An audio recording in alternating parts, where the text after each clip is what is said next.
The geese isn't live right now. Fuck the geese. The geese ain't live.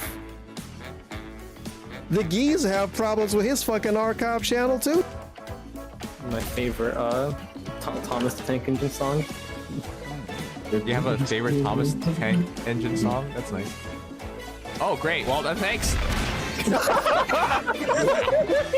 Well, You're not dead. Wow. Wow. No, who did that? Fred, no. That was so fast, dude. Oh my. How dare you throw something on my face that you can't even see my face. Bam. Caught Fucking you off guard. right when I changed? Are you kidding me? I want to see this. I want to cry. Yeah, there it is. I want to cry now. Just got this Johnny Hattery. Now I win the bickering war. I literally just said, oh, none of us have gotten Johnny tonight. And then that happened. I want to cry. Can I cry? Thank you. I like to thank. Lots of tears of happiness. I like to thank Maurice.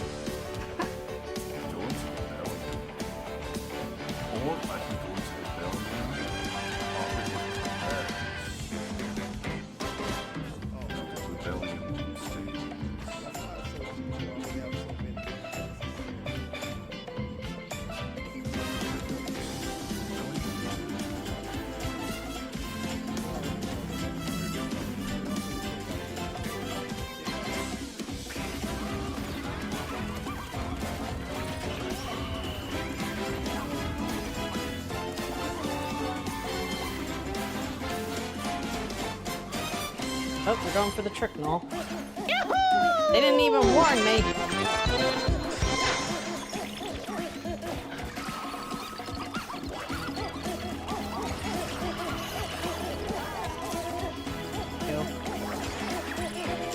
This is the last 10 swipe that we will do today for Don Hung and Bevator Lune. This is the last one. It's glowing.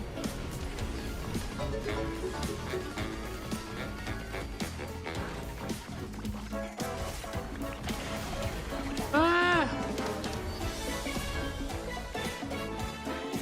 Is it time? Do we win our 50-50? March 7th, we'll take it. I love March 7th. She's my favorite character. Additional March 7th? And we got him. And we got him. Don Hung and Bibitor Lune. Dragon Daddy came home. Welcome. Welcome. Oh. Ah.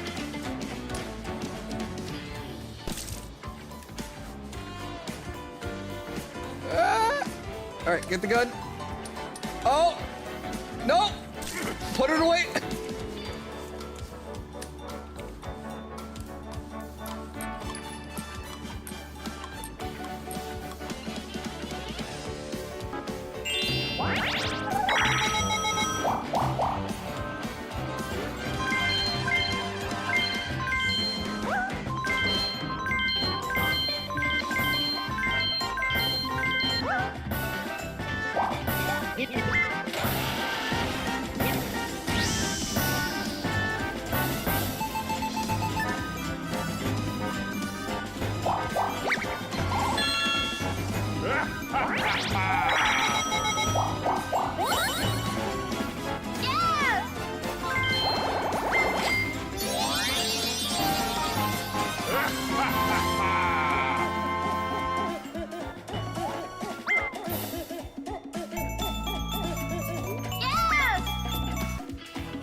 Well, okay.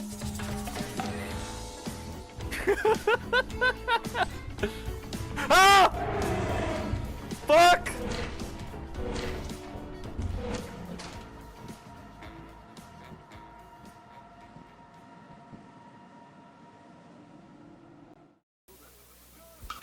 Ladies and gentlemen, Garfield and friends.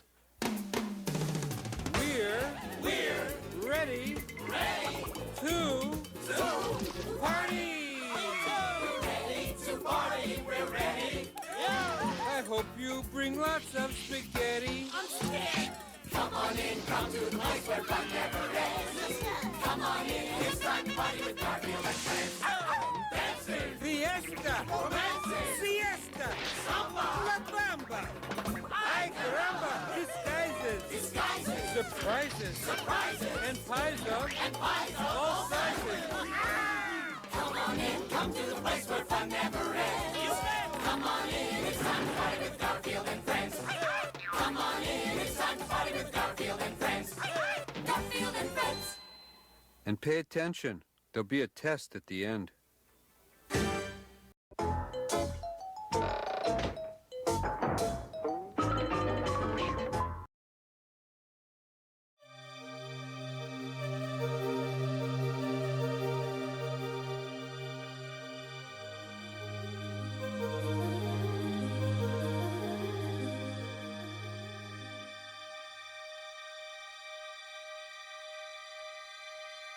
Leaker bros, leaker chads.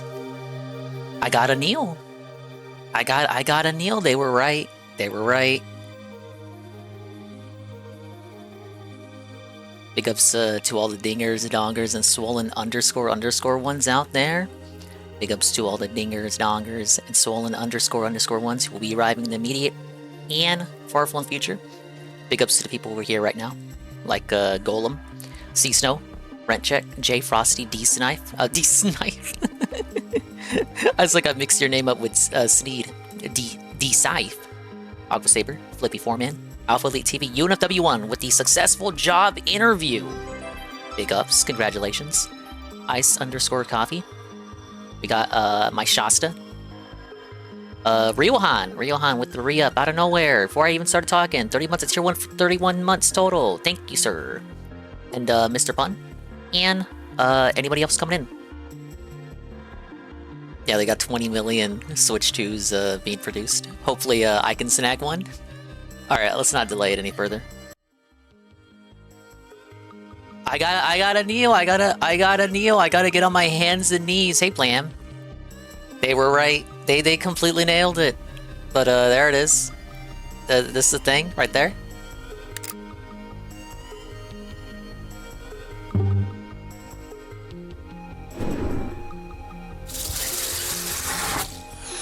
Let's get the 1080p, bro. No, 1440 for this video. It has as much. It's got as much resolution as the Switch 2 is gonna have. 1080p 60. You'd be lucky to get even that. Oh, I'm already being negative. You know, I like the dock. I like the stand. The stand is they kind of evolved with the stand. First, it was like a stick on only one side of the Switch, and then it became like this big fucking pad with the OLED. And now it's like, okay, we're gonna save on like the materials by cutting out the big chunk in the middle and just make it like skinny again, but this time covering both sides of the console. Hello, praise that soon. Yeah, I think for the ergonomics of the console, now I'm no console whiz. For the ergonomics of the console, this is probably better than what we had going with the OLED. Oh, hopefully it's good enough. I'll say this, well, when I got the Switch 1, it was like 2018, so I used it mostly in tabletop for like the first year and a half that I had it. So I think tabletop is the least popular form that people play the Switch on.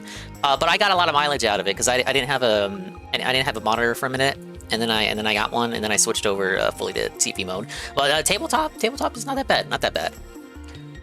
I was one of the few people who didn't play it in bed in like handheld mode. To me, tabletop, it was like having a, I don't know, like a fake mini TV.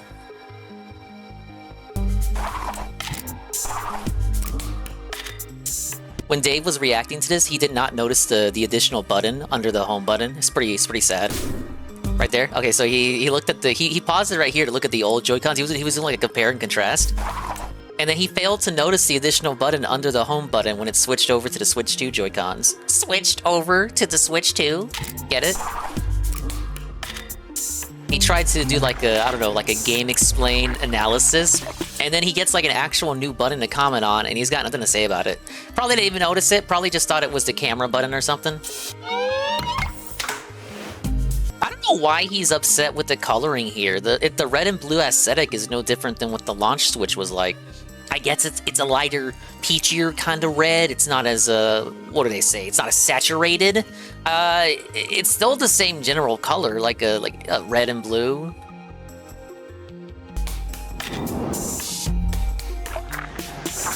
And don't act like there's not going to be an all-gray version. I love how he went like on a 5-minute rant about the peach Joy-Con, not like thinking that they were both gonna be peach color. Oh, what kind of color is that? Ugh, gross. And immediately right afterward, they show the blue one. It's like, motherfucker, I know you got the gray Switch, so whatever. So maybe he forgot that it launched with red and blue Joy-Cons, but he really acted, or at least pretended to have acted. We're gonna pretend like he didn't see this beforehand before reacting to it on stream. But to like pretend for even a minute that both of the Joy-Cons at launch were going to be peach colored, I don't mind the colors. How is he going to cry about this and call it baby kitty colors when he bought the Switch? I think the first, okay, I might be wrong. He's never owned the red and blue model, has he? Not even the broken one? Was the broken one the red and blue model? I know he has the gray model now with the gray ones. He's never had the red and blue. He's at least seen pictures. I refuse to believe that he so easily forgot that the Switch 1 launched with red and blue Joy-Cons. Hey, Algernon.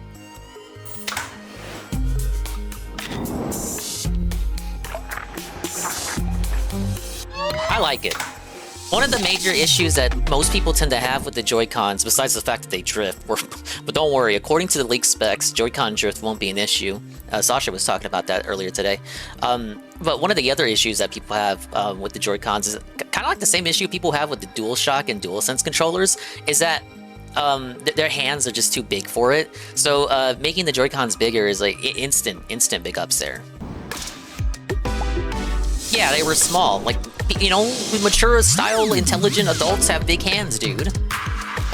That's why even though people hate Xbox as like a brand and as a console, they still like their controllers.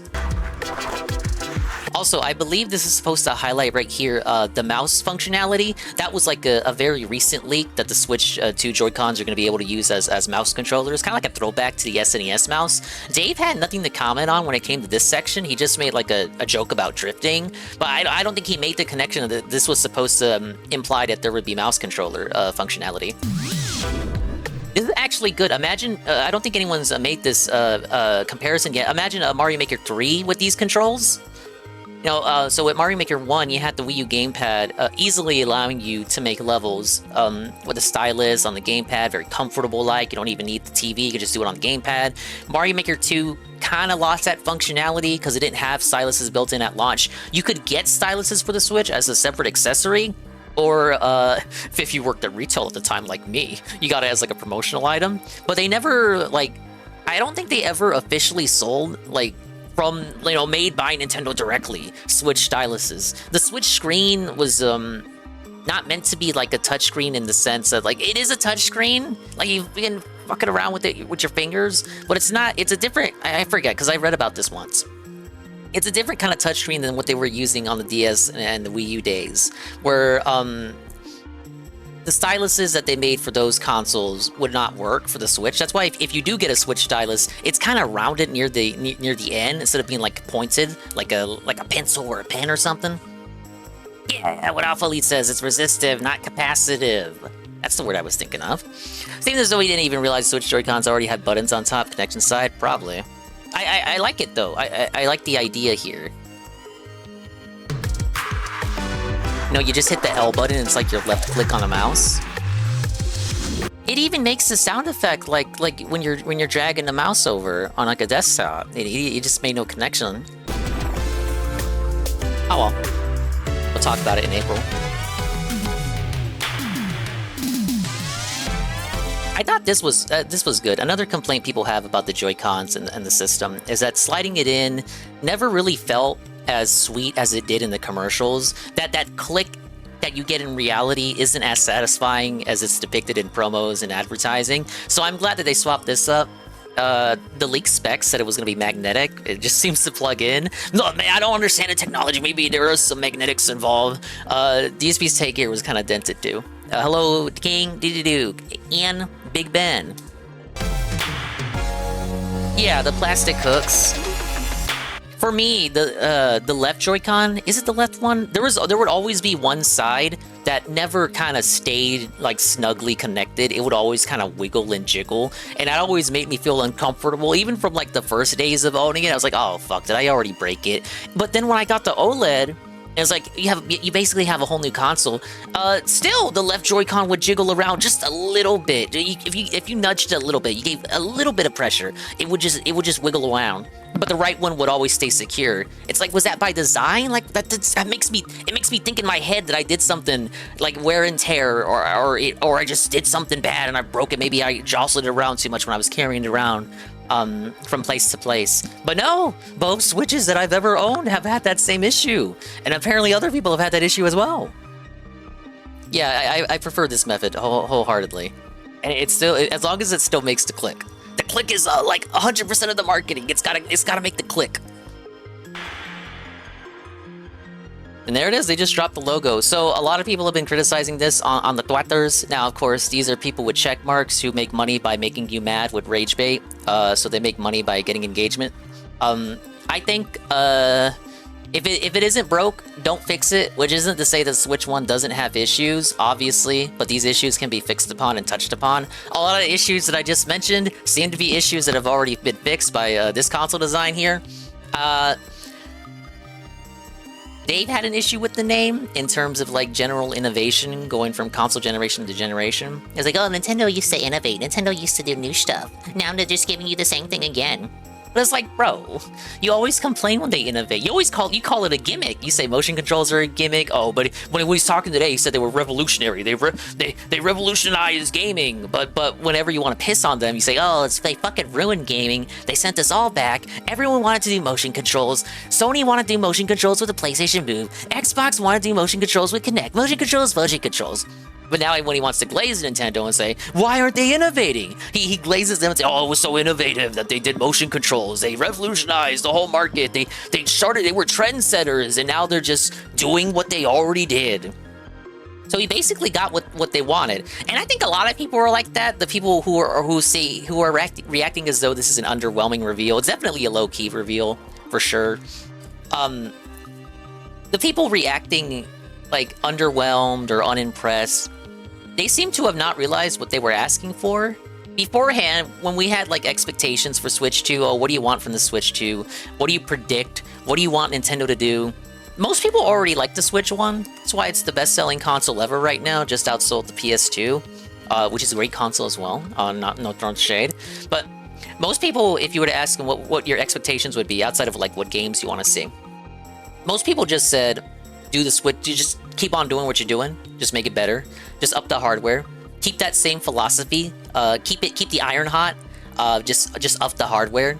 The specs seem to indicate that the hardware was upped, obviously, but it seems like the people who requested that, some people, not all, hashtag not all, these could be more, engagement farming rage baiters, but the people who asked for that got exactly that, and then they're like, what?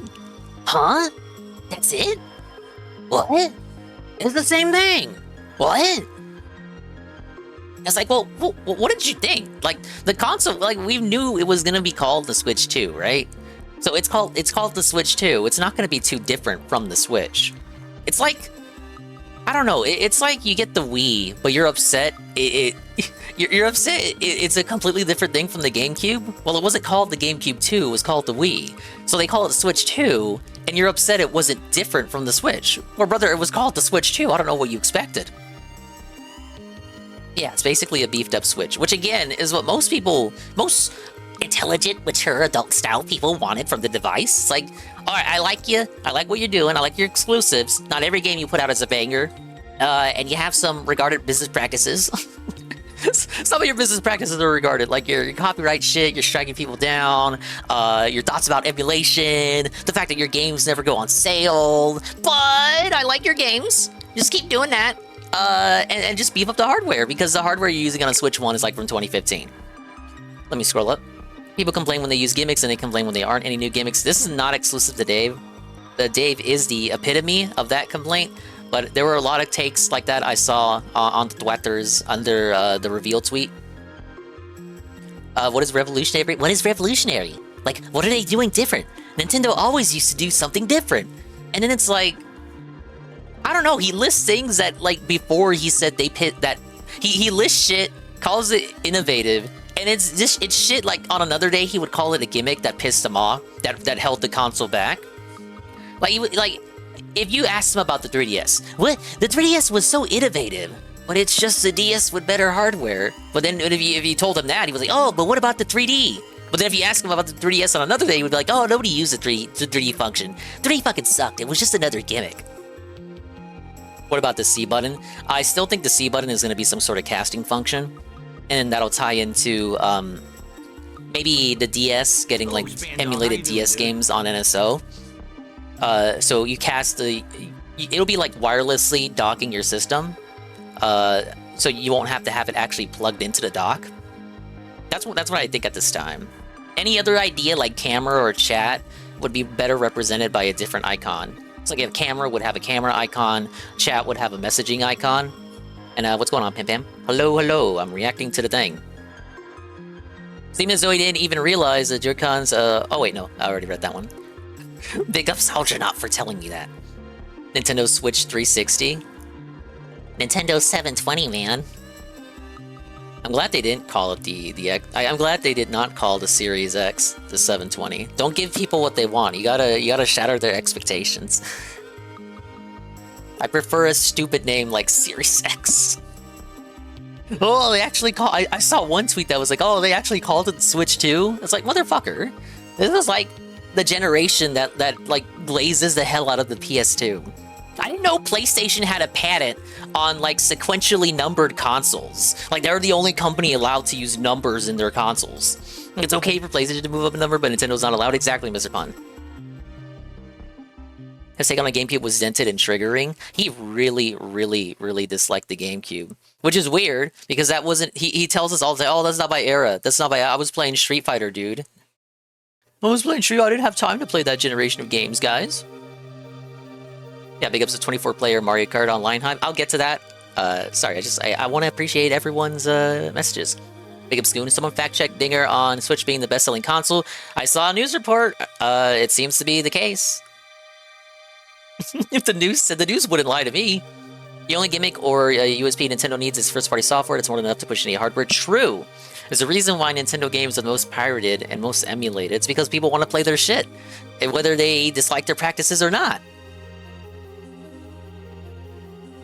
I fact-checked it and it was just in the US. The only country that matters. I think Wii U would have been better as a Wii 2, which would have been a Wii but an HD.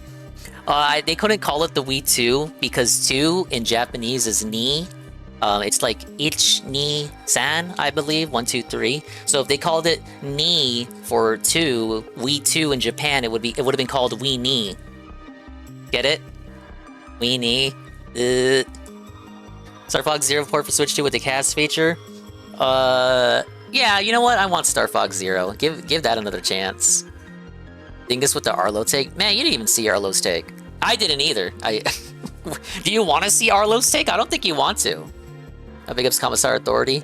I believe it was Expand Dong. I believe it was Expand Dong. I think it was him. Big ups BR Joe. Big ups Seal. It's a Switch 2. Globally, the PS2 is on top. Oh, well, Switch still has a ways to go. You know, it might still have some legs after the Switch 2 comes out if they drop it in price. Star Fox Zero needs an adventure mode in that classic retro style mode. At that point, just make Star Fox Adventures 2. Alright, let me rewind a bit. Big ups to everyone who's here.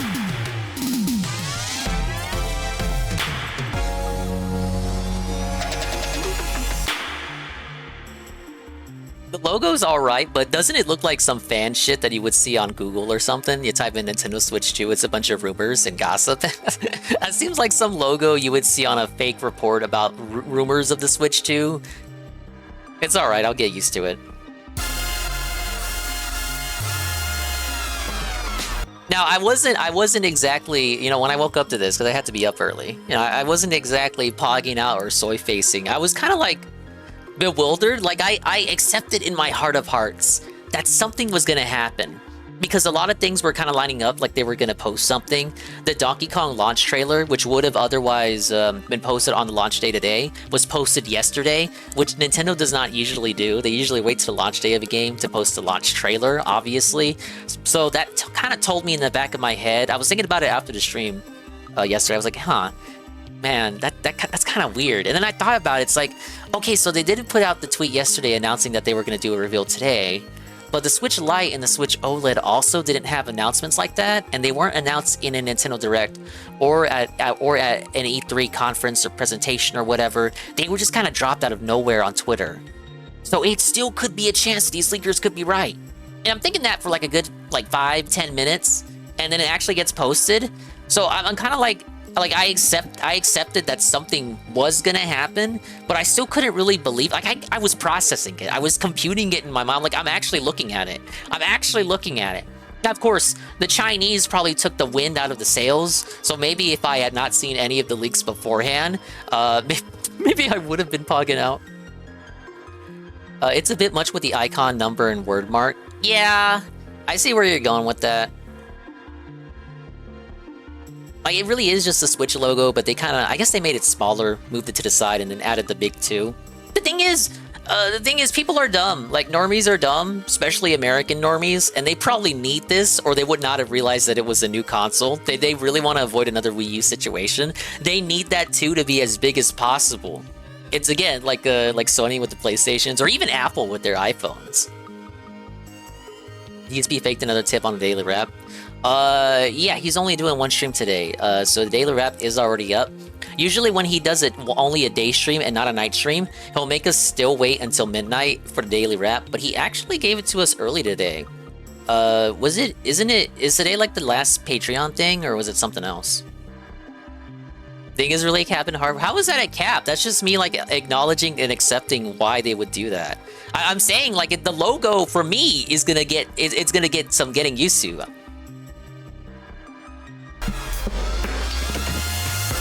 And there it is. We have Mario Kart. I'm gonna call this like Mario Kart 10 or Mario Kart X, because officially they consider Tour to be like a mainline game and not like a weird little funky spin-off. People can't accept that for some reason, some people, but it is a mainline game. You know, its courses appear in Mario Kart 8 Deluxe, so for all intents and purposes, it is a real Mario Kart, whether you want to believe that or not. So I'm calling this 10 or X or what? Maybe it'll be called something else entirely different. This appears to be, I'm gonna say this is the first course, but it's based on like you know, Route 66, that kind of environment, Grand Canyon style, desert, all that. It seems to be called Mario Brothers Circuit, though that could just be part of the starting line. Look at him, look at him. Now, he has a little bit of bounce there. The characters are a lot more animated, and it might be hard to, like, see at first.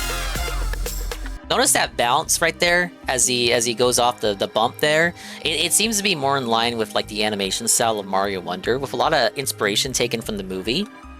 Let me pull this up. I have a few images to kind of illustrate some of the points that I'm going to make regarding the gameplay. Nintendo coasted on Switch 2 is basically the Switch Pro. And Ding is like, that's what people wanted? They complained 18 years ago about gimmicks. So is DSP right when he says you should have just gave us more gimmicks? What gimmicks would they want? Like, where would you go from here? Because people are also going to ask about backwards compatibility. So you can't make it too much different from the Switch 1 architecture, or you hamper backwards compatibility. They took a risk with the Wii U. They ditched backwards compatibility in order to give us the Switch 1. Don't worry, we'll get to DK. He's right here. He's right next to me. DK's just hanging out. And DSP wants the Switch 2 to be like VR or something. VR is the next best thing, man. You know there already is a Mario Kart VR? No, Phil wouldn't know anything about that. So, here's the starting roster. Oh wait, no, that's the wrong thing. That's another thing that I want to put up. Wait, oh no, I put that here. That's one of the theory posts that I had screen cap. Not confirmed, but I thought I would share that. Alright, here's what we got. So, Dave, when he looked at this gameplay, Dave said he didn't recognize anyone outside of the usual suspects. That's like half true. There's one character here who Dave has never played a Mario Kart. Dave has never played a Mario Kart that had this character in it, and that would be Pauline, because he did not play the Boosted Course Pass DLC for Mario Kart 8. Otherwise, we had some autistic people overanalyze the trailer well before I got a chance to. So we got Mario, Luigi, Peach, Bowser, Yoshi, Toad, Princess Daisy, Rosalina, new and improved Donkey Kong, Wario, Koopa Troopa, Pauline, Waluigi, Toadette, Baby Mario, Baby Luigi, Baby Peach, Baby Daisy, Baby Rosalina, Bowser Jr., Lakitu, King Boo, Shy Guy, and Birdo. This is in total 24 racers. Fitting with the 24 race, the 24 player race that's going on in the trailer. Now, I got my theories about the 24 player races, given the track that we see, but I'll get to it in a minute. A couple of these racers do have designs that go a bit toward matching the art style of the movie, or just like the art style of those 2D Mario illustrations that you see. Mario in particular has like the bounce that I just showed off. The Bowser has different proportions. That one's a bit more subtle. We don't get a big look at Bowser. But if you compare how Bowser looks in Mario Kart 8 versus how he looks in this Mario Kart, he's a lot more... It's not like big Bowser in a big fat cart anymore. He's more like he's got his hands on the handles of the ATV that he's riding. It looks a bit more... suitable for his proportions. Peach has some visual cues taken from the movie. I know it's hard to see her as well, but people have noted that. Kind of some stuff probably taken from Princess Peach Showtime as well. What else did I know? DK, of course, is a mixture of movie Donkey Kong and Donkey Kong as he appeared prior to Donkey Kong Country. And it's kind of like they're taking DK back to his roots. Why are they reverting DK's design? I believe it's a result of influence from the movie. Now, if I recall correctly, so Donkey Kong Country, the Rare Donkey Kong design, a design that we've had since 1994, that was Rare redesigning Donkey Kong for the modern audiences. Their design was based on a sketch that Miyamoto gave them of what a modern Donkey Kong could potentially look like. So Miyamoto sketched up this modernized DK, gave it to Rare, and then Rare kind of went with it and then provided the final design, which is the DK that we know and love today. That sketch that Miyamoto had was then repurposed for Donkey Kong 94, which I'm gonna get a screenshot from right now because I am bad and I didn't have it ready beforehand, which is weird because I had it saved earlier this week. I was completely right about what I said about that too, because I was talking about it in the server. So let me toss this up here. It might make more sense if I make this visible, because this game came out the same year as Donkey Kong Country, but it predates Donkey Kong Country despite releasing the same year. So here it is. You might be able to do, if you look at it this way, it might make more sense. So this Donkey Kong from Donkey Kong 94, prior to Donkey Kong Country 1. This Donkey Kong design was also taken from the sketch that Miyamoto drew of like what a modern DK would look like. So you have two interpretations of this sketch. You have the interpretation that made it to this game, and then you have Rare's interpretation, which made it to DK Donkey Kong Country 1. I think what they're doing, because when they did the movie tried to unify the two styles, Miyamoto's Donkey Kong and Rare's Donkey Kong, into one entity. And I think what they're doing now is, due to the success of the movie, they're kind of taking that and going for it. It's like a good excuse, you know? It's a new console generation, new system. You're kind of revamping the style of the characters. You have this movie selling gangbusters. And the people that come into the franchise are going to have like a expectation in their head of what certain characters look like. And I think DK's the big one up there, because he had a very prominent role in the movie as kind of like Mario's, rival and shit. Really, if you really want to know the truth about it, Bish, all they kind of did was they just laxed up Donkey Kong's brow. So let me get a picture of this, because I posted this earlier. Big ups, Coggers. Big ups, Coggers. And he says, 60 stream streak. And he says, that's right, I got a 60 watch streak. What do you want to do about that, chat, bish? What do you want to do about it? Oh, here it is. This is a really good illustration of what I'm talking about. See if I can pull this up. I don't think many people have seen this, because this is a product that's not even out yet, but there are teaser images out there. This is from a 2026 calendar that you can pre-order right now. And I think this is the direction that they're going to take Donkey Kong in. There's a lot of new merch out too, a lot of new merchandise for DK because of the theme park, and just a general push to kind of revitalize the character. Probably in preparation for a brand new game that isn't a remaster, who can say? Maybe it's just a general world tour. Hey guys, remember Donkey Kong? He's that classic character. We're not doing anything with them. We're doing a lot of things with him that don't include new games, but he exists, right? So here it is. This is a Donkey Kong 2026 calendar. This was just recently revealed. I posted this in the Ann server, and I was like, do you notice anything different about this Donkey Kong?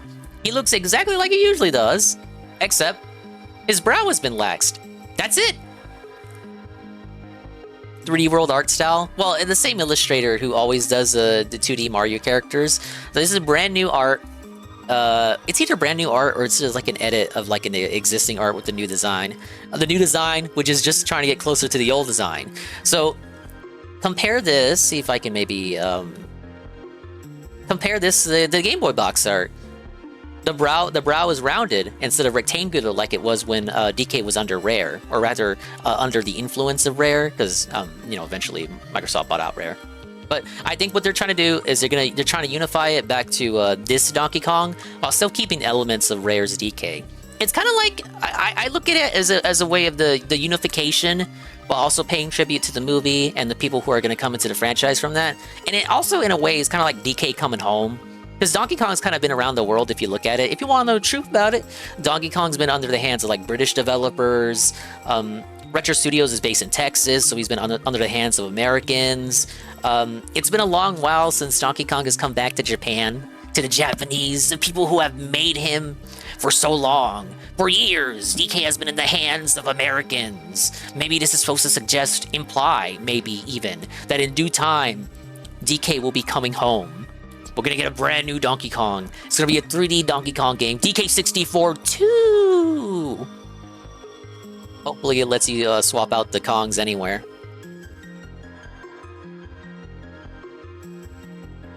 Big up Gondola Gaming. I can't believe it's just another Switch, man. Does Japan even appreciate DK like us? So I don't know what they think of Donkey Kong, honestly.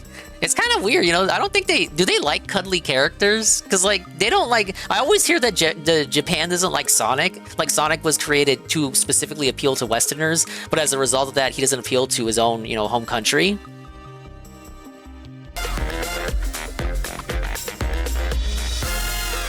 Yeah, check out that bounce.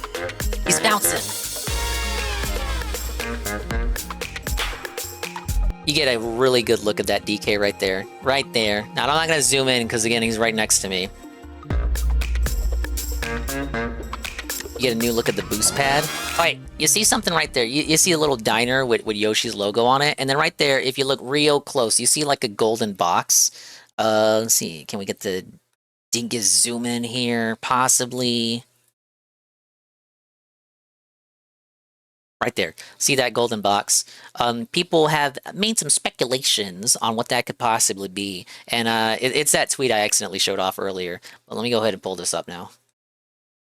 Big ups Brian MK at MTC, dude. Enhance! Enhance!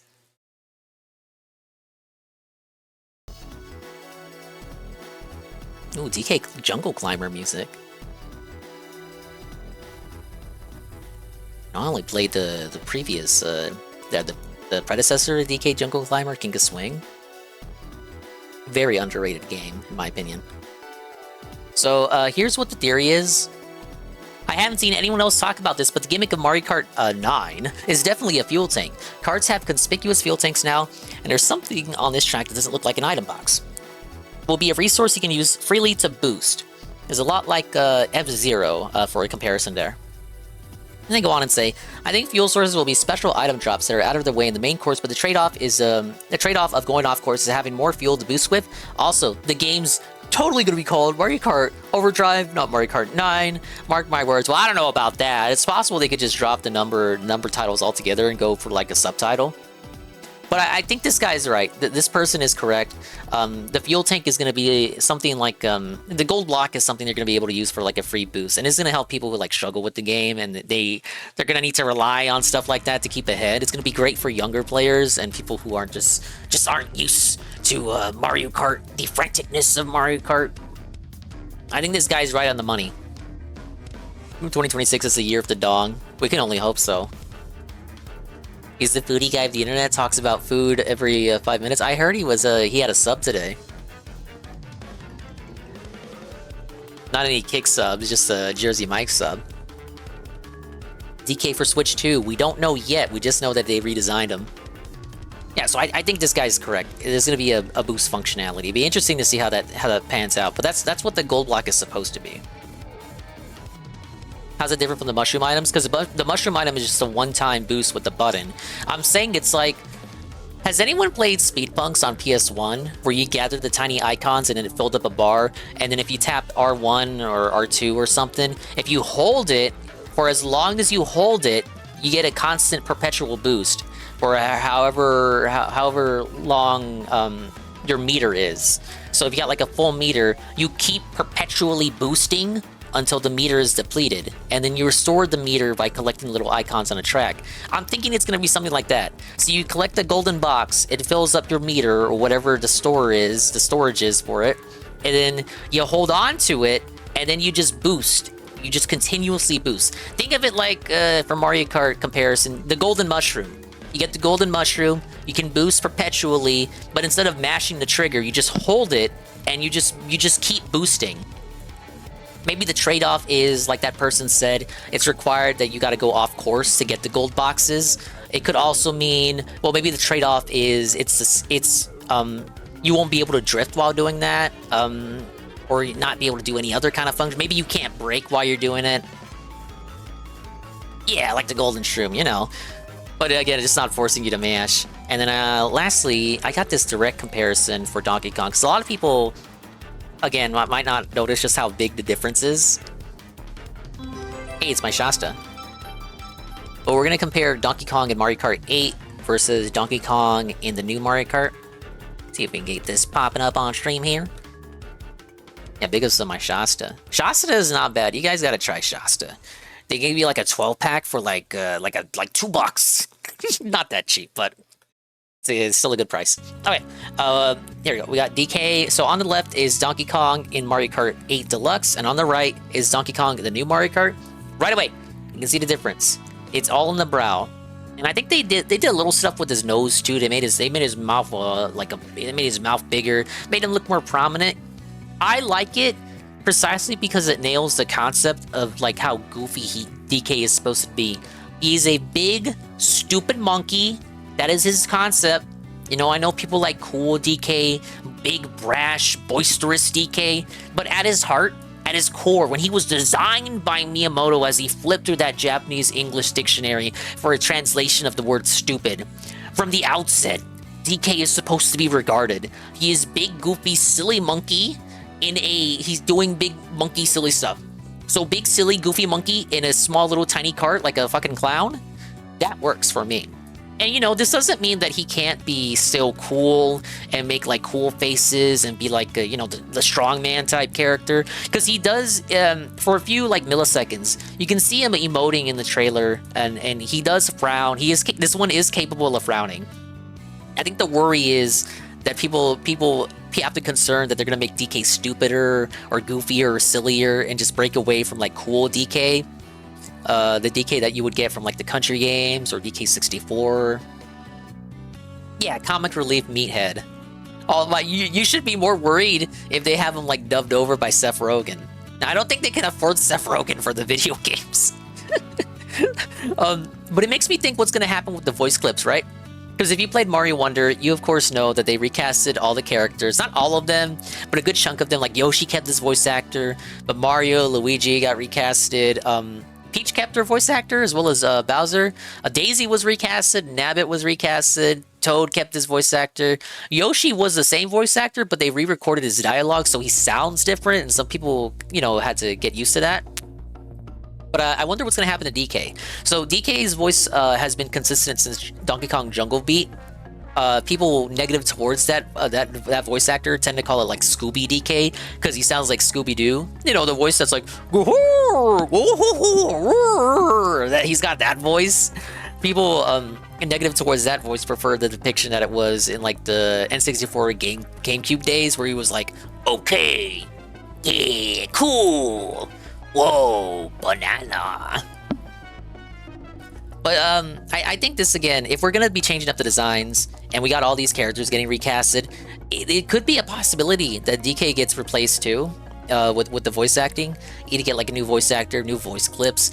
For me, that's the exciting part, is seeing like the characters get redesigned just a little bit. Just, you know, just touch them up a bit. Because sometimes like you play all the spin-offs and the characters start all looking the same, sounding the same. Reused voice clips is like one of Nintendo's biggest fucking sins. It's so rare that you get new voice clips from Nintendo. So that part, I'm kind of excited to see that. Big ups Goki. As weird they recasted Daisy, since I think she had the same voice actor as Peach for a while, but I think N64 Daisy was a different actor for some games. So the voice actor prior to Wonder was Deanna Mustard, who started voicing her with Mario Golf on the GameCube. Up until that point, I think it was the same voice actor as Peach at that point. But then as Daisy started to develop as a more sportier, tomboy kind of princess, the one that was more active and outgoing, they decided to go in a different direction with the character. Big ups Kaskana Sakura. I just don't like how they kept changing Yoshi. Yoshi's seen this evolution too, but it's way more subtle, and not a lot of people are noticing it. But Yoshi used to be the mount character for Mario, and then as he started to get his own games and just not be, you know, be considered as more than a mount, more than just Mario's trusty steed, got more of his own character. He started to progressively like stand up more and more and be like more of his own character. So his proportions have changed. Starting again with Mario Wonder, they're trying to fuck with his proportions slightly to kind of revert him back to his stance, back to the Mario World days. We don't get a good look at Yoshi in the trailer. It'll be interesting if they change Yoshi up as well.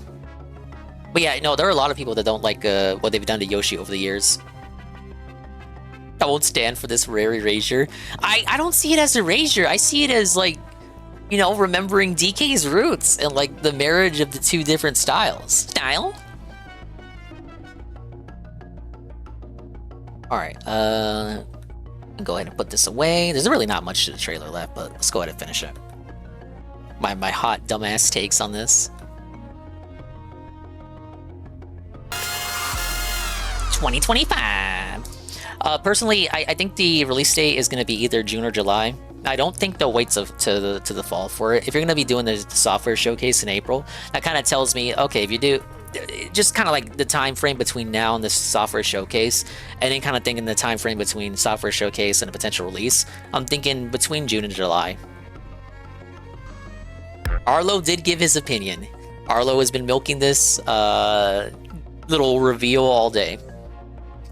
Plays a Nintendo Switch 2 exclusive games as well as Nintendo Switch games. They had already confirmed this at the last investor meeting, but it's good to have this message out very prominently in front of normies. Nintendo Switch 2 plays both physical and digital Nintendo Switch games. Certain Nintendo Switch games may not be supported on or fully compatible with Nintendo Switch 2. Details will be shared on Nintendo website at a later date. That little last line is a bit worrying, but I think they're only referring to the ultra-specific games that were made with the Switch in mind, like Ring Fit Adventure, 1-2 Switch, the WarioWare Move-In game, stuff like that. The more, you know, gimmicky kind of stuff made specifically for certain Switch accessories. That's probably what it means. And just other, probably third-party ports that were like made specifically Frankenstein to get working on the Switch. Who's to say? I'm thinking of this as like a 99.9% compatibility. It's just something they have to say. Like, did you know not the PS5 isn't fully compatible with all PS4 games? Now, sure, it's like less than 5 PS4 games that don't work on PS5, but not even the PS5 has 100% backwards compatibility. I would say most first-party games are not are going to be compatible. Yeah, like Labo. I forgot to mention Labo's. Labo's probably not going to work. Big ups Zuki, Wookie, and Amran. And Brez. If you go to the Nintendo Switch Experience website where they talk about this, in the background, as part of this section of the website, you can see a lot of Switch 1 games. Most of them very recent, like you can even see Donkey Kong on there. You see Fire Emblem Engage, Echoes of Wisdom, all that. So the main first-party shit is already confirmed compatible. Hey, Carl.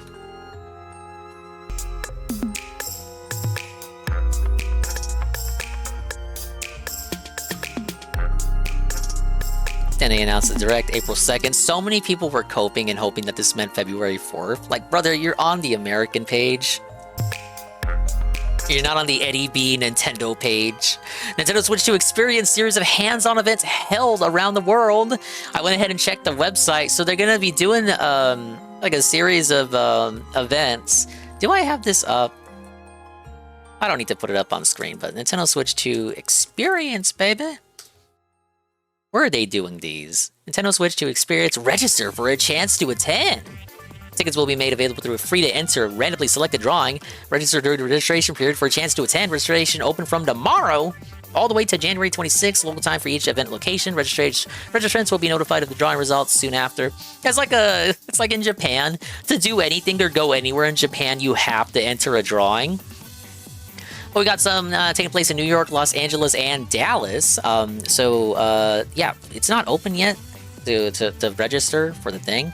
If you live in any of those locations, you could be among the first to play the Nintendo Switch 2.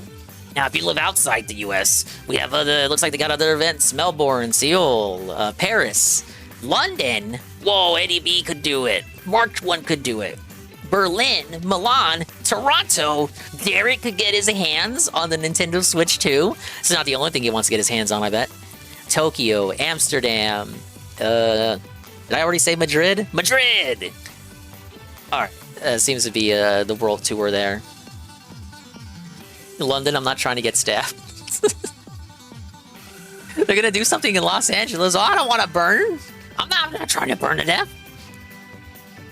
Oh, that's a concern, rent check of mine. Performance upgrade patches. I hope they're going to be free, because there's so many ways they could go about it. They could go the PS5 route, pay $10 per game to upgrade. I hope it's not that.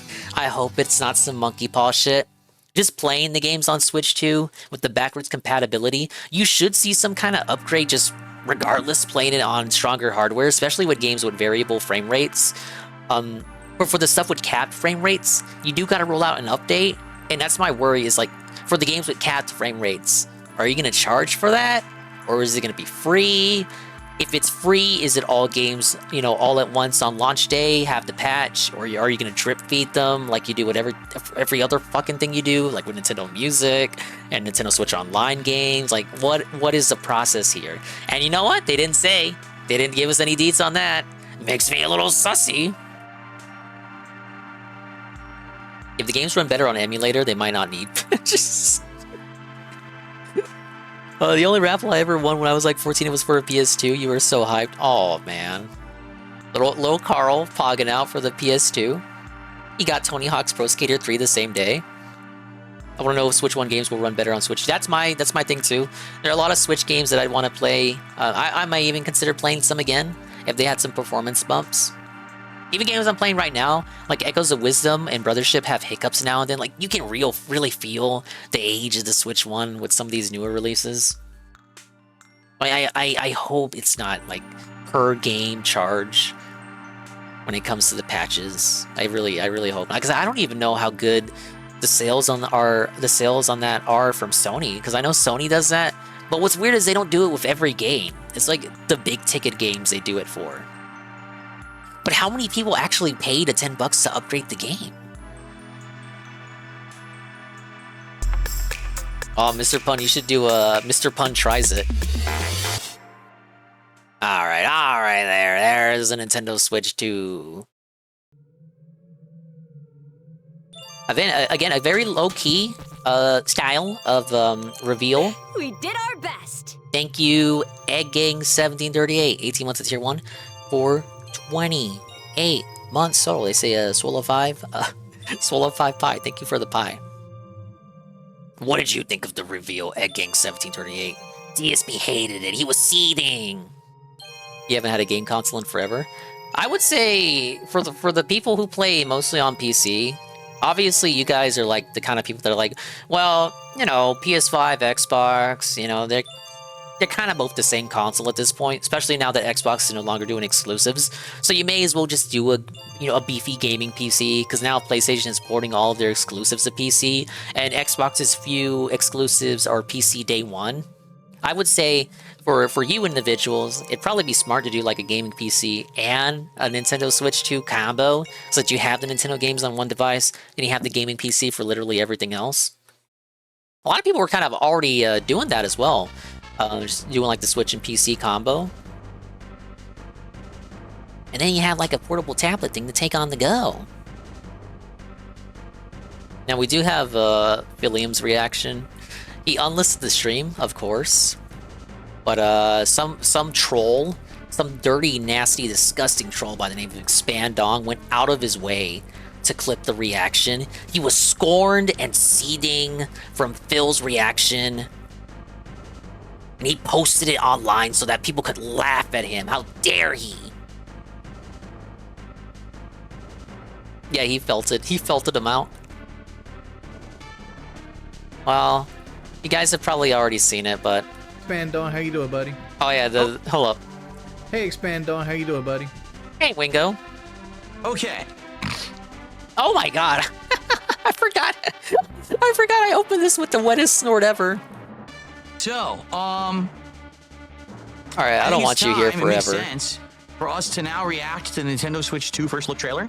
But guys, please support the stream. All right, we are about, over an hour into the show, and we're at $14. It's not a good sign. I would hope that we do better by the end of the stream, or the end of the Yeah, Duke, I've been saying it. If it's as strong as a PS4, like, just think of that in reality. You just got a PS4 on the go. Well, technology's come a far way, hasn't it? PS4's like 2013 console. You got like a PS4 on the go. You play it wherever you want, and then you dock it in for a little bit more power. podcast to get good momentum pretty here. good. Obviously, I want to hit the goal today because I don't have a late stream tonight, okay? All right, ladies and gentlemen, it is time. I tried to cut out the filler wherever I could and the dead air. So everything should mostly be either funny begging or his regarded observations. Switch 2, first look trailer, here January 16, 2025. Let's give it a watch.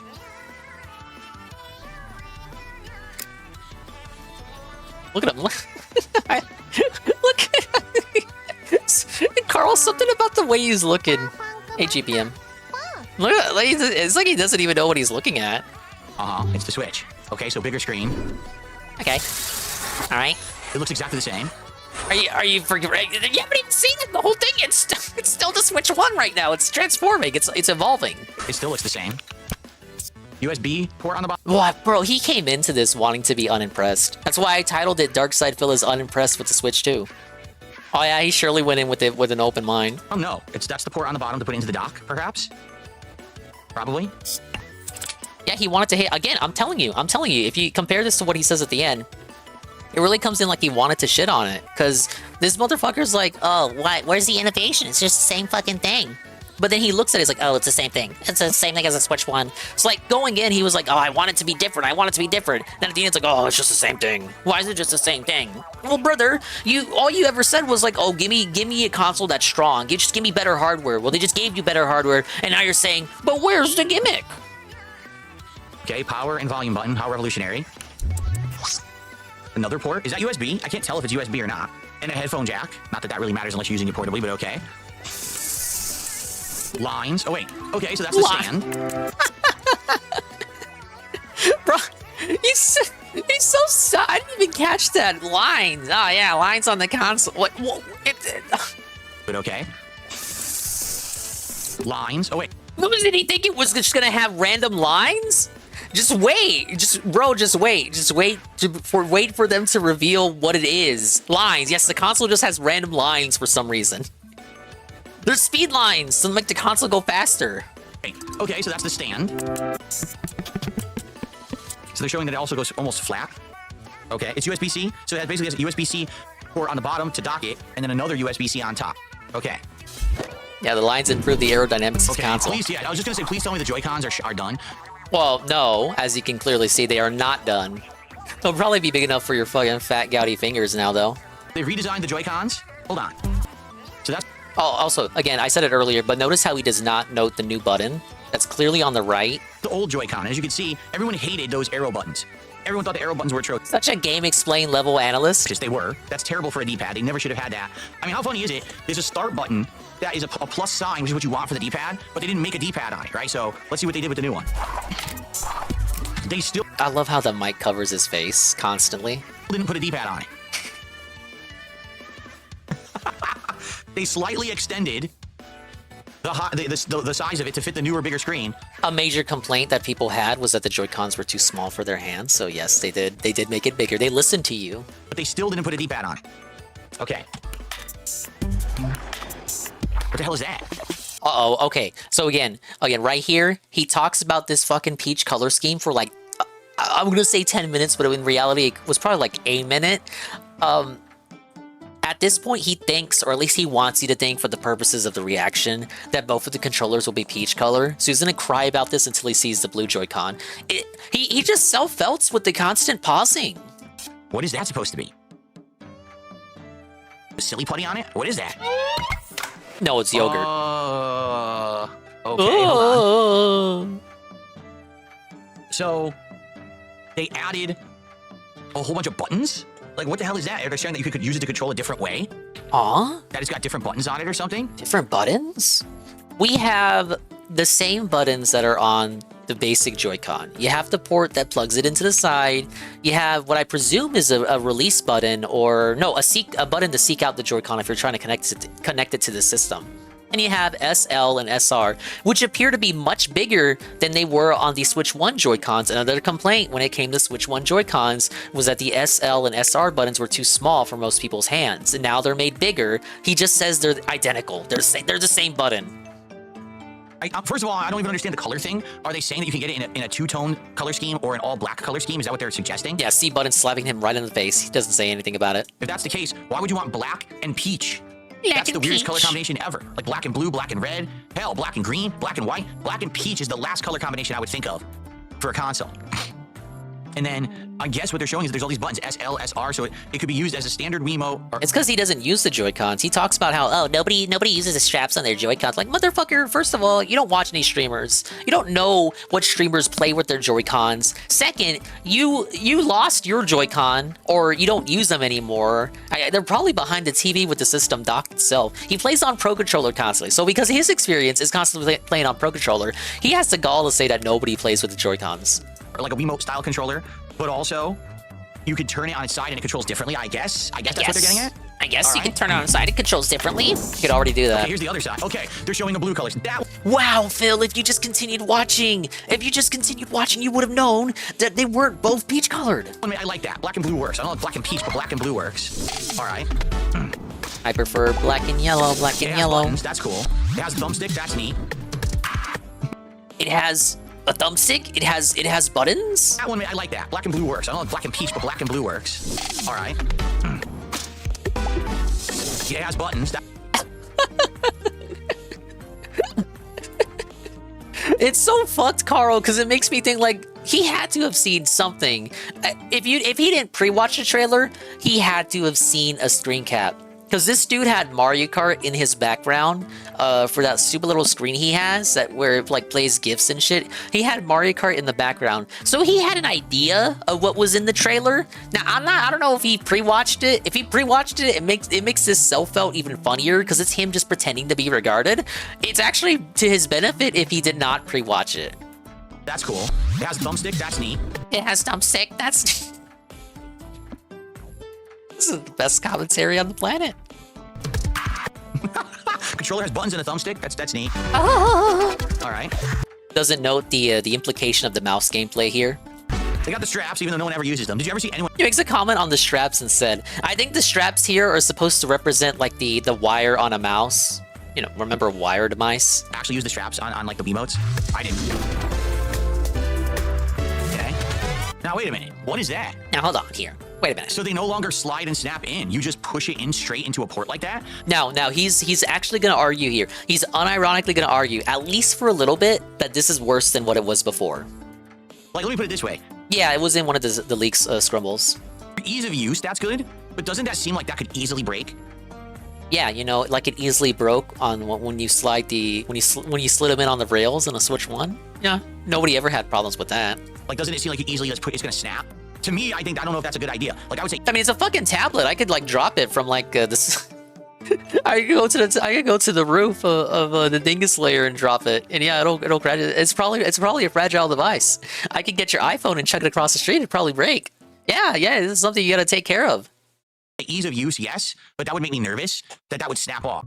Yeah, Scrumbles, I was saying, no one's made this comparison yet, so, you know, you can take it from me. I think it'd be very good for Mario Maker. Because that was something that was sorely missing from Mario Maker 2 for ease of use when designing levels. That Mario Maker 1 had, where you had the gamepad with stylus just making levels. Mario Maker 3, you have the mouse controls. You can just very easily move the cursor around. That would be great. It's almost like we go full circle back to the Mario Paint days. Oh yeah, that'd be good for Zelda, Zelda RTS, or just anything. Probably good for Pikmin, maybe, or Fire Emblem.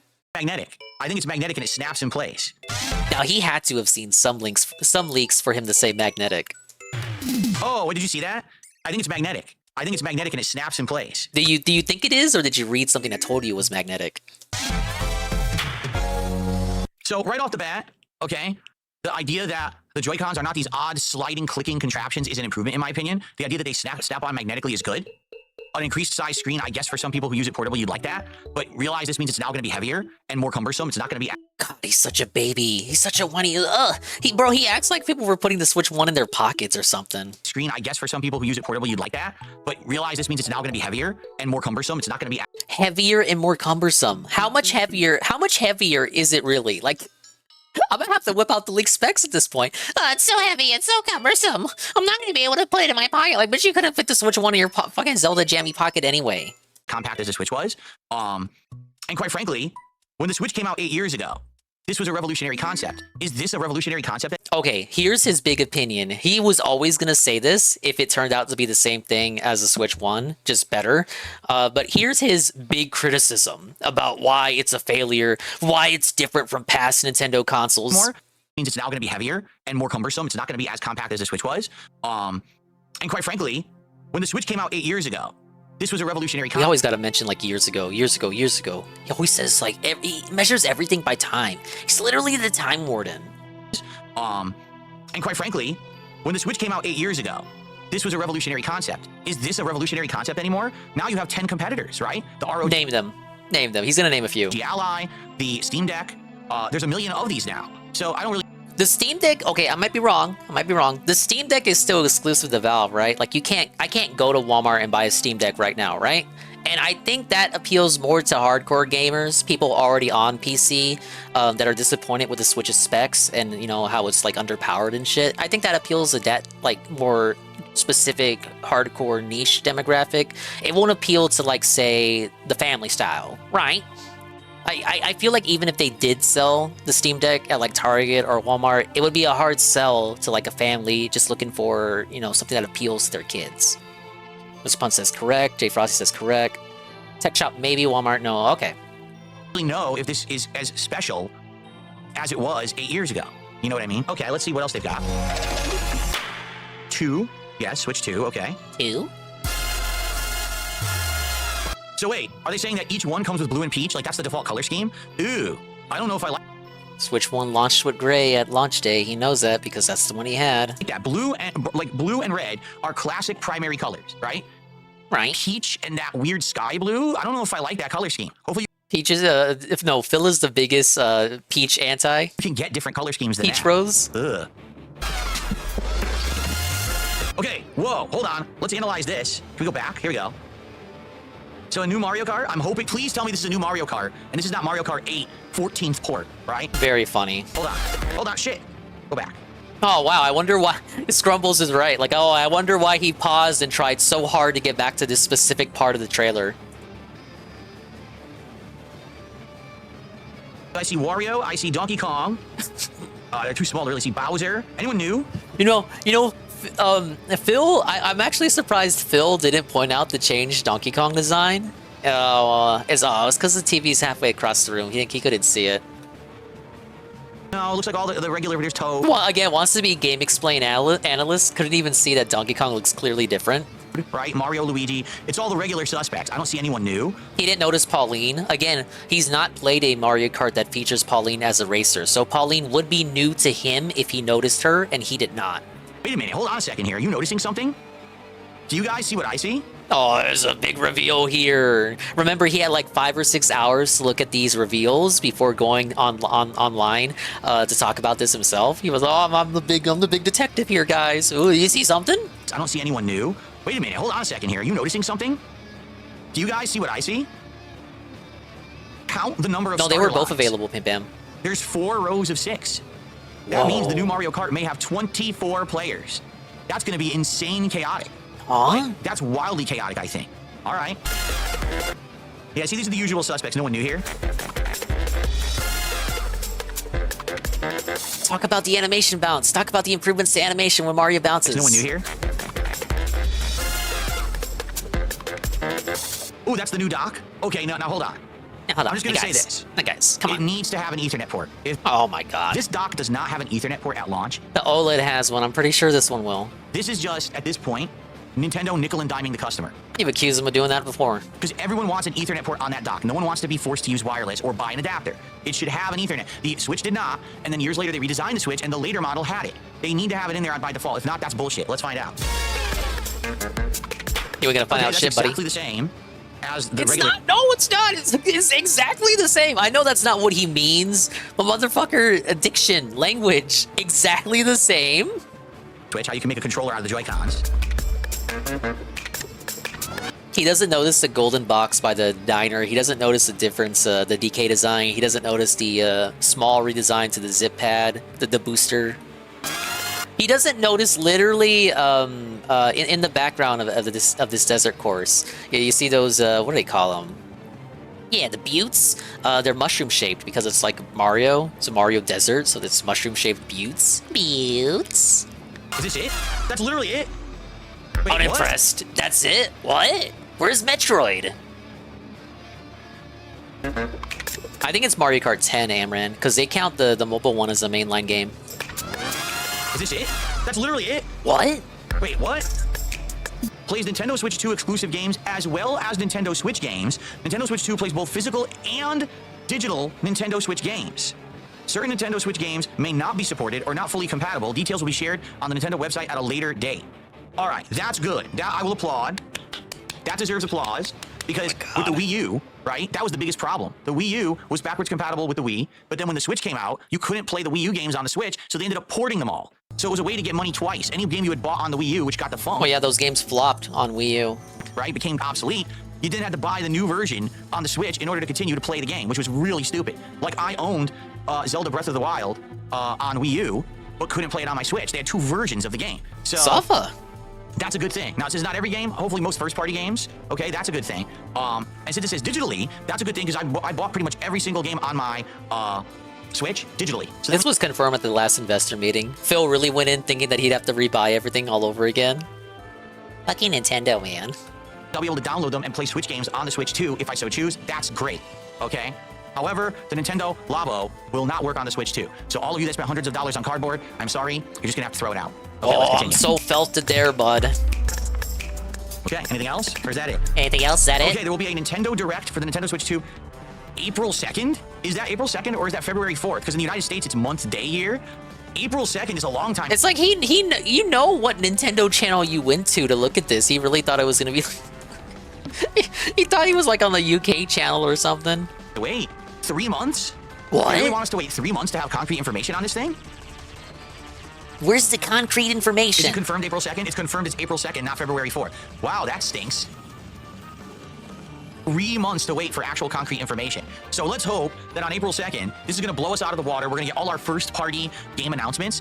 And let's also hope for a launch window that's not the fall. Okay? Seriously? This means that Xenoblade X is going to be the final first-party game, I believe. Or at least the final one before this trailer drops, this direct. I imagine this is only going to have Nintendo Switch 2 software in it. Maybe some cross-gen stuff.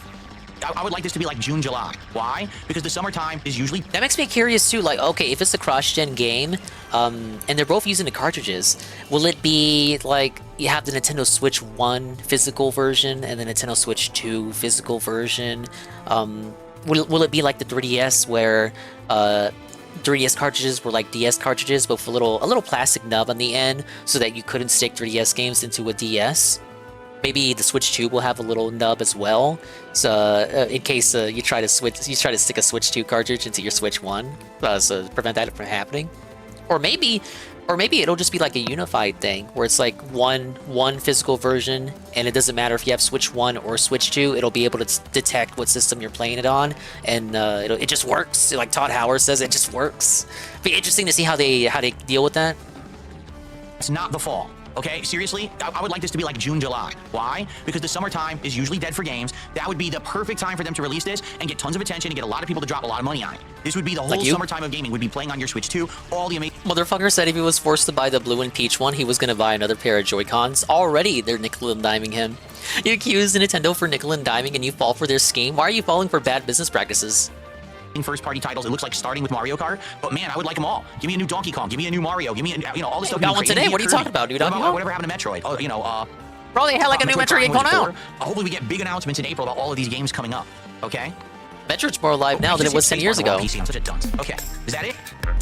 That's it. And it says there's going to be a series of hands-on events all over the world. All right. Not in Washington. Okay, so what are my thoughts? Okay. That didn't tell us much at all, did it? It didn't show us the power of the console. It didn't say any of the specs. It didn't have... It told us quite a bit if you know how to analyze, Mr. Gabe explained. Pricing. It didn't say if there's different models. No release date. All we know is we have to wait until April to get more information. Where's my reward? All it was a, hey, it exists. All right? Why do I think they just did that? Because it leaked. That's why. Not really. I look, a lot of people have been making that allegation. It kind of has that feel. But again, as I said at the start of the stream, the Switch Lite and Switch OLED were revealed the exact same way. No fanfare, no pre-hype announcement. They don't really play that game like Xbox and Sony do, where they put out the tweet and just try to hype you up. Unless it's a Nintendo Direct. These other devices were not revealed at E3 or at a Nintendo Direct. They were just revealed on their own, shadow dropped out of the blue, randomly, with no fanfare at all. They just say, hey, here it is. So the Switch 2 was revealed just like the Switch Lite and Switch OLED. Exactly the same way. Bill doesn't remember that because he is dented. Why do I think they just did that? Because it leaked. That's why. Because it leaked. If it didn't leak, okay, if it didn't leak, I don't think they would have done this at all. I think they would have just waited till April. But for those who don't know, the Consumer Electronics... He could not... Why would he think that when they told us specifically it was going to be before March in their investor meetings? Because he doesn't look at the investor meeting stuff. They told us it was going to be before the end of the fiscal year. It just happened. And at the Consumer Electronics Show, there was a certain company. I think they were called Genki or Geki, and they are a third-party accessories company. And for some reason, they had a Switch 2 because they were showing off their accessories for the Switch 2. But it was a 3D printed model of the Switch 2. I believe it was it was correct, but it wasn't an actual Switch 2. It was just a 3D printed model. But yes, what he's going to say did happen. It's just that part he gets wrong. But they actually had the Switch 2. So everyone went to their booth and was like, wait, how do you have this? They're like, yeah, because we're designing accessories for it. Here it is. And everyone was like, well, this is real. And they're like, yeah, this is the real console. Huh? But Nintendo didn't show it yet. Yeah, here it is. So then, if you didn't know, Nintendo lawyers went over to this booth and said to them, what are you doing? Like, why are you doing this? Mr. Nintendo, Mr. Miyamoto went all the way up there. Non-disclosure agreement to not say anything about the Switch 2. You never signed us to one. So we'll do whatever we want. Have a nice day. And they sent them on their merry way, and Nintendo basically running away with their tail between their legs because they didn't have a legal leg to stand on to stop this company from showing off the Switch 2. No. So, man, I mean, pretty sad that Nintendo has kind of like... Nintendo felt it. You know, lost their power. Nintendo has lost their power, and you know what? You know what? They lost their way, too. In this regard, that they basically got completely spoiled. Now, here's the thing. I didn't pay attention to any of the spoilers because you never know if it's real or not. Well, now it's basically confirmed because this Switch 2 that we just saw looks exactly like what was leaked at CES. It looks exactly the same. So it's dead on correct. They showed the real Switch 2, or even if it wasn't a real operating model, what they showed was representative of the hardware of the Switch 2. Okay? Now, from what I just saw, initially my first impression, you're probably not gonna like it, okay? But I'm gonna be honest with you. Oh yeah, no, we've loved this reaction up to this point. No, this has been a great reaction. I love this reaction. Okay? I want you to look at every major console that Nintendo has come out with. Oh, Siege mode. Okay. No, here it is. Okay, here's his big dented take as he goes into Siege mode, because he knows you're not gonna like it. The Famicom. Home console, revolutionary controller concept, Great graphics for the time. Super Nintendo added way better technology and graphics. Way better technology. Controllers that added shoulder buttons and a ton more control to your games. Revolutionary concept. Nintendo 64, again, a jump in graphical capability and a If you really want to be a weirdo about it, Super Famicom, Super Nintendo Entertainment System really was just like Famicom but better, NES but better. No different than like the Switch 2 is just the Switch 1 but better, but whatever. controller that had a thumbstick as the very first thing, which no other controller had at the time. It was revolutionary. Again, blowing your mind that this controller concept would be the future. GameCube. Admittedly, kind of a misstep, I feel. What's up, But Game the Boy? GameCube being more of a kitty-looking console with a controller with Kitty-looking giant buttons, but it console. was portable. Yeah, this was during his Street Fighter days. He didn't want to be caught dead carrying that lunchbox around. Right? It was a different kind of console for the time, but it still was different. The Wii.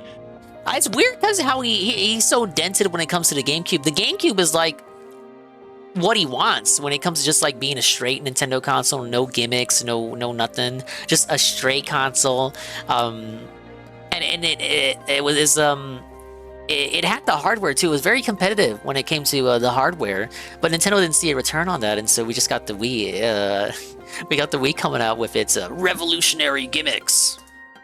Motion controls, revolutionizing the gaming industry, okay? The Wii U, admittedly another misstep for Nintendo. I don't think anyone cared for the ginormous controller with a screen on it, but they at least were trying to innovate in some way and add something creative and different. The Switch, turning your home console into a hybrid portable console that also had motion controls and all the things that they had innovated previously all in one. Okay? So that's the history of Nintendo consoles. Now, of course, I'm leaving out Game Boy and stuff like that, but you see what I'm saying. What's up, Game Every Boy? console attempted to innovate. Switch 2. I had to cut it here because he spent maybe a minute, 2 minutes trying to pull this back up. Do you see a little difference here? Do you see possibly a problem or a big omission? Can you please tell me what on the Switch 2 is revolutionary? What new concept Nintendo has added? What new groundbreaking thing Nintendo is trying to do with this console? You could say that about all the consoles right now. It's just another Switch. Motherfucker, that's what people asked for. They said that enough with reinventing the wheel. If you don't need to reinvent the wheel, don't reinvent it. If it ain't broke, don't fix it. It's one of the highest selling consoles ever. Most people, if you ask them, what do you want from a Switch 2? Switch 1, but better. Keep doing what you're doing. Just better hardware. Keep the same design philosophy with your games. Keep doing what you're doing. Just make it better. He gets it, and he's like, but where's the gimmick? Where's the innovation? And then when he references the other consoles, he'll bring up shit like motion controls and all this shit. Oh, it was so revolutionary. But when it existed, when he existed back in that era, back in that time, he was like, oh, that's just a gimmick. I hate it. I hate the Wii. The Wii's so underpowered and weak. I'm gonna play fucking Gears of War on my 360 and Grand Theft Auto 5. I mean, they don't even need to call it the Switch 2. They already had the Switch OLED. They might as well call it the Switch OLED 2 or the Switch Max or the Switch Pro. What was it that they called the Game Boy Advance, the big one? That's why you're not an executive. What he thinks he thinks he knows better than these suits. XL, Switch XL, right? Switch XL. But it's just Switch 2. It's not, they didn't add anything. And every single other major console they have. This may be the first time ever in Nintendo's history they decided to not add an innovation to their new console. They're just improving upon the previous console. Okay? What does Game Boy Color do different from Game Boy besides just improving the console? Oh, I got you. What does Super Nintendo Entertainment? What does SNES do from NES besides just improving the console? Now here's the thing. If this console has a much improved graphical engine / better GPU, if it has way more storage, if it has all the features of a modern console, I don't think anyone will actually care. Oh, so you admit that you're just being a pussy little bitch right now. If this console is it's way better than the Switch. We finally caught up with everybody else. And now you can play first-party Nintendo games with groundbreaking performance and graphics, 24-player Mario Kart, you know what I mean? I don't think anyone will care. Yeah, they won't. If they play the game of, this is well, what they we're not wanted. competing with anyone else, so we can have a console that's two consoles outdated when it comes to its power. Now, this little thing he's going to say here is kind of weird, but you'll see where he's going with it. People are going to say, okay, well, that's fine, but what's the innovation of the console? What's the gimmick this time? And they're going to be like, what do you mean? Well, every time there's a console, the reason that we accept the fact that Nintendo consoles are underpowered is because there's a neat gimmick that makes it fun to play. So the reason we accept, we as gamers collectively, Phil is speaking for us, the reason we as gamers collectively accept that Nintendo hardware is underpowered is because there is some sort of gimmick or innovation that justifies the existence of the console. Now, for me, that's not true. I buy Nintendo consoles because I want to play Nintendo's first-party software. Doesn't really get much more difficult than that. play the game of, well, we're not competing with anyone else, so we can have a console that's two consoles outdated when it comes to its power. People are going to say, okay, well, that's fine, but what's the innovation of the console? What's the gimmick this Yeah, around time? there scrumbles. And they're going to be like, what do you mean? Well, every time there's a console, the reason that we accept the fact that Nintendo consoles are underpowered is because there's a neat gimmick that makes it fun to play. So what's the gimmick? They don't have one. From what we can see... You don't know yet. There's nothing on this... This is the guy who wasn't able to see the implication of the mouse controller functionality.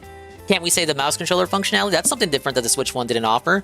We don't know how we don't know the extent of that functionality whatsoever to be revolutionary. In fact, they're still using cartridges. So doesn't that mean that it's going to severely limit the size of games that's on it? They're not using Blu-ray discs or whatever. Now, yes, they're using downloads, but I feel like this may have a problem.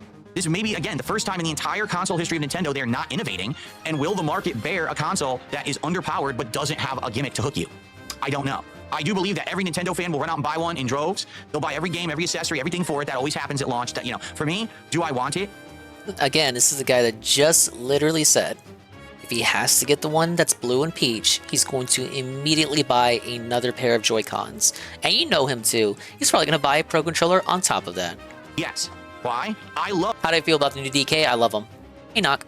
I talked about it in detail earlier in the stream, but I think it's trying to unify the Rare Donkey Kong with Miyamoto's original Donkey Kong design before Rare got their hands on him. I like it.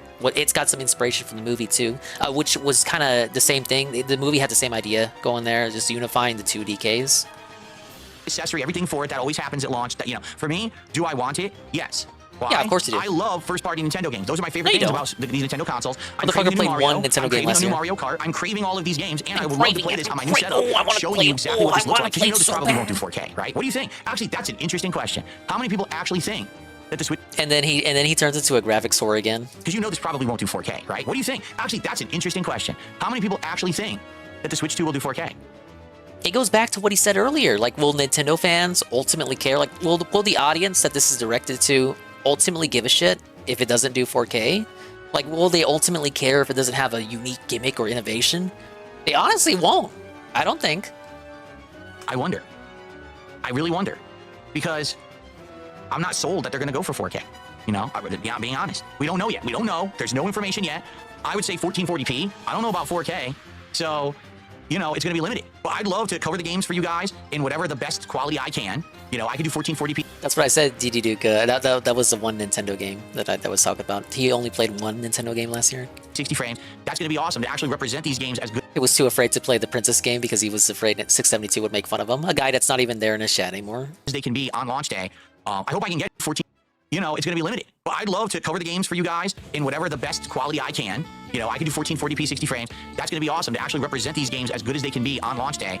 I hope I can get it. You remember what happened with the Switch, don't you? So I pre-ordered the Switch at Best Buy. Horror story done. On launch day, Best Buy delivered it to my home. I hooked it up.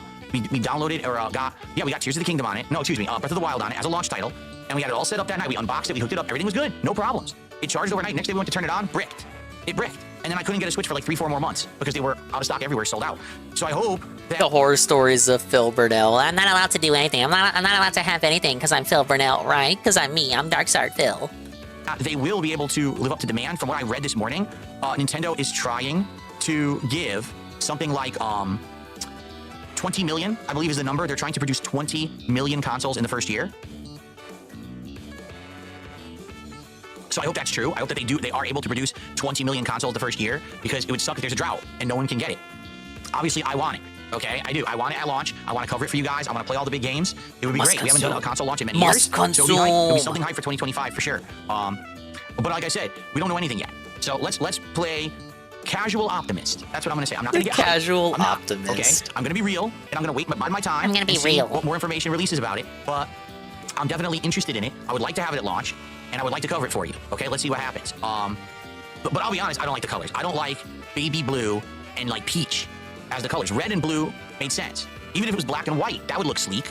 Or gold or silver, that would look sleek. Baby blue and peach is not doing it for me. I don't know why that's the launch colors of the console. hopefully there's a way to customize that. Maybe they'll it's cautiously optimistic, not casually optimistic. And everyone will buy the other colors, because I don't like that. And of course, you gotta ask, there's no D-pad on that. All right, back to the D-pad seating. But since Naka's here, here's another picture that I didn't show earlier, but Nak was asking about it, so they're going back and editing old artwork of Donkey Kong. On the left, you have the old artwork where he has the brow from the rare days, and on the right, you have the new artwork trying to call back and like unify the two DKs, the old DK and the current DK. It's the same shit. He just has a more relaxed brow. He'll still be able to do like angry expressions, and I imagine when he does, his brow will look like it does on the left. But otherwise, the default is just going to be the Kirby kind of brow. I like it. I think when you actually look at it and compare him side to side, I think the right is better. Yeah, he kind of looks like DK Jr. Will we see Donkey Kong Jr. in this generation? In full 3D, Donkey Kong's father, DK Jr. reappearing?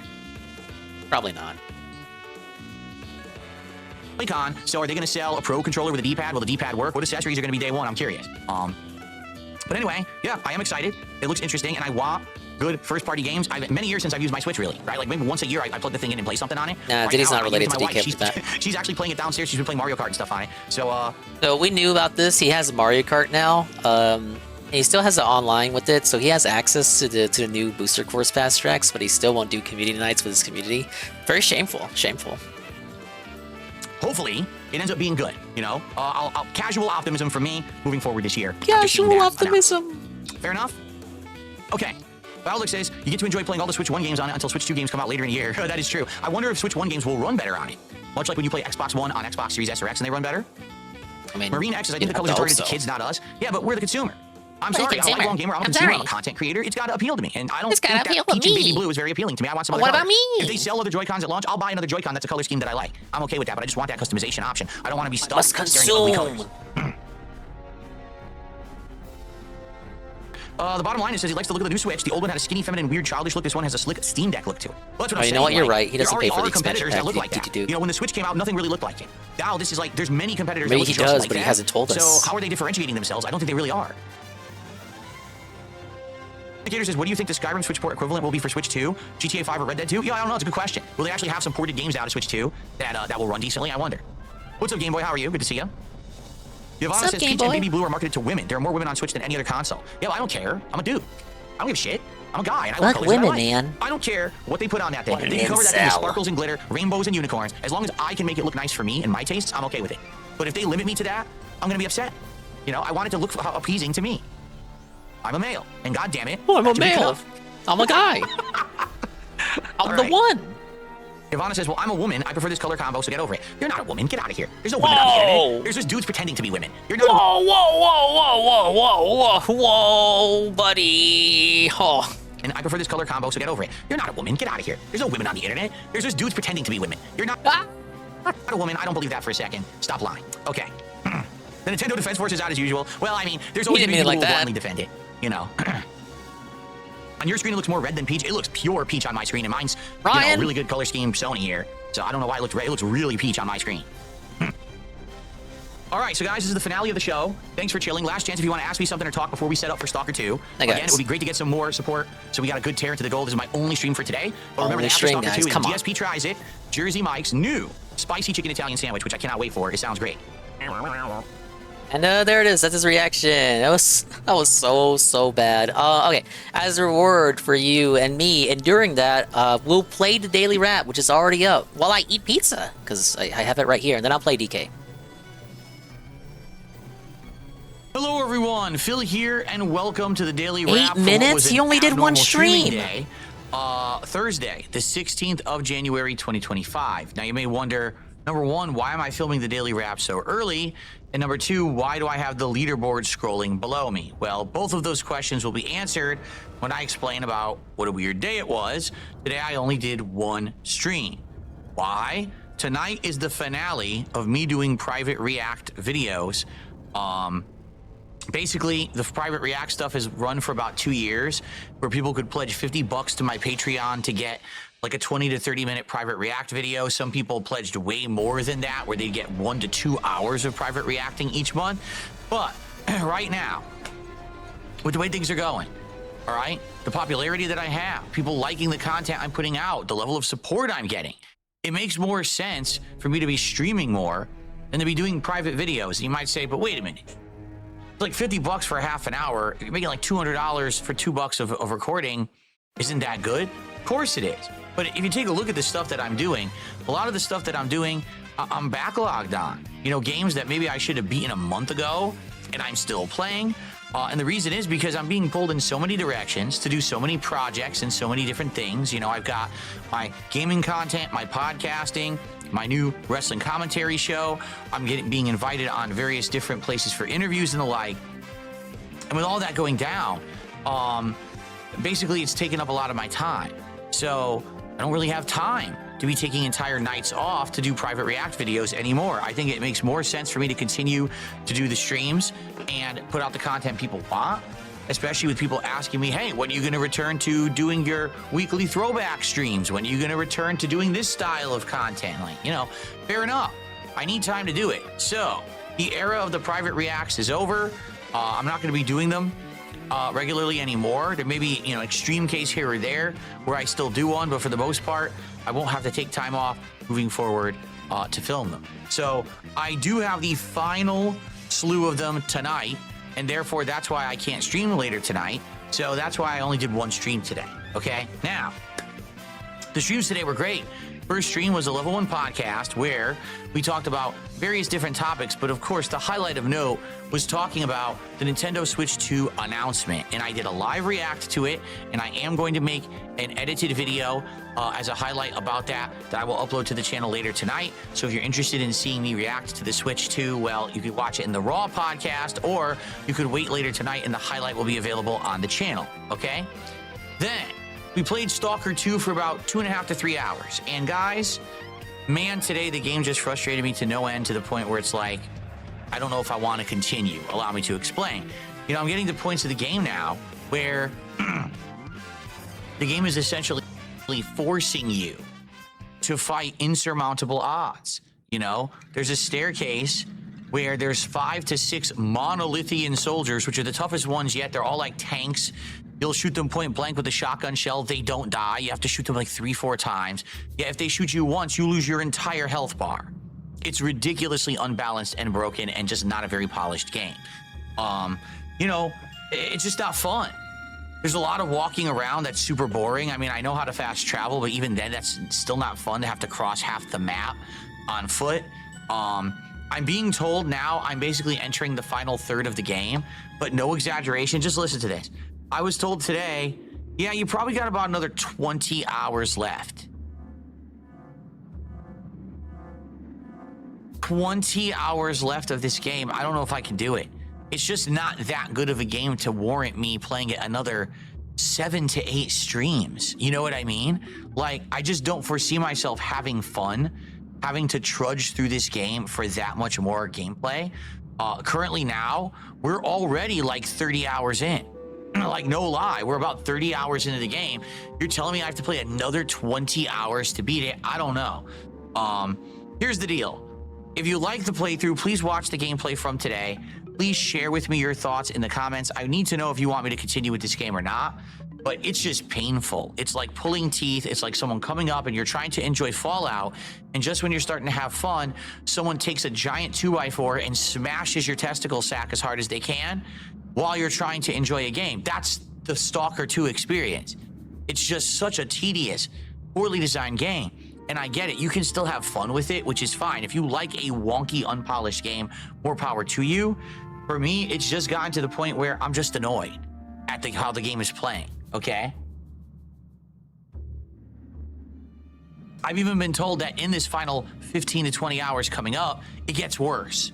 Like, actually, you'll have to fight insane enemy gauntlets, ridiculous insurmountable odds, and it's just going to anger me. And I'm like, do I really want to put myself through it? You know, I don't know. So, let me know, all right? Now, at the end of the Stalker 2 stream, we had about $100 to $110 in contributions. And I was like, well, guys, DSP Tries It is about to start. If, you know, you want to hit the goal today and have it count towards the goals hit counter, now's the time. A couple people did contribute during DSP Tries It, but at the end we were at about 115, okay? DSP Tries It went really well. It was a new sandwich from Jersey Mike's called the Spicy Chicken Italian Sandwich. I don't want to spoil, because the episode's going to go live momentarily. I'm actually going to upload it to DSP Reacts, so I hope you'll check it out over there. but it was a good episode, about 30 minutes. And then after that, I said, all right, guys, well, I'm out. You know, have a good night. And so I turned off the stream, and I had to use the bathroom. So I went and I used the bathroom. And when I came back, I had received an anonymous $35 tip, which means, ladies and gentlemen, it is official. Today, we did hit the goal. We did hit the goal, even though it happened after the stream went offline. I'm gonna count the $35 tip towards the goal. It means we have now hit 72 goals, and we are climbing towards 80. We actually talked today on the podcast about what the new item would be that we're gonna do for the next DSP Tries It, and we have some ideas. But some of the ideas are the new menu from Taco Bell, including some kind of a melty, cheesy, dippable burrito, some kind of new fries, and also a new version of Baja Blast that has like Frosty mixed together, or there's one that has like a vanilla stuff in it. I don't know. So there's new drinks there too. Or a good suggestion that actually intrigued me, someone said, what about Chick-fil-A? And I was like, yeah, you know, there is a Chick-fil-A here. I've been to it about twice. Both times I had it, I absolutely loved it. But we never done it on DSP Tries It at all. We could do Chick-fil-A. So we have two interesting options coming up for DSP Tries It. And again, the more goals we hit, the sooner we do it. You know, we were doing them once a week. Now it seems like we're doing them even more often than once a week. So we'll see how it goes. So today, podcast, Stalker 2, let me know if I should continue with the game. And DSP Tries It, and those videos will all be uploaded to the appropriate places. Plus, I'm going to do a highlight of me reacting to the Switch 2 reveal. No late stream tonight. When I come back tomorrow on Friday, it is my final consecutive streaming day of the week, but it will be a full, fun day of streams. Level 1 podcast in the morning. Dark Souls with mods. Continuing after that, I'm trying to remember. I think we had just put the Lord Vessel in place, correct? So, perhaps I would just go back and try to get to the Lord Nito area, because that's what I was trying to do last time. Maybe I should just go run down there and do it. Or we could go other places. You know, there's other places to go right now in the game, so we'll see. And then on the late stream, Friday Night Fights returns, Street Fighter 6, E-Honda. Okay? So, great full day of streaming tomorrow coming up. Thank you all for a great one stream day. I'm off to upload and relax for a little bit, do the private react stuff, and then set up for tomorrow. All right, everyone? Thank you so very much. Enjoy. I will see you all in the AM. Have a good night. Ciao. All right, we'll just have them there paused. Let me quickly get a refill. Yeah, that was certainly a daily wrap. Do you guys believe that the tip was real? I do. I do. I'm gonna go out on a limb. I'm gonna stand for Phil here. That was a totally real tip. We hit the goal, Jack. The guy's card was just frozen, and he had to wait like 10 minutes for it to be unfrozen. The stream ended. When it went through, he accepted it. Yes. It was real. Ship's fake. What a great daily cry. Was awful. You know what? I'll give him props. He did force us to wait until midnight. He put it up immediately after the day stream. Eileen said yes, I do too, and he's just a bitch regardless. It's the bragging that makes you want to believe that it's fake so bad. More than likely it's real though. I tend to lean consistently towards that he does not fake tips. I know people believe otherwise. I personally don't believe that it works to his benefit to fake tips. But yeah, let me get some water or something. Let me refill. And then after this, we're going to do a Yankee Kang. Yeah, it was a pretty bad daily wrap. He's going to be playing Street Fighter soon, as always. I'm sure he'll be seeding with that. And then he'll be on Saturday, which is great. I don't want to think about him for the weekend. Okay, give me a second. Thank you, everybody, for sticking around. Big ups.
sweet release.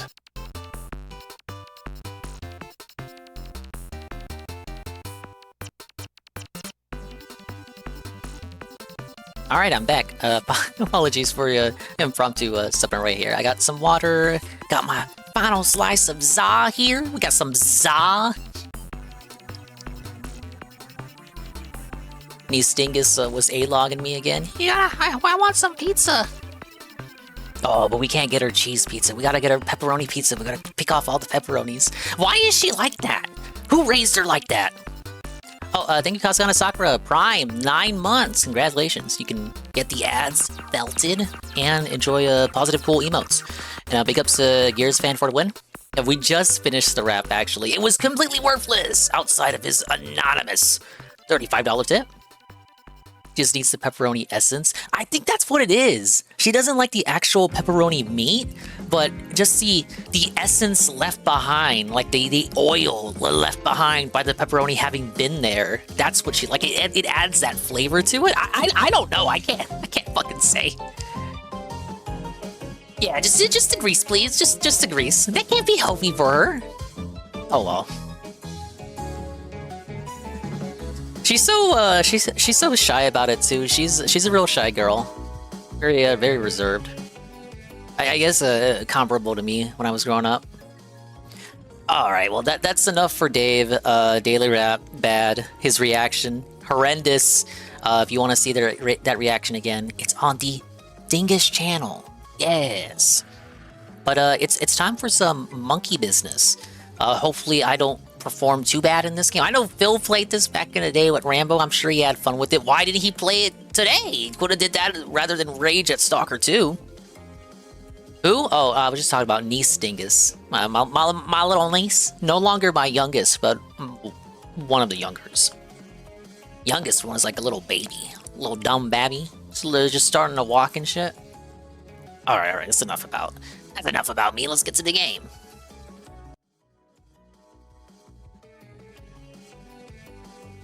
Whoa, it's a new overlay, bud.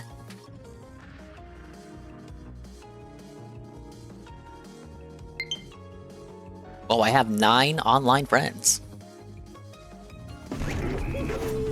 Oh, just straight into the title screen. You know, I like the Japanese logo for this game better than the American logo. Alright, press L and R.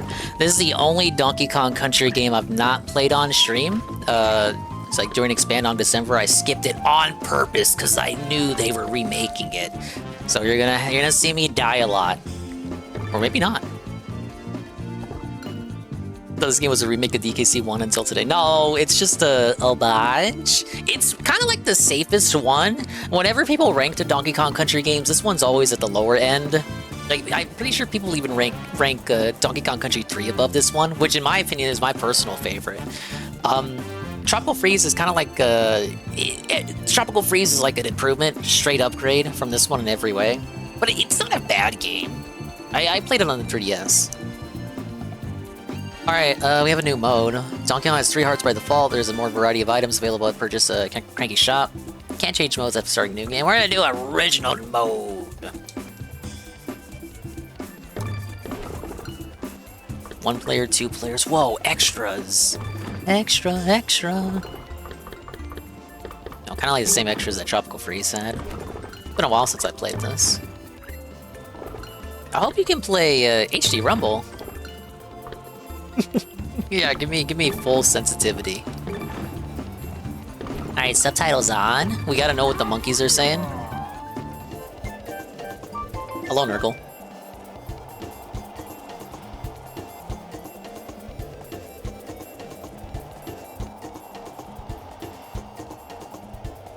Yeah, we need max sensitivity, I agree.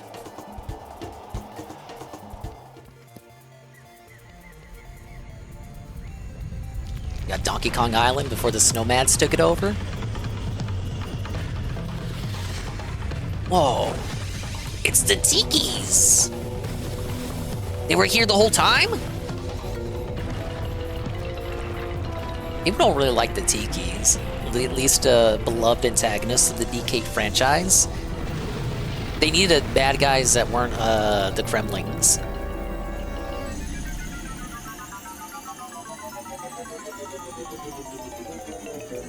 A dinger put through the ringer. I agree, Knock. Got some natural wildlife of the island here. They're hypnotizing the animals with music.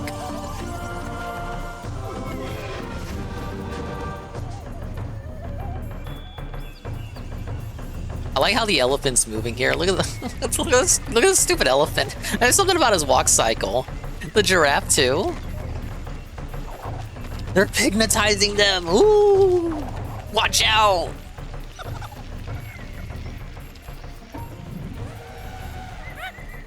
Oh, it's the Diddler. It's Diddler X. Don't go to his parties. Very visual language there. Go get him, Diddy. Then we got the gorilla. The big monkey. No, he's gonna grape him.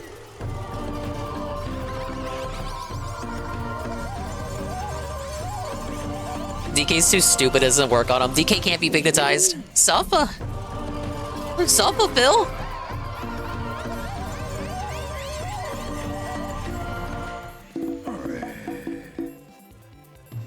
Then we cut straight to level 1. Alright, X and Y.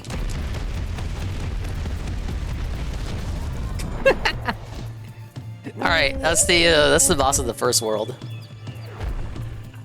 Yes, back in like we never left.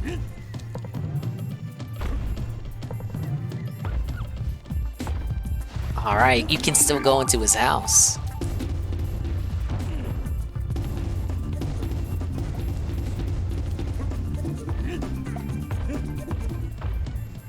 Good game, fucking hated the 3D levels though. Which ones? The rocket ones? Oh, we got the puzzle piece. Alright, so in Tropical Freeze, you had the ability to pick out the handles out of the ground. In this one, you got something different. If you hit down and then Y, yeah, you can blow. I got removed from Tropical Freeze in favor of the being able to pull stuff. Oh, in the back of the map, okay.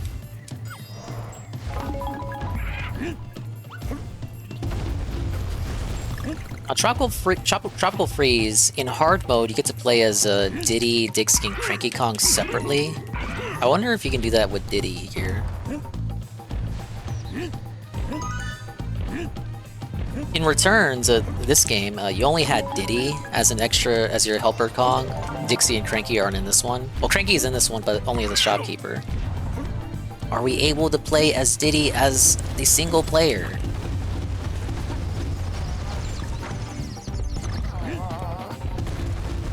Oh, we got the screaming pillars. You might recognize these from Mario Kart.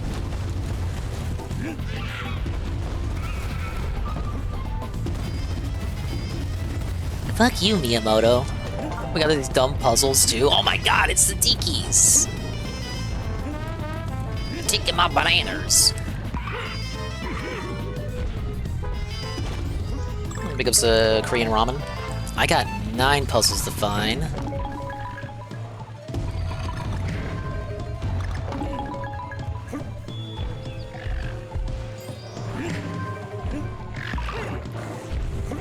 There's a bit more variety to the enemies that you're facing. In Tropical Freeze, you're constantly facing the snowman, so it was always penguins or walruses or shit like that. You're just fighting animals here. They're all hypnotized, of course, but those are the main foes. Either that or the Tikis. Oh no. Might fuck it up.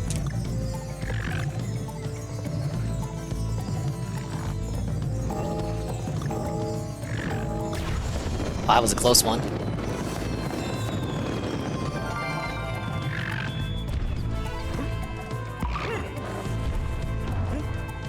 Give me that life.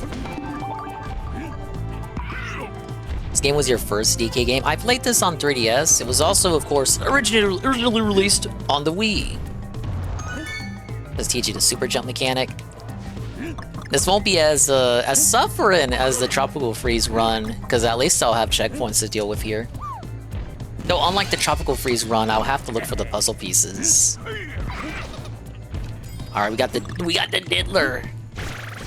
Works just like he does in Tropical Freeze. He can give you the hover. Oh, and he also extends your roll for as long as you have him equipped. Which is something I couldn't show off in Tropical Freeze, because my run, you weren't allowed to have a buddy with you. Well, before I do that... Ah, yes. And you got the pig? Now, hold up. The game's about pignetizing people, and we have a pig helper character? Whoa, this is like that stage in Smash that never came back to Ultimate.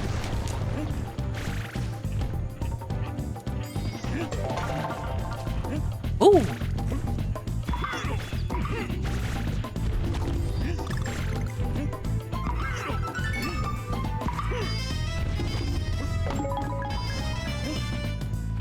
Played the game on 3DS, but using 3D vision to do some stages was a pain. I never had 3D on like that. Yeah, Diddy's basically a power-up.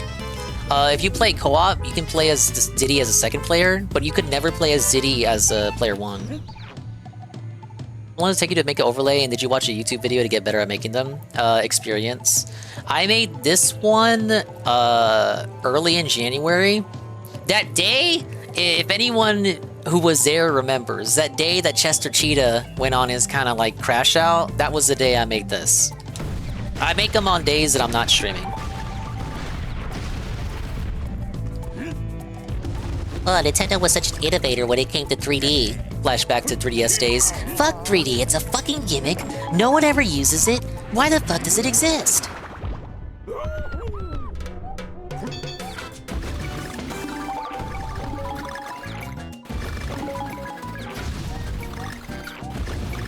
Again, fuck these up. I actually need to do them right. There we go.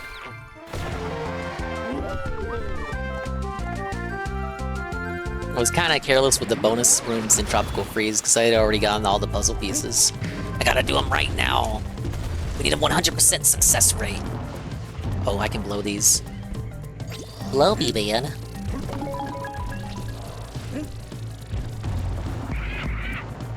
You mean you don't waste your audience's time by doing stream improvement setup streams live and expect money for it like the guy? I do it live to make it easier so you guys can help me.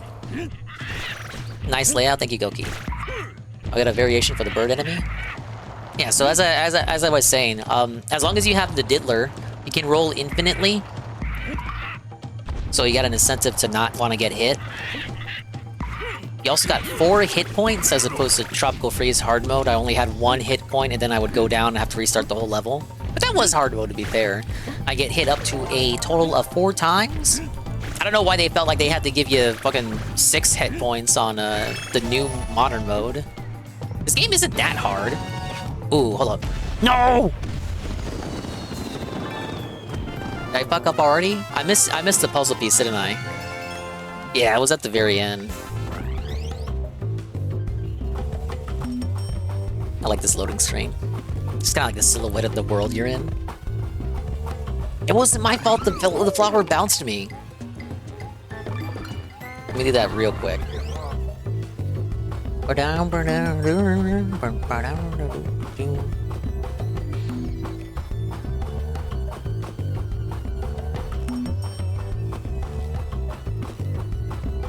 Star Wars came out in 3D, re-released in a cinema.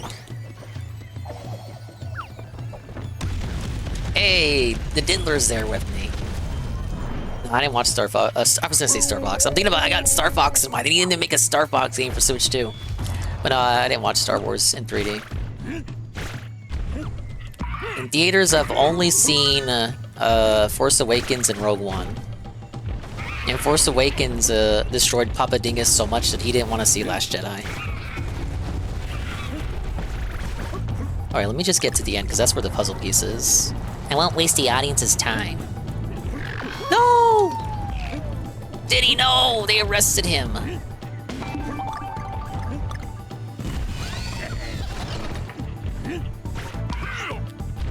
It says LNR to grab barrels, but you can also use ZL and ZR. Yeah, 3D was just a fad.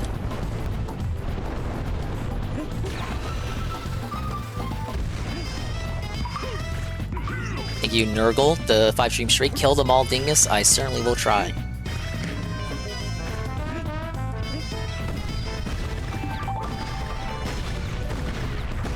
There's the allegation that one of the reasons why Dread failed, Dread 2013, 2012 or whatever, the reason it failed, or one of the reasons, is that they had 3D in the title, so people thought it was like popcorn movie schlock.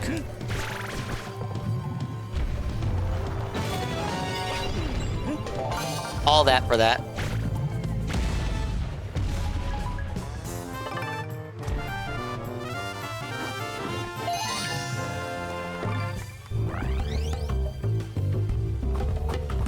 Oh, for sure. I love Dread. It's one of those movies that you want to get a sequel, but you know it would suck if it did get a sequel. Alright, we have King of Kling.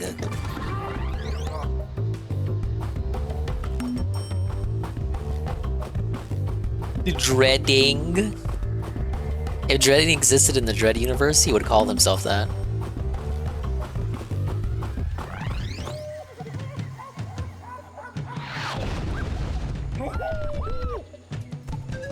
Yeah, movie producers realize that attaching 3D to your title makes people afraid. They don't want to go watch it. Everyone's like, Jay, I don't want to hurt my eyes, man. It does kind of have that stigma of like, it makes you think that it's just like a popcorn movie, summer blockbuster.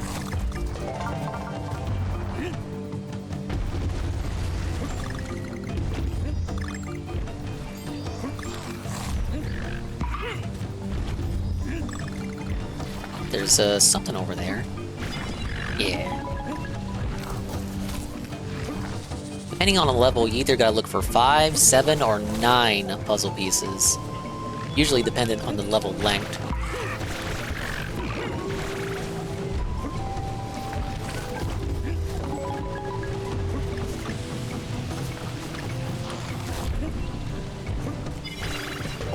Ooh. I knew there was something up there.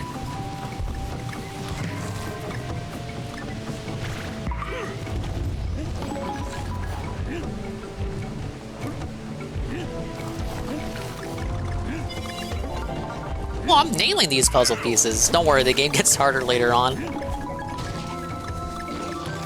This is just to explain the climb mechanic. Ooh! Mamma mia!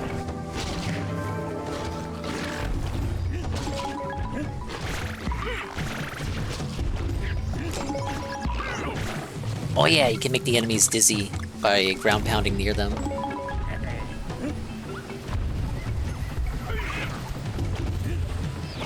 What is that? No, I don't want to do that yet. Or do I? What goes further into the level? Oh, this is a mini section.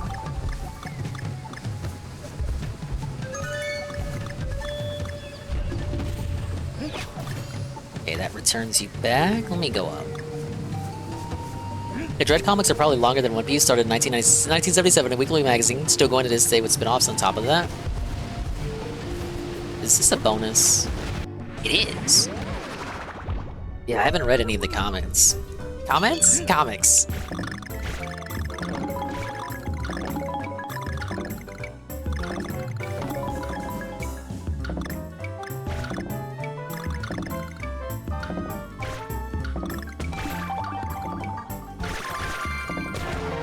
Some cozy bonus room music. That's the kind of music you hold down to if you're like rich.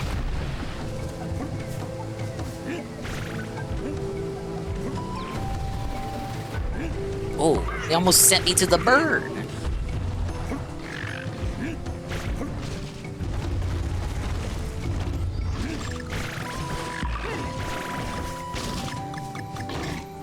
There's a puzzle piece there. Woo!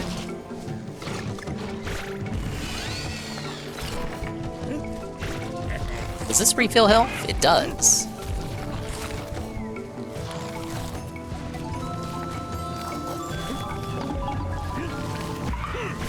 They're like even more ravenous piranha plants.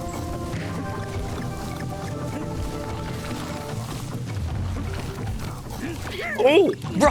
I didn't even see him.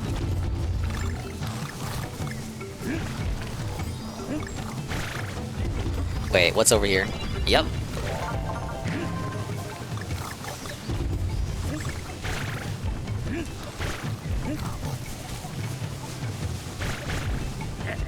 Big fan of Stallone Dread, as cheesy as it was. That one I haven't seen, but I've heard good things.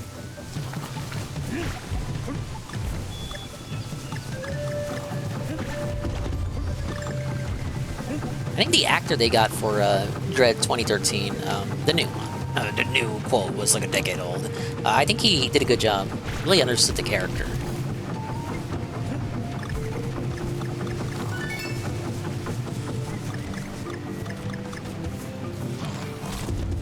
Yeah, Carl Urban. Hey, Carl. Not that Carl. That's who Snow Carl was this whole time. It was Carl Urban. Get it? Carl Urban? Urban style? It was in front of our faces the whole time. All puzzle pieces collected in the first run.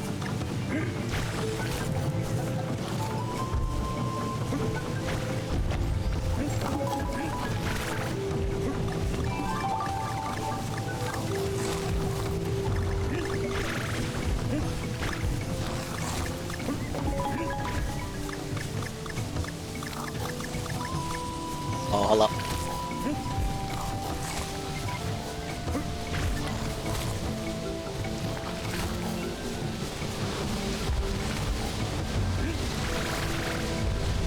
Thank you, Goki, for the shout out for Nintendo 64. That's the random Splatoon guy we rated on the last Splatoon stream. He ended up being pretty cool. And it turns out when we rated him, it was like his first Twitch stream ever. No!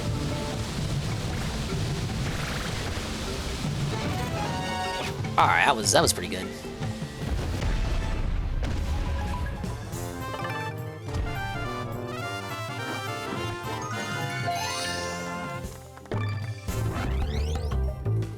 Allow me to dazzle you. What? BR Joe? 200 bits. Big ups, BR Joe. Hey guys, you guys asked for more DK even though Expand on December is over. Now where the fuck is the support? Yeah, we expanded Expand on December into January. Now where's the support at? Oh, it's Cranky Kong. It's about time you visit your frail old grandpa. Give me some of those shiny banana coins and you can pick through my old things. So you got Balloon, Banana Juice, makes you temporarily invincible. Adds 1 extra heart to your heart count. Why would you need any of these? Squawks is kind of cool because he's like an animal buddy. Squawks helps you find puzzle pieces. This is the one thing you need. This key opens a locked path in this world. You gotta buy 1 of these for each world in the game.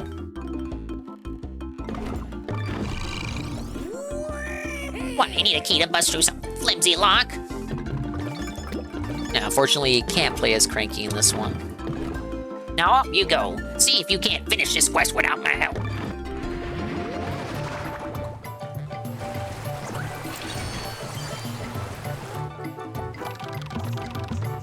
Treetop Bob. I like how Grant Kirkhope's OC is so iconic, Nintendo just remixes it for every game.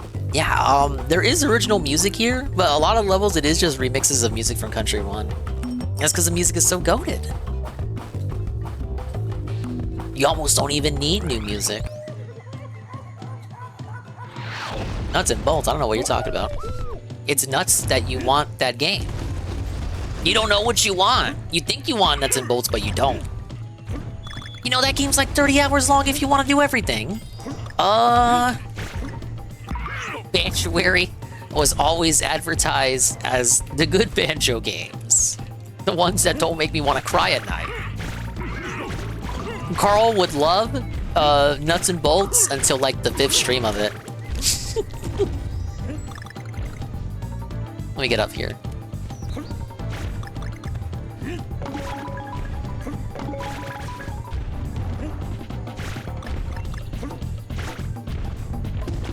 Yeah, they're all cheat items. The only one you want to care about is the map key. That's why anyone that plays this game always has 999 coins by the end.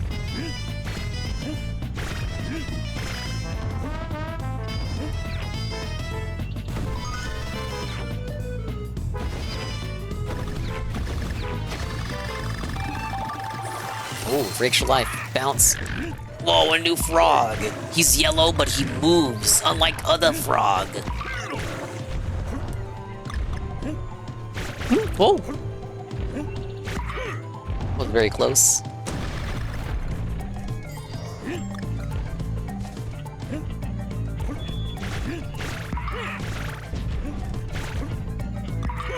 Yeah, all the sound effects got punched to them. I love the noise whenever you bop on an enemy. Something about it. Da-donk, da-donk, da-donk, da-donk. Oh, look at this jump. This is the first pro jump. You gotta be a cool guy to make this jump without hitting the flag.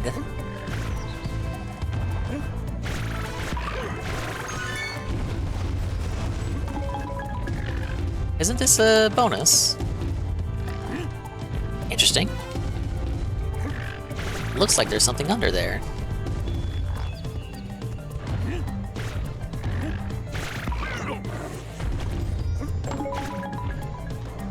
Oh, it shoots you. Okay, I get it.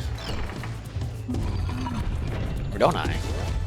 Whoa! It's the guy! He's the one!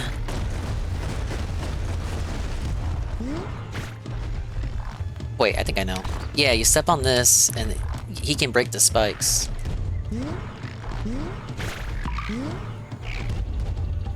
It's something you gotta backtrack and then break something.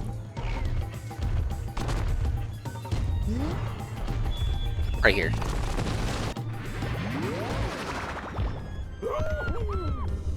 Oh, I did hear that earlier today. Rest in peace, David Lynch. GPM just said he just finished watching Twin Peaks. He was very devastated by the news. At least he got to do that revival, right?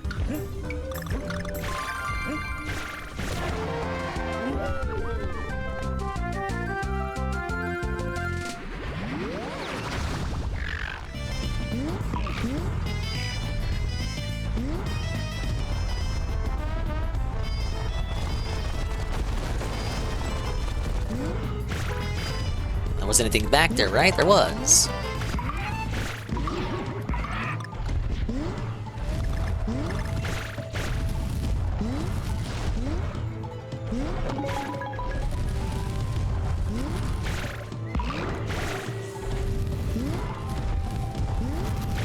No!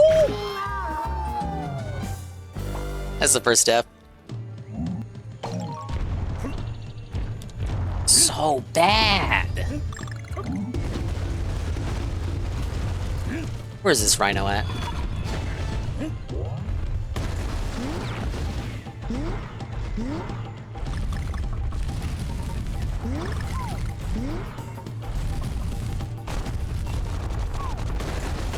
Well, let's get Diddy first. I need Diddy.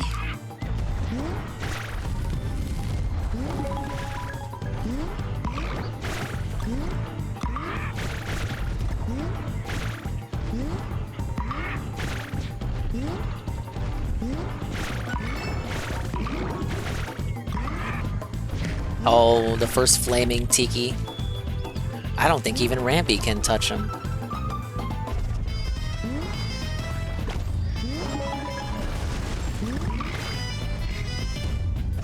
Can he not? Do I have to dismount for this one?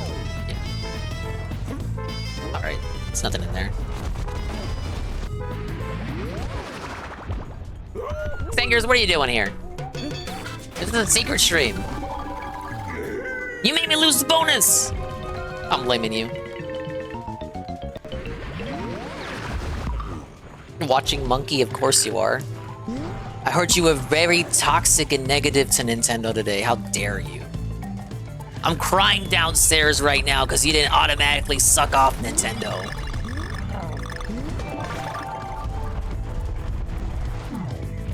But yeah, I'm playing the new Monkey game. Watched Switch 2 stuff earlier. Oh, I'm excited. I was hogging out.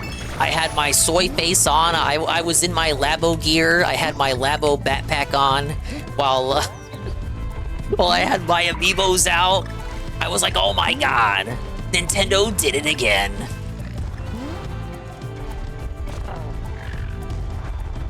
Switch 2 looks so boring because it wasn't the full reveal.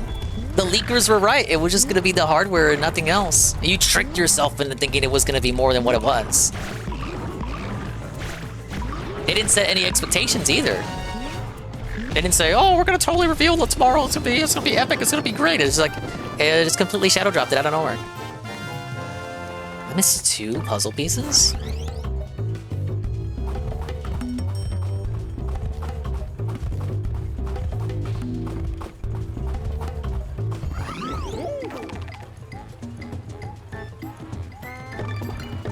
Yeah, that's right. If you like Goddess of Victory Nikkei, or Genshin, or Honkai Star Rail, or, well, he doesn't play Zenless Zone Zero because he's a nerd. But if you play any gacha, there's like a 90% chance that Sangers also plays it. So you should follow him for the latest and greatest information.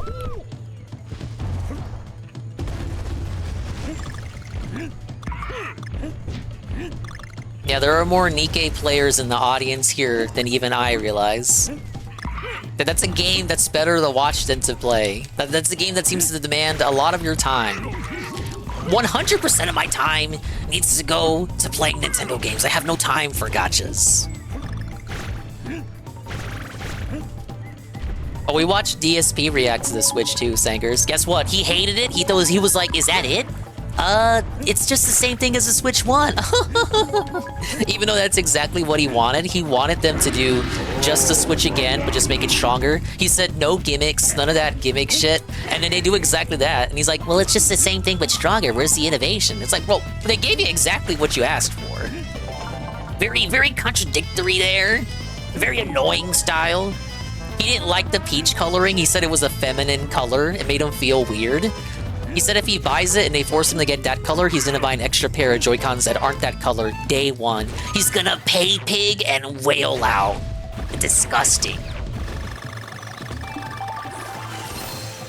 He's like, now you might agree with this. He said, "Well, is the Switch even revolutionary anymore? Because there are like so many competitors out there. There's like the Legion Ally, I think that's what it's called. There's like the Nvidia Shield, there's like the Steam Deck. It's like, is the Switch even special anymore?" I think I made the argument that if you go to Walmart, and you can't buy a Steam Deck at Walmart, but if you're a family and you go to Walmart and you need something for your kid, you're probably not going to gravitate to a Steam Deck, regardless of power. That's just not the mindset most people have. The Steam Deck seems more for the demographic of people that are already hardcore PC gamers that don't like Nintendo, that just want to have that portable aspect, but they don't like that the Switch is underpowered. I don't think that appeals to the same demographic that Nintendo appeals to with the Switch. Is that not the name? It's something is called the Legion something. The Steam Deck is better because the price of games are a lot more reasonable than a Switch. Well, of course that's true. But can you play Mario on it? And honestly, I know you're gonna argue, the games, but there are like better alternatives and stuff. For most people, it really just comes down to, can I play Mario on it? That's just how strong the library is. That's how strong the IPs are. There's a reason, I said it earlier, but there's a reason why the most popular emulated and pirated games are Nintendo games. Because people like Nintendo. You know, they may not like some of their business practices. I know you sure don't. But they like the IPs, they like the franchises. That's why they want to go out, they go so out of their way to play their games for free. The problem for the people that do emulate is either, you know, they want to support the bad business practices, or it could be pricing, or just stuff like that, wanting to play at a higher resolution or frame rate. But again, I think the people that do that aren't the people that were probably, they're not the people that were going to buy a Switch anyway. Do I think it was a low-key reveal? Yeah. Could have been a bit more bombastic, but it's not like the Switch Lite and Switch OLED reveals were bombastic either. Those were also just shadow dropped reveals with no fanfare or hype behind them. The thing that bothers me the most about the Switch is buying it, that I'll be supporting more Nintendo lawyers. Hey, you can't have that on your conscience. All the money that should go to your Switch 2, you know, so you can feel good about your conscience, you should just give that money to me instead. true, Zuki. I was not expecting Mario Kart footage. I thought we would get 3D Mario, if anything. So that did surprise me. Though, you know, thinking about it, it's like, well, of course you gotta show Mario Kart, right? They're not stupid. They know what people want, and Mario Kart's like at the top of the list for stuff that people want. Brand new Mario Kart.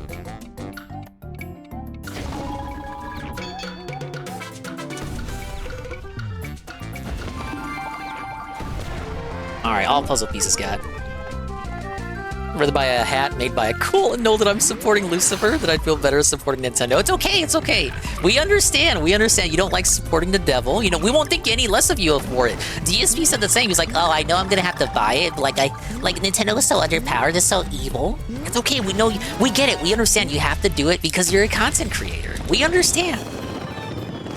You'll make more than the money back by playing Fire Emblem Switch 2, whatever the hell. Imagine they remaster Three Houses. They should remaster Three Houses and put Shez in it. I would totally buy that. Three Houses Director's Cut. $80.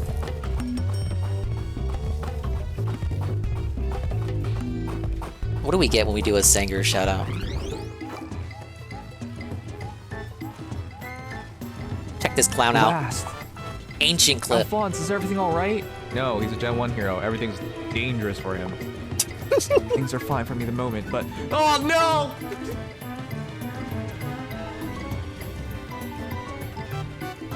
Just call me Summoner. Just call me Summoner. How many more days do you have to be hard for Rhyme for? Like 13? 2 weeks? What year is this? Is this 2018? Just put me out of my no, misery. I see Flame Emperor. This anymore. Is this 2019? Ancient ass clip. But where is Hard for Ride? I'm not Hard for Ride. It's for charity. Yeah, the pre-VTuber era. Then he fell for the trend. The Switch 2 should upscale and resolution boost games. Okay, that's my fear. Maybe, I don't know if you talked about this on your stream, but what do you think is going to happen with the Switch 2? Do you think they will charge for resolution and FPS upgrades like Sony? Do you think they will get away with it? $10 to upgrade individual games? I don't think people let Sony get away with that, but they're still doing it, but they're not doing it for every game. If Nintendo does that, it would be like a big monkey paw. Could they do it? Would people let them get away with it? I don't think people would, but they would still kneel over, they would bend over and let them do it. Or will the upgrades be free, but sporadic and random and not every game on day one? Like, imagine you have to wait till 2027 for the Fire Emblem Three Houses 60 frames patch. Then they'll dare to do that, I'll riot. That's bullcrap since the AI stuff is part of the hardware you buy. That's what I'm saying. So, like, in the case of games with variable frame rate, those will probably see like a performance upgrade no matter what, just because you're playing them on Switch 2. But the games that are like 30 frames hard cap, I imagine in this scenario, those would be the ones that they would charge for. Whereas the variable frame rates, you know, it's just going to perform better no matter what. Three Houses, Manuela and Rhea only MILF edition. People would buy that too. Bayonetta 3 will finally lock to 60 frames. I think people have issues with Bayonetta 3 beyond the fact of the performance. Alright, we got two choices. Sunset Shore, Canopy Cannons. Sunset's pretty good. Nintendo Bro's gonna buy the product regardless. Now, obviously, I'm gonna buy it and then write it off on taxes, right? It's a business expense, I still own it. Sanger says Lamau, but he's like getting all his fucking expenses together. Alright, what did I buy for the stream in 2024? You should write off all the emotes you commissioned. And no, that's true. Emotes are a commission expense. That's business. Write the emotes off. What else did you upgrade? Write off any new mics? Write off any new monitors? I think there were some upgrades you made equipment wise. It sounds so evil, but like taxes are evil, correct? Oh yeah, he's Canadian. The Mounties are gonna come after him. Yeah, I love the sunset levels here. Then like every other 2D platformer ever after this one took the idea. Even Mario. Yeah, right off fan art. right off fan art. Right off the shroom fat roll.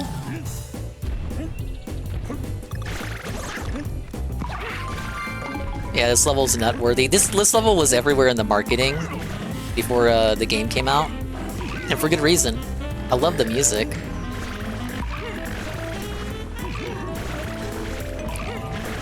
Oh, can I flip those? Yeah. Write off subs to Dingy as a business expense. That's a business expense. I still own it. Dude, writing off... Yeah, look, it is a business expense. Because sometimes I use other people's emotes in my pinned messages for the business. Therefore, I should be able to write off my Sanger's sub as a business expense. For all 12 months, $60 back in my pocket. Thank you. Not even 60, because it's like $6 now for a sub. Trump needs to make subs great again by lowering them to $4.99. Everything is forgiven. Every perceived slight is forgiven if subs can be $4.99 again.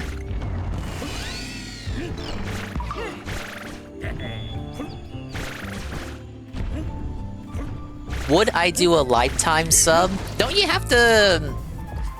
That's something that partners get, right? One guy I know, Ann1337, I'm a lifetime sub on his channel. It never notifies me about it, so I often forget about it. Shame affiliates can't get, like, at least one of those. So I can at least give it to, like, a bot or something.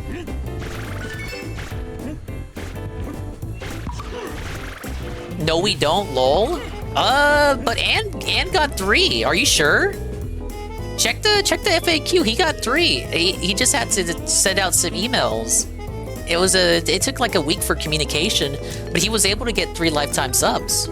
You should look into that if you haven't. I'm surprised you didn't know that.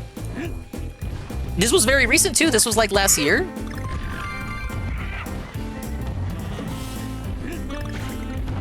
Sangers is a partner too. That's what I'm saying. He has that ability. Evan's got it as well. And Fraga should have it.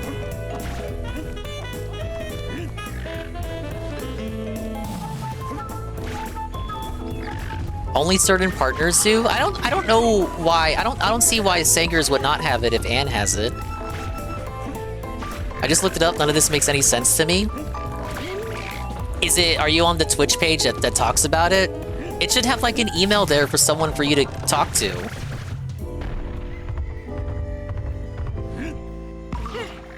You can do more based on viewer count or sub count. I would say Sangers more or less gets the viewers that a typical Ann Twitch stream gets. I would look into it. You can reward, I don't know, give Sugma a lifetime sub. You get at least 3, I believe. It is dependent on your viewership, but I believe Ann received 3? 2 or 3. Maybe you can sweet talk them, say, hey, I've been here doing this for years. You can give me a lifetime sub there.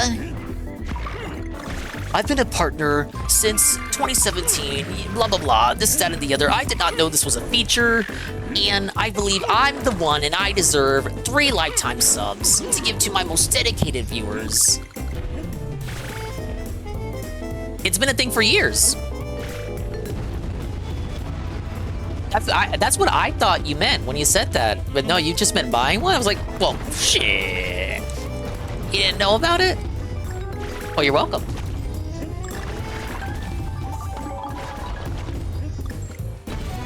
Oh, I don't want to get that yet.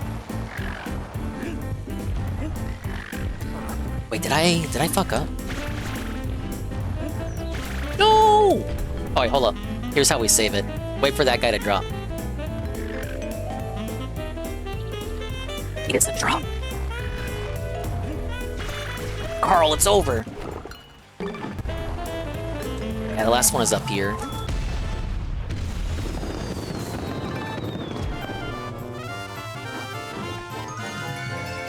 Yeah, my longest sub is probably the one I have that's 7. Oh, I hit A when I should have hit plus. I'm sure people like Pokimane get like whatever they want, because she gets to twitch that sweet septiblooms.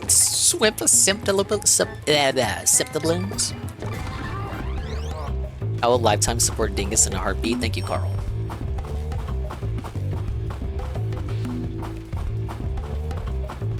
I would lifetime support Swollen __ Dingus, the best creator on the platform, obviously.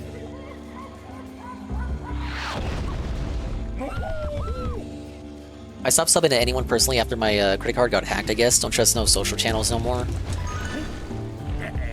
Yeah, there have been stuff like that happening recently. Good Smile US recently had like the, anime website, anime figures and shit. They recently had like a, they were hacked, but they kept it under wraps. So they kept it down low key for months, and then it got discovered. And if you had used Good Smile US in a certain time frame, your banking information was exposed and stolen. But thankfully, yours truly was not affected.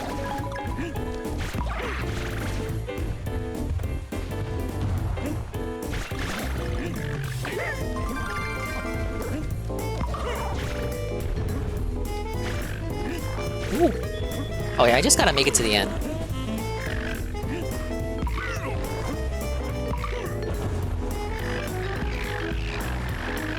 Go, Diddy, go!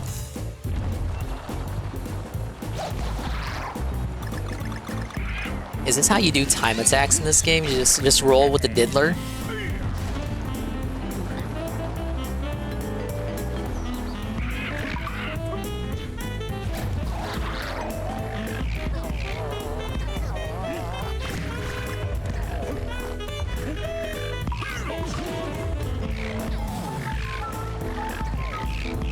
Alright, after this we got one more level and then I think the first boss. Alright, well, hold on.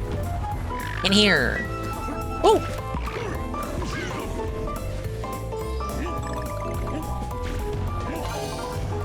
That's what we've been waiting for!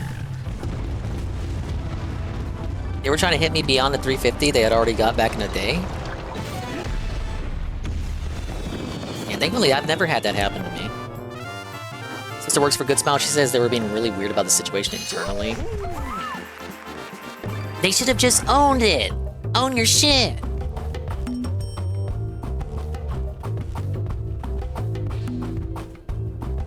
Well, that's why you're a penny pincher? You penny pinch every day on your day off? Oh, okay, we got 2 more levels than the boss.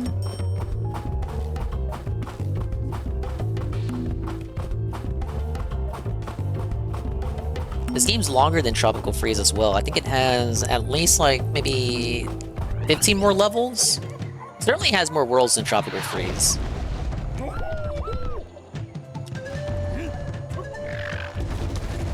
Alright, Sangers, what is your dream game for Switch 2? You know, you're always gonna hate Nintendo. Nothing can change Nintendo or redeem them in your eyes. But what's like, if they revealed this, you know, in April when they do the Direct, like, what it's gonna make you pog out, maybe not forgive Nintendo for every slight that they have dealt on you. But if they revealed this and it was so heckin' awesome and cool, you're like, oh my god, I'm coming right now, I need a Switch 2. They already did? Really? Is Mario Kart for you? I didn't know you were that big of a Mario Kart guy. I've seen you play it. Oh, you meant Xenoblade Chronicles X. Oh, that'll probably run great on the Switch 2. See, I've only played Xeno 2 and 3, and I still have to do the DLC for Xeno 2. I did all of Xeno 3 on stream. Carl hated it. And then I did the Xeno 3 DLC. I did a bit of Xeno 2 on stream, but I mostly did that off stream. But I never got around to doing the DLC. And then I bought Xeno 1 Remake, which has that expansion to it, the epilogue. But I never got around to streaming that. And I never played Xeno X, even when it was a new game. That's the one that people always say is, you know, it's different. It's different from the other games. Remake of Fire Emblem Blazing Blade, the one with Lynn, Hector, and that pleb Elliewood. Yeah, more like Smellywood. feel like they only made Elliewood like to pander to the Westerners because they didn't get Fire Emblem 6, so they didn't get Roy's game. So they gave him a game with a character that looks like Roy, but it's not actually Roy.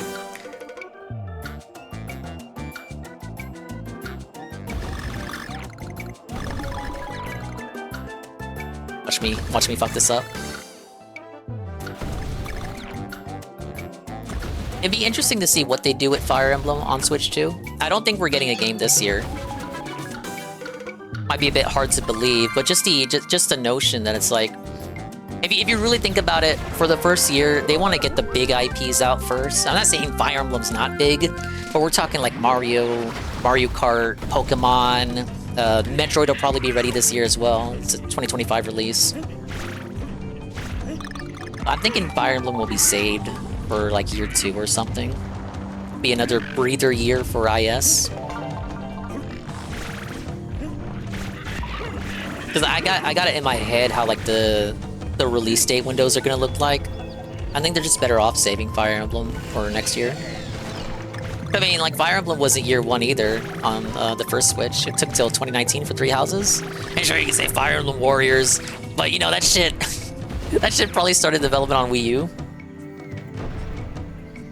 What is the most original Switch game? Define original.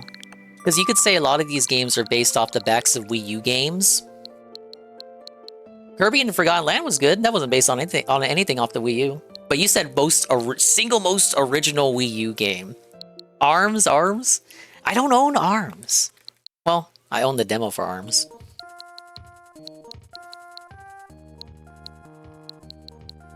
Wow, you see it too hot. Well, yeah, I'm not that much of a hypnotized Nintendo fan. Wii U games were more original. Well, it's the result of HD development, right? So, Nintendo does like the opposite of developers today, where they have high development costs, all stuff like that. They keep their development costs more moderate, but as in consequence of that, they reuse assets. So like once the foundation is situated, every game afterwards is kind of built off the previous one. For example, like what's a good example? Paper Mario Thousand Year Door is built off the engine used for Paper Mario the Origami King, which is already built off the engine used for Paper Mario Color Splash on Wii U. They did remasters on Wii U. Well, Ubisoft did that, but that game is on Switch. It's just no one talks about it. Speaking of Fire Emblem 6, Dinger, can you give me an estimate on the what month the playthrough is happening? I cannot. I owe a playthrough of Fire Emblem Binding Blade, Sankers for Kian-gun there, and I've been delaying it a bit because he's forcing me to play on hard mode. Wonderful 101. I didn't play Wonderful 101. I don't know if you know, but did you know so Nintendo owned Wonderful 101? Like they owned the IP, but when Platinum wanted to port that game to other systems, Nintendo refused to do it unless it was Switch exclusive.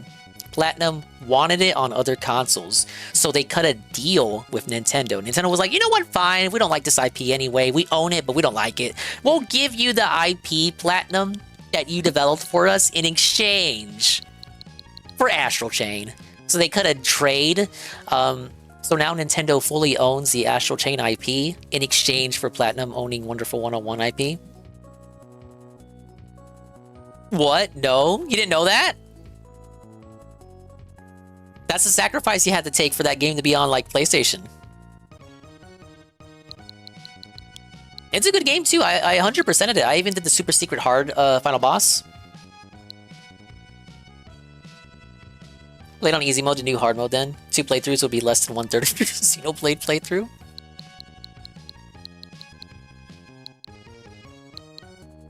Look, we'll get to it eventually. The priority is, finishing everything else that I haven't finished yet. I think overall, the Switch had a good run. It's undeniable that a lot of these games are built off the foundation of what the Wii U started. But the games flopped on Wii U, so I'm not gonna, I'm not gonna be crying too much about the situation where they just ported and remastered them all and sold them again. Maybe if this was a better timeline, we could have had it so your library carries over and you got to keep your games and you didn't have to buy them all over again. But they did change up the format from like the games being on disc to being on a cartridge. At least it's not repeating with the Switch 2. But yeah, to be weird, I'd say most original Switch game. Probably from Kirby's up there. Like, there's no 3D Kirby game on Wii U. We do. That was confirmed. Didn't you watch it? It says straight up, you get to keep your games. And they said it in the investor meet. We knew that. We knew that before the reveal. They had said in the investor meetings, but long before the reveal, yes, you'll get to keep your games. And the NSO games will be kept too. The ROMs, and they're not going to restart the drip feeding over. It'll be they're just going to add on to the library. Oh, you said they weren't? Well, I speak way too fast, and I trip over myself sometimes. 2 routes in FE6, which is like 4 chapter difference. You do the sachet route on easy mode. You don't watch don't want the engine smoke on hard. Is that true? I thought FE Sacred Stones was the one with 2 routes.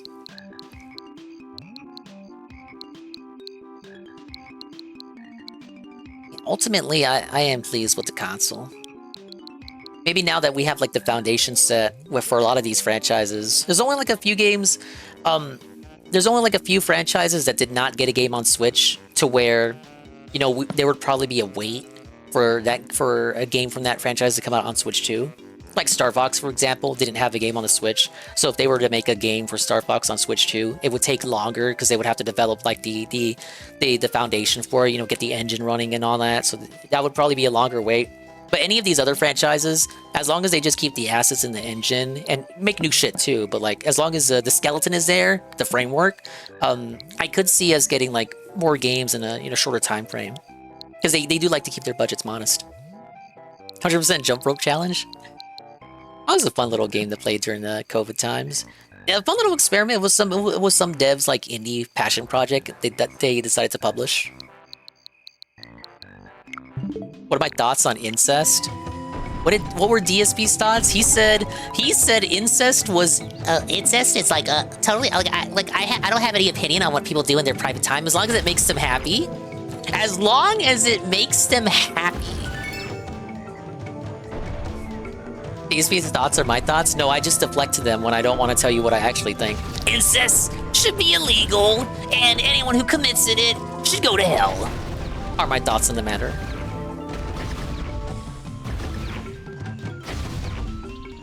Wait, did I mess up? Sanger's making me mess up again. It's bad because it's not as meaningful. He didn't say that.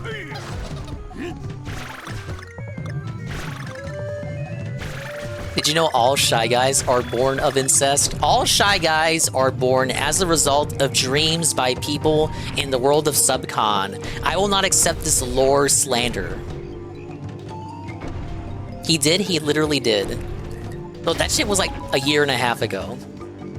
Not a lot of people talk about that either. He literally defended incest in like some weird-ass segment.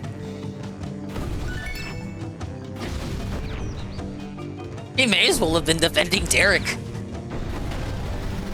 Ah, shoot. It's already the dirt death. It's over. It's over, Carl.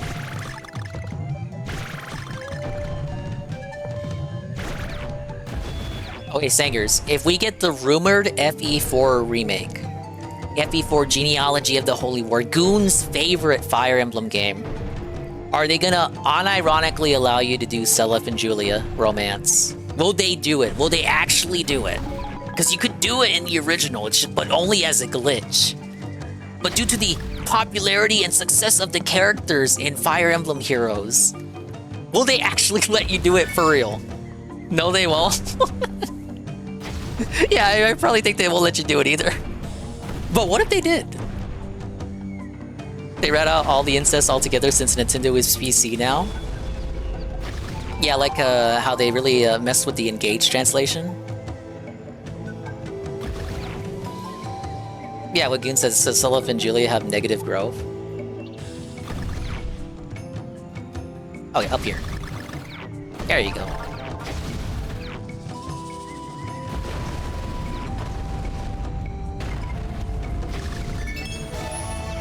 I'd still say Treehouse are better than they are in the Wii U days.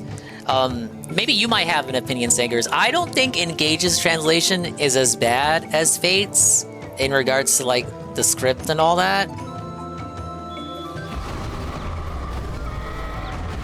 Maybe I gotta go back and read some of those supports to compare. But like Fates, you have like fucking Saizo and Baruka, the whole conversation removed with just periods.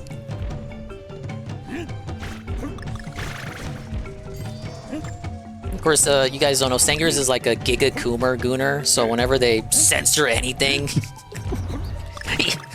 he goes insane. I can't support this.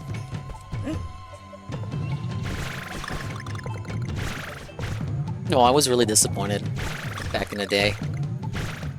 I was really on that, what do they call it? They had like a movement, Torrential Downpour, dedicated to documenting all the changes from in the Fire Emblem Fates script from Japanese to English. And I was really like, they can't be doing this. Why are they changing my games? They made it political! I thought that was a bonus. I still think they were worse then in the Wii U days than they are now. Like what they did to Tokyo Mirage Sessions, the idle game, is much crazier than anything they did with it Engage. Because think about it, when it came to like Tokyo Mirage Sessions in Fire Emblem Fates, they actually fucked with the gameplay. So they removed the petting minigame or messed with Tsubasa's like actual character model.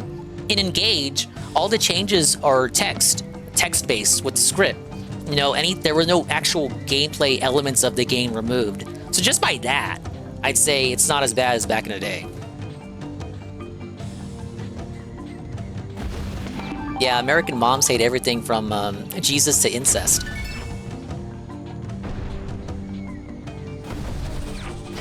Now, Sangers is gonna kill me, but I never played Tokyo Mirage Sessions.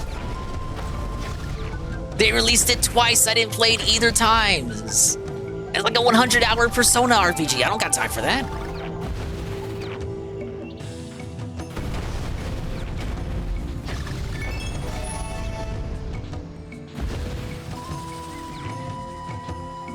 Well, why play Tokyo Mirage Sessions? That shit is censored as hell. Well, it is. They have like a patch on Wii U, I believe. And then the Switch version, what was it? The Switch version censored some stuff from even the Japanese original, and then they had to refund people that pre-ordered the Japanese Switch version. It was a big drama. Like Nintendo had never done that before. Sorry for advertising that you would get stuff that like wasn't in the final game. Me-side? I don't think we're getting the Dingus Me-side playthrough. What is this for? Oh, wait, I see it. I was trying to figure out what this was. What?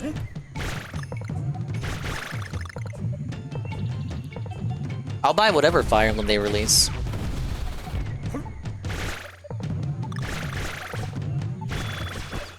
Yeah, with Xenoblade X, they basically just said straight up on the Japanese website that all the changes that were made to the international version are coming to the Japanese version. They were just very honest about it. So don't expect any censorship reversion.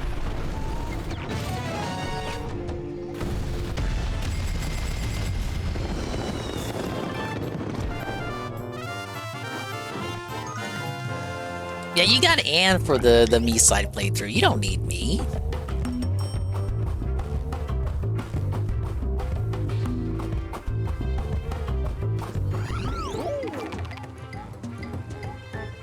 I missed one puzzle there, but that's fine.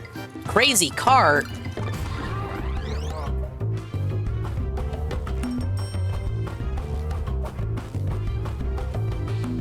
Yeah, I can't run PC games. They gotta be like 2000s Flash games, of course. This laptop can't do it, obviously. The game got rehashed by Nintendo 3 times already. Well, you say rehashed means like you re-released it 3 times. Actually, it was originally released on the Wii, and then they re-released it once on 3DS and twice on the Switch. So was it released 3 times? Yes. Was it rehashed 3 times? Was it actually rehashed twice? But am I becoming a man dingy when I can afford it? It's a big ask here. Okay, just buy a gaming PC, bro. If I told you to just buy a new graphics card, you would, like, seethe and have, like, a 30-minute conversation about it. You can't just, like, expect me to, like, upgrade my graphics card. Like, the economy and, like, money, and it's like, no matter what I do, I always get shit for it. You have a 4090? Okay, well, if you didn't have a 4090, you would do that.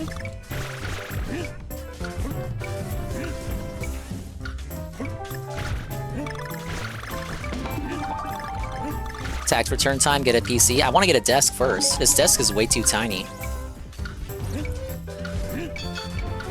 And a better chair. Not necessarily a gamer chair, but like one of those mesh office chairs. Because I used to have one back at the old job. I wish I took it with me, even though it wasn't mine. Yes, we're still on the desk thing. The desk never happened. This desk is falling apart. The little lower part here where you, the PC tower area, we'll call it, but the PS5 is situated here.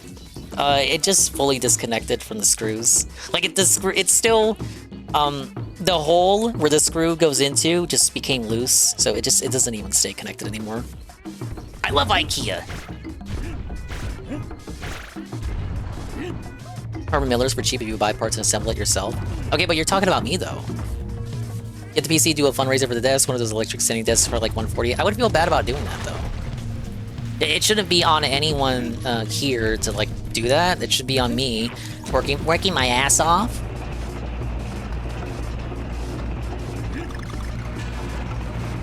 Look, it's Monty Mole, but like fake Monty Mole. William the Alchemist! No, hold up. What are you doing here? Big ups, William the Alchemist, for the raid. You would feel bad for asking for a desk to do the stream on. It's not your responsibility to fund that, though. Hey, Cyber. And hello, William the Alchemist. Can we get a shout-out? We're playing the new Donkey Kong Country game, which is actually the old Donkey Kong Country game from the Wii, but remastered in HD. What clip will we get? We won't get any clip, it's broken. Why does this happen sometimes? Why? What are we playing? I have no idea what this unicorn game is or what it's about. Oh, this is his game of the year. Strategy role-playing game. Oh, this game totally destroyed Fire Emblem, I hear.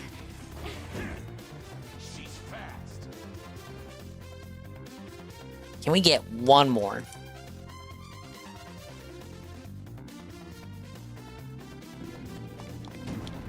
Oh, we got the 3D hang on, VTuber. I want that yellow crystal. Yes.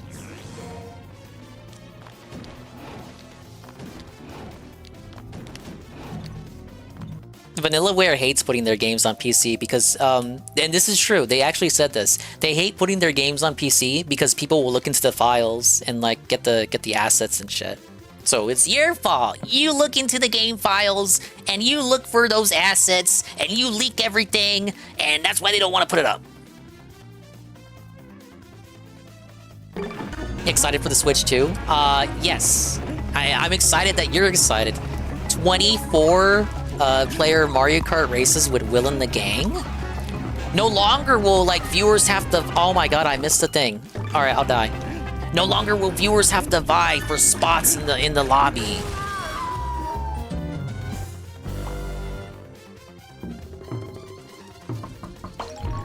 What if we get Kirby's Air Ride 2?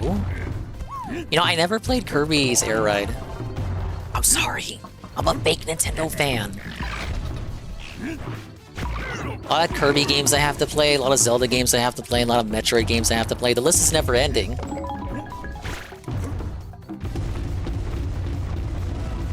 Oh, they should do 20-player Smash.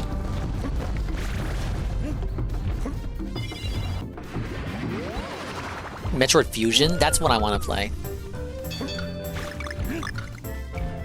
I did play Dread and Prime, the first Metroid Prime when they remastered it.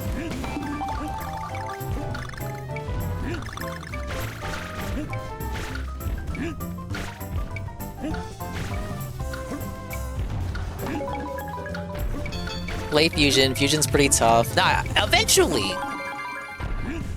That's my answer for everything. Ah, yeah, we'll get around to it. Eventually. Like, we just spent the past couple of months playing almost all of the Donkey Kongs. And there are still some Donkey Kongs I've not done.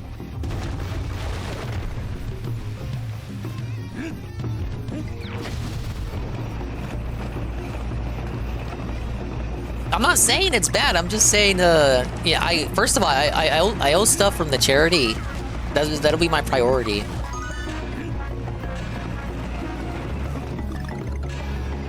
And then, you know, there's always new shit coming up that I want to play. And then there's stuff that I was already playing that I was already supposed to be. I'm a busy dingus. Got it. No!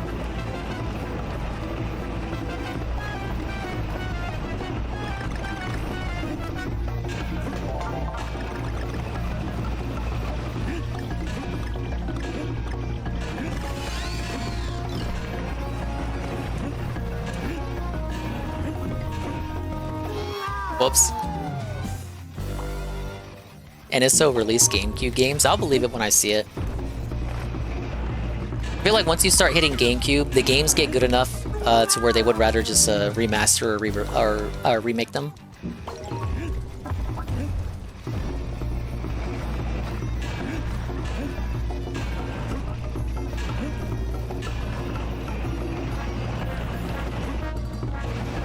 I hope you had a good stream, Will. I see you were playing Castlevania. How you enjoying that? Is that a good Will-style game? Did we win? Are we good? Go! Oh, you beat it. Congratulations. That's something I don't often do.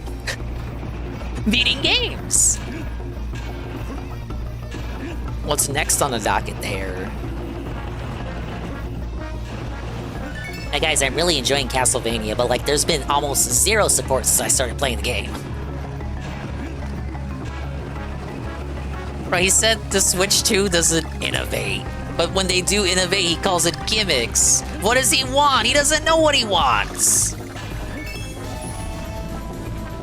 Oh, be careful, Donkey Kong. I'm not even on rails.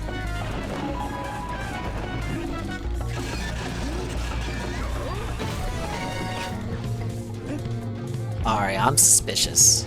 I don't want to drop down there, but what if... No. Mercenary Lament comes out next week. Well, if you want to see that game, and you haven't followed William the Alchemist, what are you waiting for? You should follow him now, right now.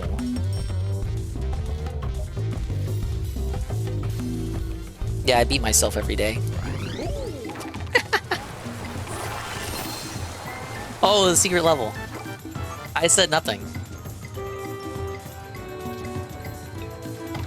Let's do the boss first, then the secret level.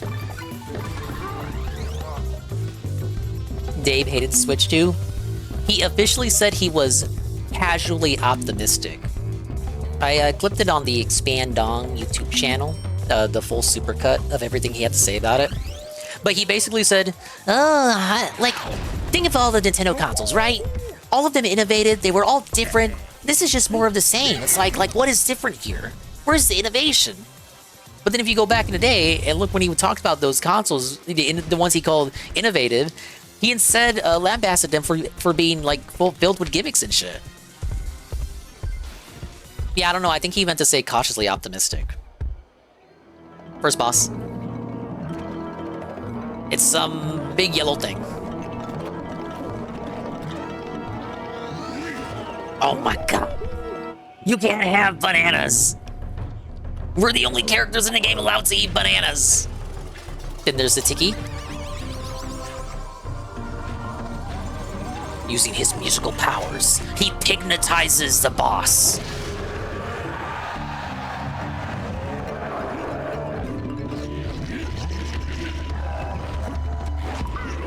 Alright, I gotta jump on his back, but not when he has spikes out. I like that Tiki's yelling in the background.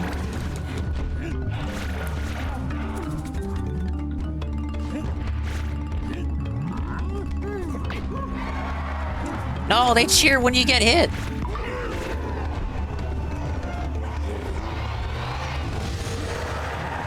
He spurgs out when you move to the next phase.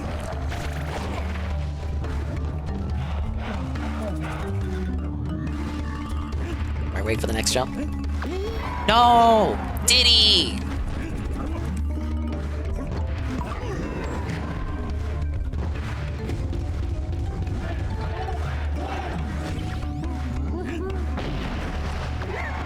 Oh, he had a shockwave there.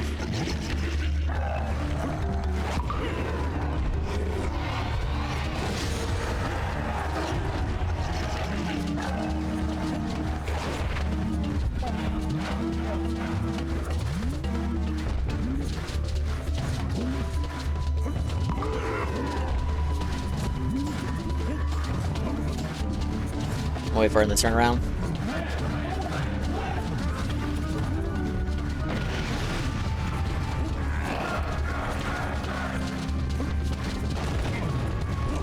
Oh! Thought that was gonna count as a hit on me. Come on, come on, come on, what you got?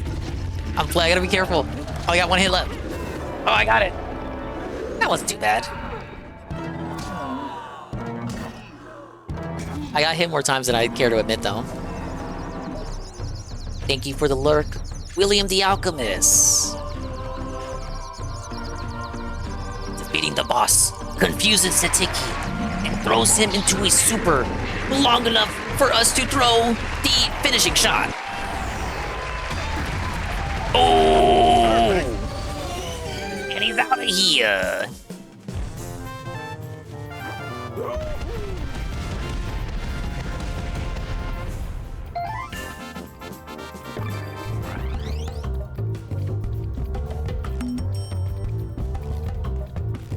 Alright, we're gonna do the temple levels now. I did do the temple levels on a Tropical Freeze. It's the ones that are just bullshit hard for no reason. Absolutely no reason. Next we got the beach level. Oh, we got, recall, beach, ruin, cave, forest, cliff top, factory, and then volcano.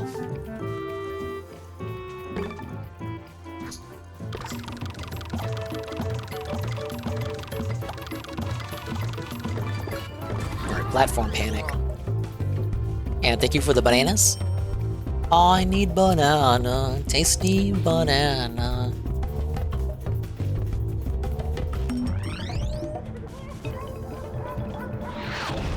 Ann was in Tevin's chat earlier. I think he finally got some sort of internet plan that's good for him. He's got one more week and he'll be back. Which means one more week of Seru anime night. Bro, I didn't talk about this on stream. Last anime night, Seru was playing the shows like in Russian and French. One time he played them with the wrong subs. He had the subs off. One of the shows he played English dubbed. One of the shows was playing in 60 frames per second. He had it at like the wrong, no, not 60. He played it at 120 frames per second. Playing an anime in 120 frames per second. What's wrong with him? He was A-logging us the whole night. And then he just fell asleep. He fell asleep early because he was up for 24 hours. And it's like Sarah, the shows are fucked up, but you're asleep, so we can't fix it. Ah! Well, eventually he woke up, and then UNFW finished the night. It was straight A-logging.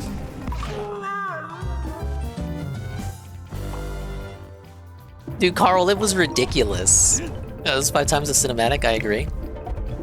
It was the one he wanted to watch too, Sakamoto Days. That was the one he was most excited for, and then he plays it at the wrong speed. I'm like, you know, because I was hard on him, like not that hard, but like I was like, haha, funny hard on him because he came in the chat here like 2 days before that saying, Dingus, I have anime night ready to go, 100%, it's all ready. I have all the shows lined up, everything is good to go, everything is ready, and then all that happens. Maybe test each show first just to make sure it's the right thing. Yeah, Sarah was trolling. Safa, Dingus. Safa.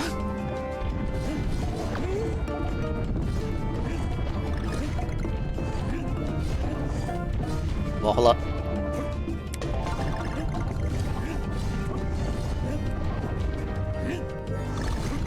Oh! Come on, this is crazy. You think this is enough bouncing? No! No! You get one shot at that. Hello? Where's Diddy at? I'm not allowed to have Diddy here. That's okay. It was, you know, Seru's new to the game. He didn't understand it. Oh, I like how... Did you see that? The animation, when you just barely make a jump? DK was, like, grabbing on the edge with the tips of his fingers. His little monkey feet.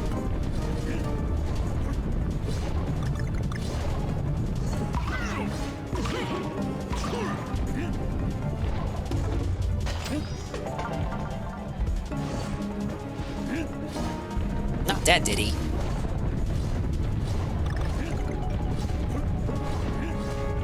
I don't need that puzzle piece right now.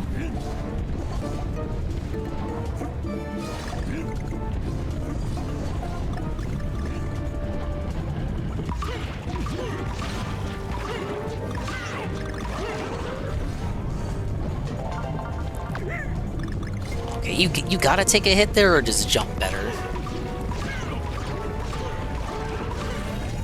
We done? Why are we not done?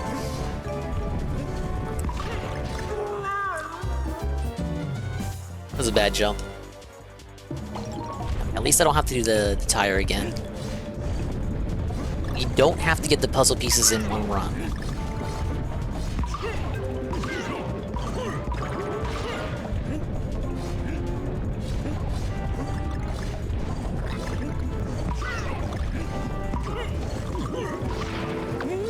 Oh, that counts as a hit.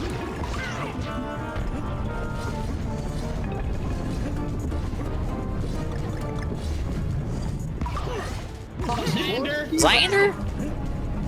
Hello, JC. We're playing Donkey Kong Country Returns HD.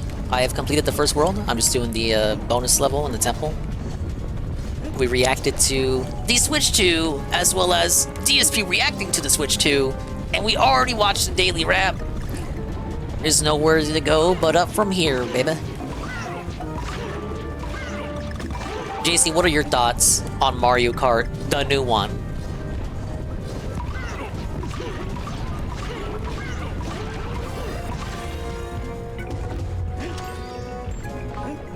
Gay? Why? Oh, I know why, because they removed biker suits. That was your thing, the biker suits? Why would they do that? Daisy's biker suit, why? They made it political. Why is there one up there?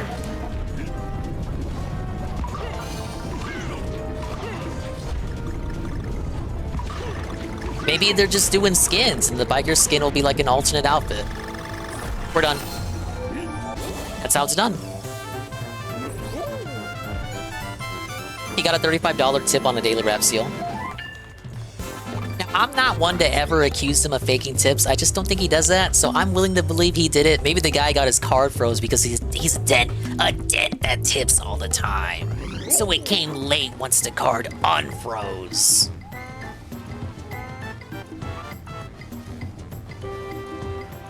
Races is a new 12. I hope they never bring Babby Park, but the many races. With how the tracks are designed, JC, this is a theory. I must go out on a limb. I could be wrong, but I'm gonna go out on a limb and say 24 racers is a side mode, like 200cc or some kind of setting, because the track they showed off is very wide, very plain, just a straightforward. There was maybe one turn they did. It just kind of makes me think, maybe there'll be like dedicated tracks that support this. If they bring retro tracks back, like retro tracks wouldn't be able to support 24 racers, I don't think. I'm being doom and gloom about it. There's no way they could support that many racers. Alright, Beach World, popping blanks.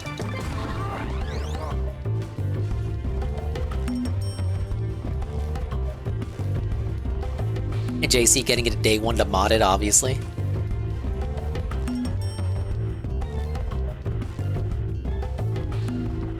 Baby Park with 24 racers? Hell, that's what I just said. No, retro tracks are not going to be able to handle that. Oh yeah, here's a question. How long, JC, do you think it'll be before they mod it? Like before they start pirating it? I think Switch 1 was almost like immediately. But only because of the paperclip shit. As long as they don't replicate the paperclip situation, it might not happen until like 2 years in. Maybe?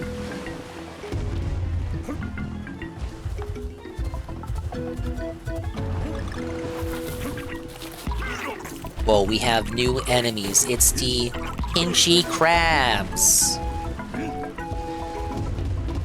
Very cozy music, too.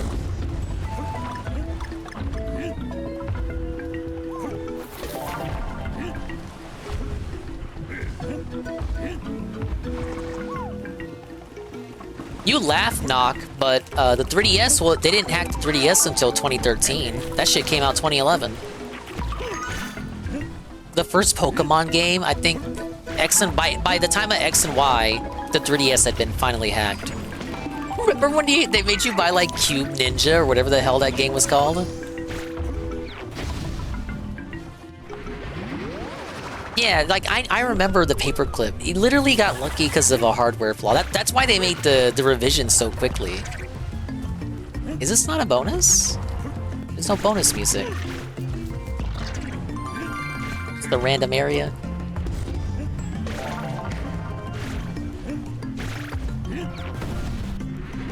They probably got the internal note from Nintendo. Don't sell this game anymore!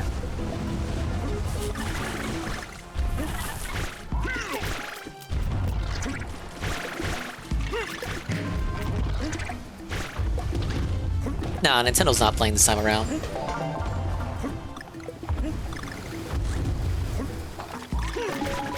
That's why they went after all the emulator guys for Switch 1. That was them preparing. It was them sending a message prior to Switch 2, coming out. Kind of like a warning. Don't you do it!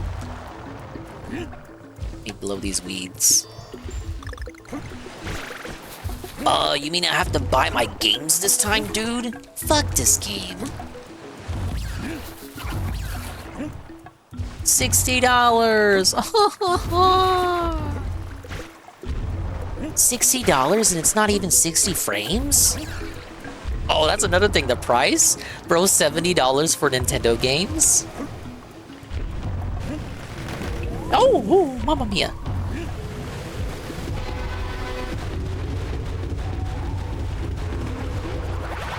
I need banana, tasty banana. What? Where are the tasty bananas? Oh. Whoops.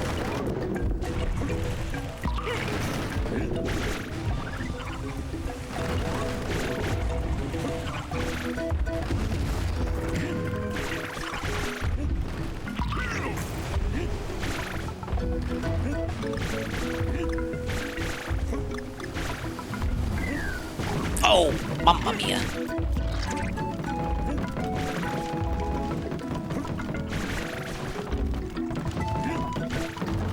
I buy Japanese games, $100 is normal. Yeah, with Play Asia and stuff. Well, I don't know where you get yours, but like, if you import like the Sea Monkey version. Games that don't get like a Western release, but get technical English release, because they get released in like Sea Monkey territories. What is this?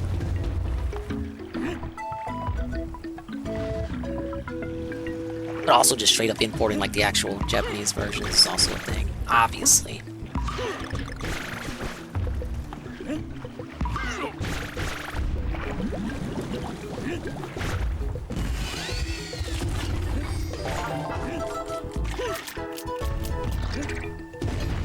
Ooh. I can't fire that.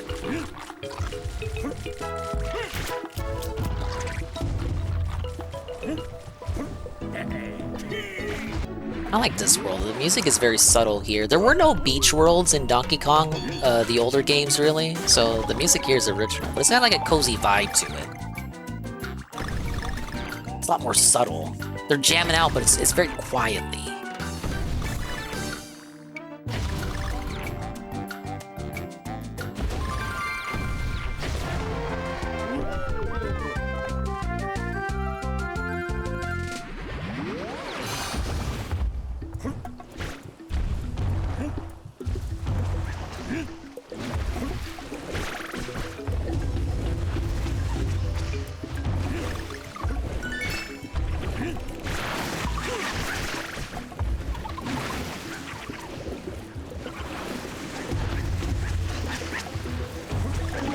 remember these sharks from Tropical Freeze. In that game, you could kill them with Cranky. I mean, here, they're invincible. Well, maybe you can kill them with a barrel. GTA 6 gonna... Oh, whoa. Almost hit the spikes.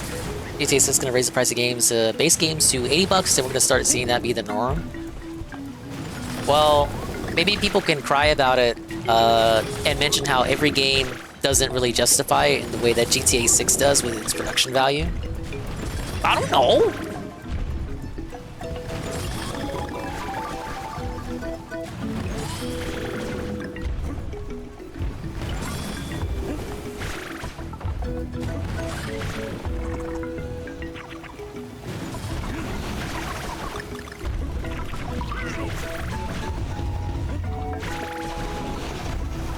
How do I get that banana?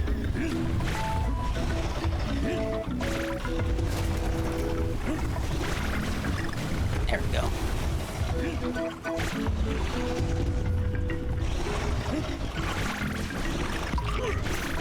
That's all companies want to do, man. They just want to line their pockets, right?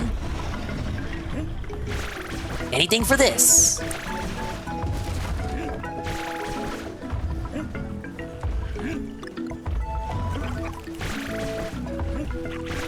Oh, I can't get those tasty bananas. Oh, yes I can. I gotta be subtle about it.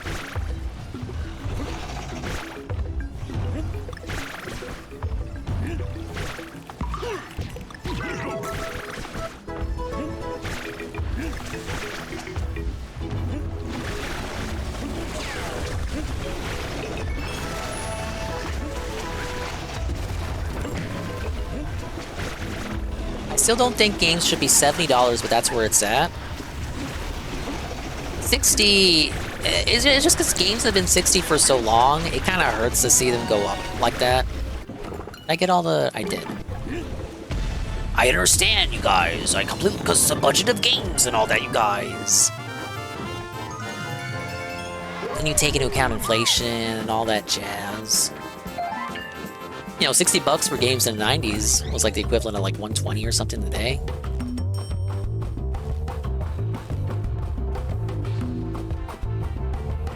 You could still argue games are cheaper than they ever been, and still be kind of right.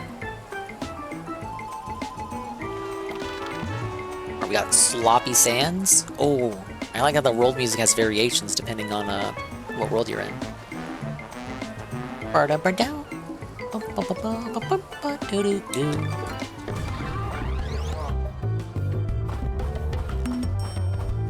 Well, that's the thing, Seal. If they gave you a discount for the digital version, no one would buy the physical. Or at least they feel in their minds no one would buy physical. Even like a $5 difference, people would probably just all buy digital.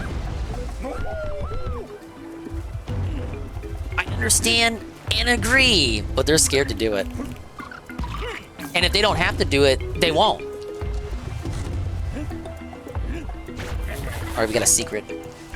A secret that's so in your face, it'd be silly if you didn't get it right away.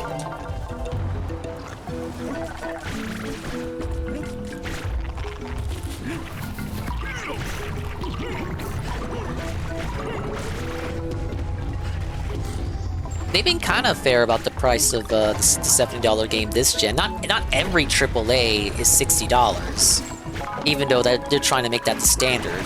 It depended on company. I think Capcom, right, has been pretty fair about it. Like Street Fighter 6, when that launched, that was not 70. Oh, you cannot jump on those.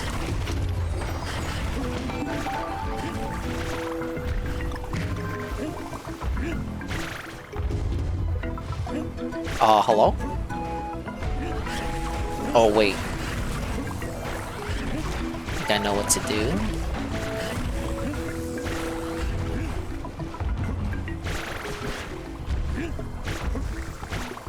Yeah. Ooh.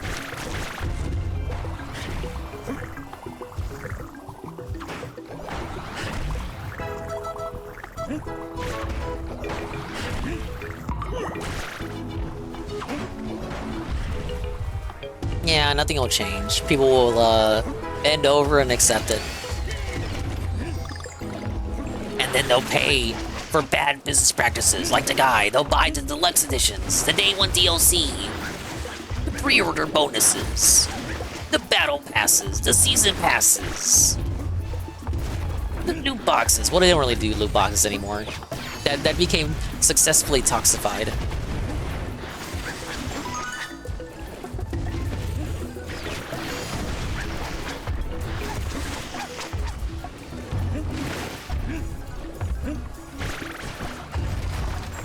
Then devs get to pat themselves on the back. Oh, we're not doing loot boxes, guys. Well, I mean, yeah, no one does loot boxes anymore like that. In fact, you're doing something worse and acting like it's the solution.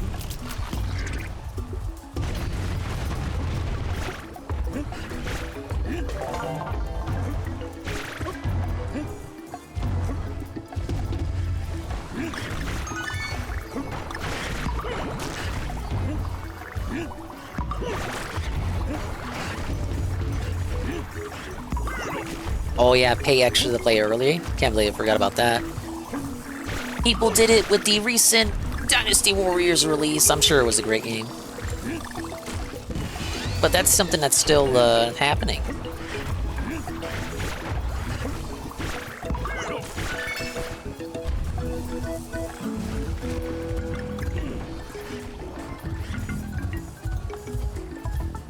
Well, gacha will always have loot boxes. It's kind of just like the core of it.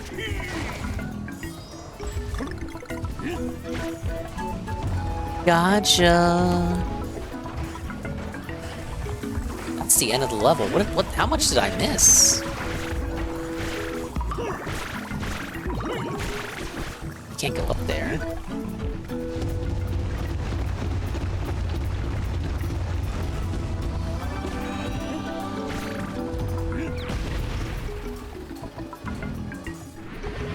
Okay, I guess I got more to it.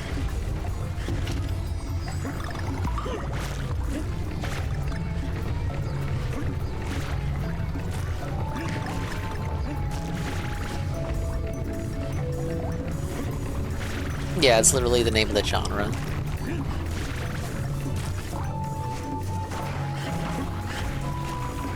Now, I mean, like some gacha, like Mario Kart Tour, they took out the gacha. So you can have gacha without the gacha. They just replaced it by letting you straight up just buy the characters with the currency that you grind. Now they don't even make content for that game anymore.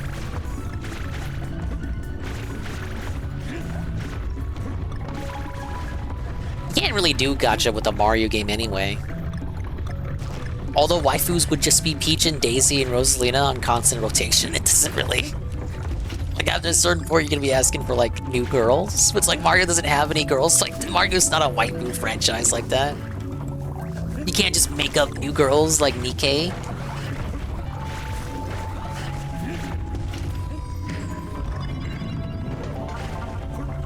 I got 2 more to find. I'm sure I missed one.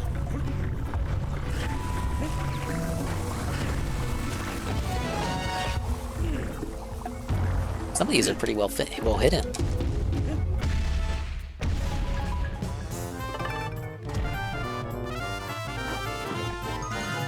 Yeah, you can do Paper Mario females, but it'd be weird. It's like a completely separate universe, man. Toadette Forgotten? Well, I mean, you really look at Toadette and you're like, oh yeah. Yeah, that's, yeah. Toadette there, yeah. Oh, Toadette. Blood may be thicker than water, but banana coins are thicker still. Get in here. Go ahead and buy that key. On your way to uncovering all of this island's secrets. When in doubt, pound, or jump, or blow, or whatever. I'm sure you'll figure it out.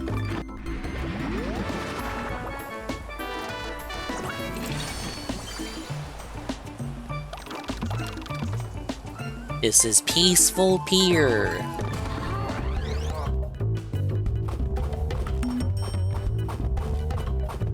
Hey, Flame. Welcome to Donkey Kong Country returns. He's returning again.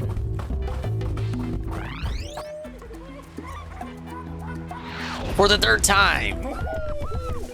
Like he never left.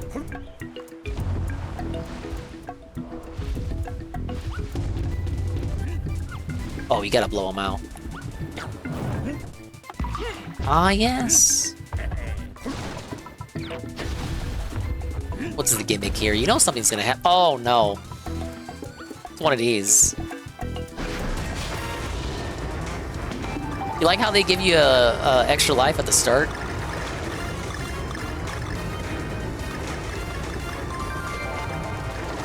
You know, Tropical Freeze was pretty good because they only had like 3 of these levels, but I think this one has 6 or fucking something, 5 or 6.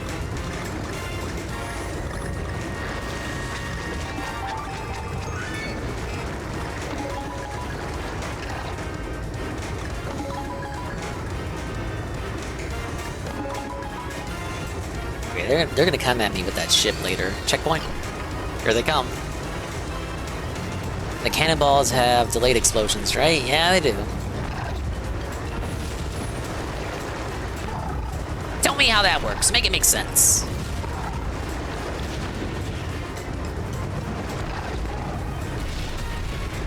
Ooh.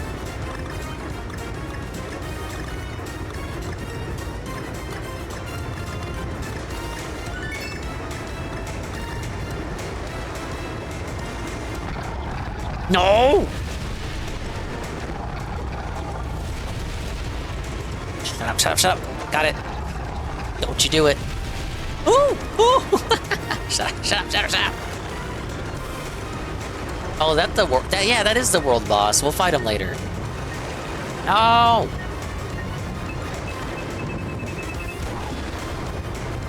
Yarr, I missed there. Oh, look, he totally self-felted. You really self-felted there, bud.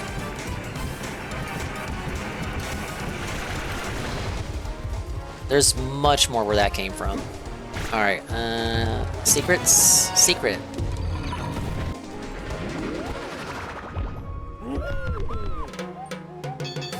The final world has 2, right? Correct? What were they thinking?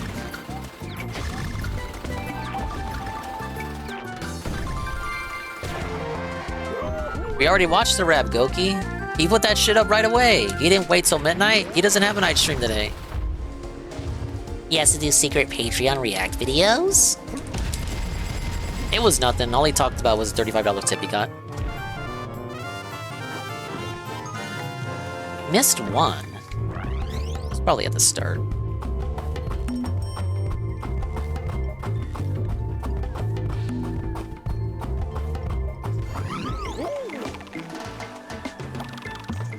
Cannon cluster.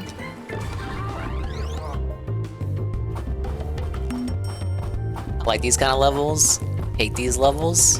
Fuck these levels. The duality of man.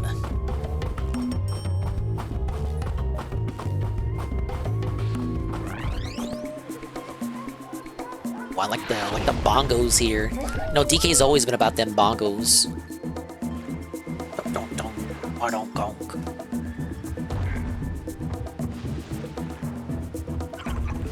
Can I pop these open? No.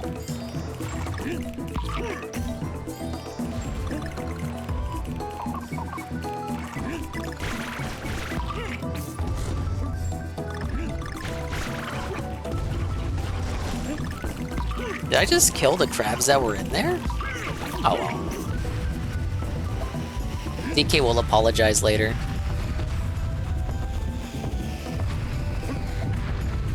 Let's see where the level gets its name. Whoa, we got jellyfish out of water. How does that work?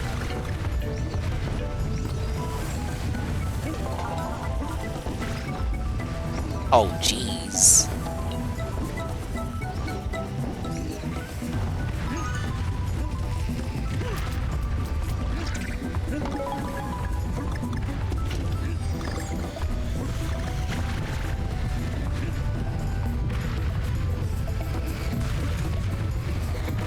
Run away! You just want to know one of these is gonna have like a puzzle piece. I'm gonna have to blow it and avoid getting shot at. I already know how these designers think.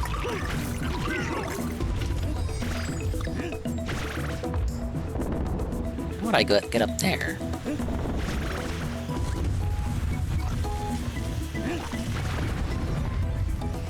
Oh, I was supposed to bounce off the crab. Wait. Yes, it kind of worked. Wait, no, never mind. Crab was not needed.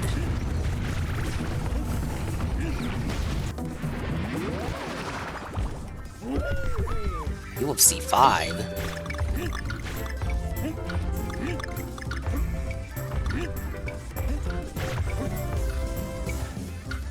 Not personally played one of those games. I've seen Phil play them. Poorly. But fun.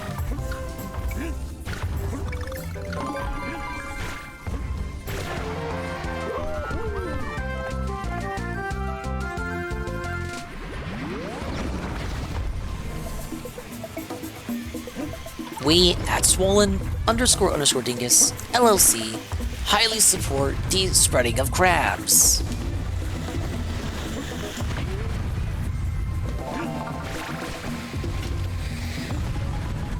Oh, that was close. Wait, how do I get that?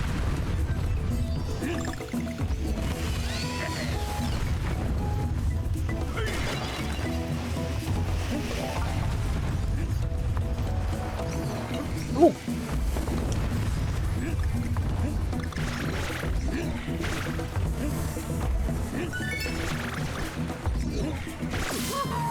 Did he know?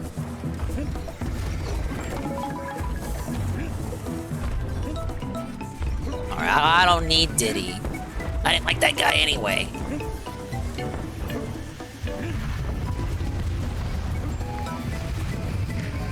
Be nice if I had this heart back when I had Diddy, though. Ooh, no, no, no, no, no.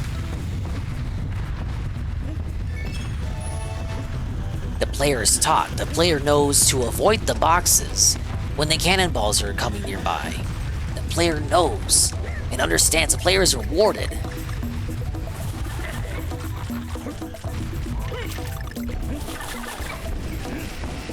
I gotta keep this.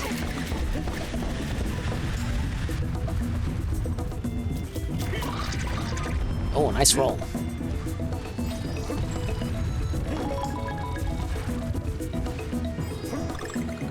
I think he did die a lot in this game when he did play it with Rambo.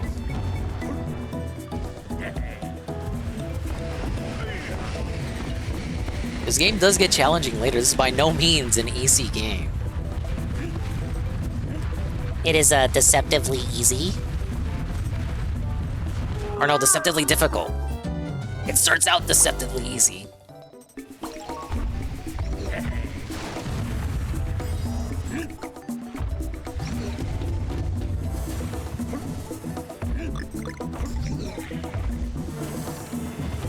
$300 devs.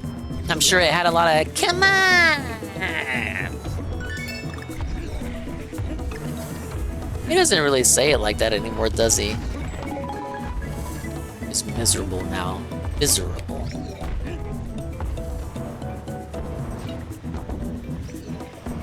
I've already played it, BM. I've already played that, dude. Played Mario 3D World again. Well, that's different. That was a goated. He loved that game. He did it to erase and replace the John Rambo playthrough of that game.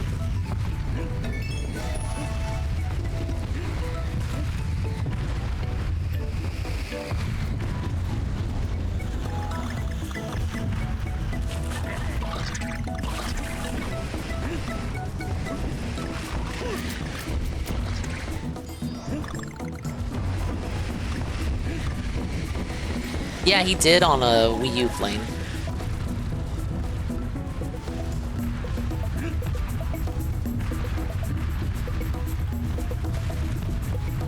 For me, it's been a while since I played the 3DS one. Maybe like 2015 or something.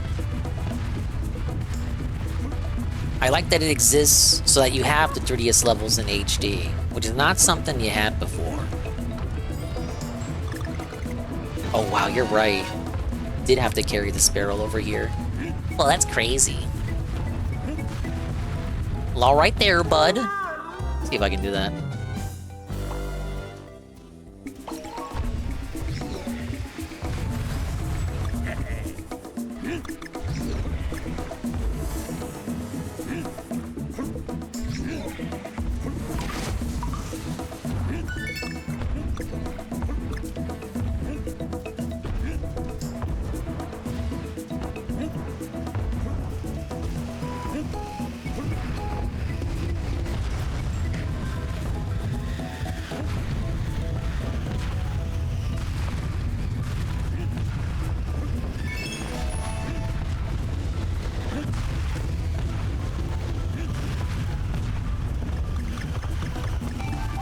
This barrel, I gotta carry to the end.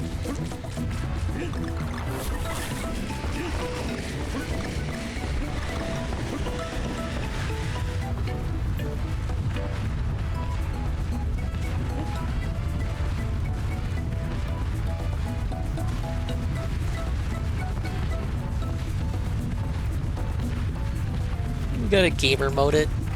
Oh! No! I was right there. I should have just threw it. All right, let me try that one more time.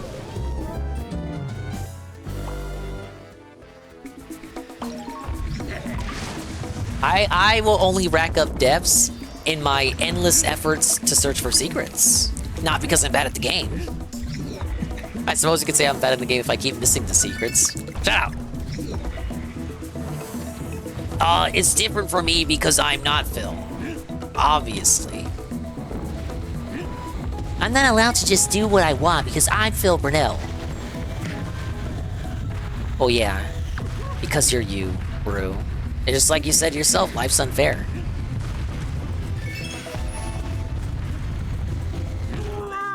Oh yeah, that was kind of bad.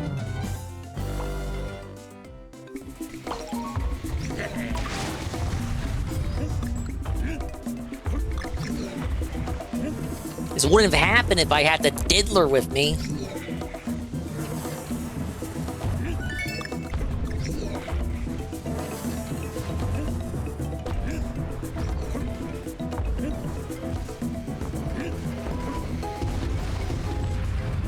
Let me leave that heart there. You never know.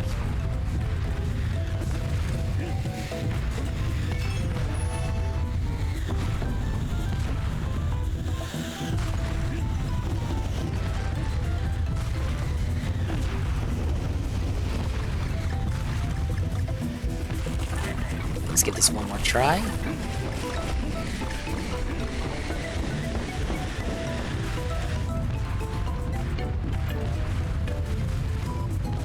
Where did they get all the cannonballs?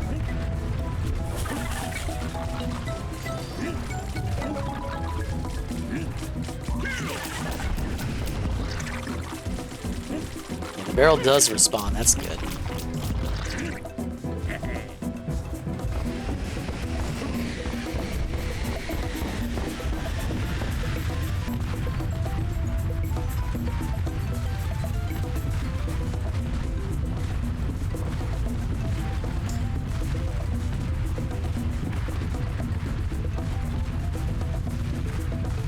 Go! Got it.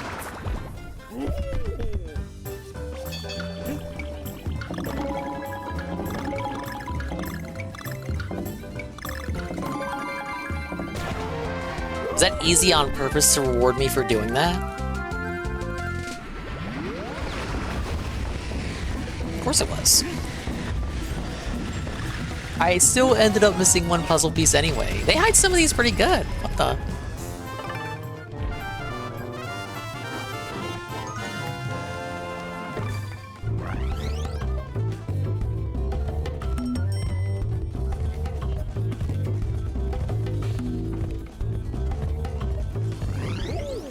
I love hyper focus because he says it all the time now. Like, you're so hyper focused. You're hyper focusing on me.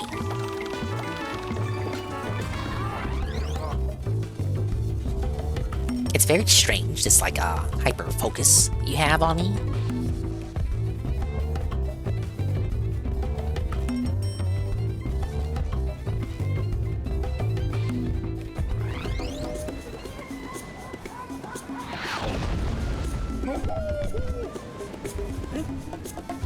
something back here. Oh, what's this music?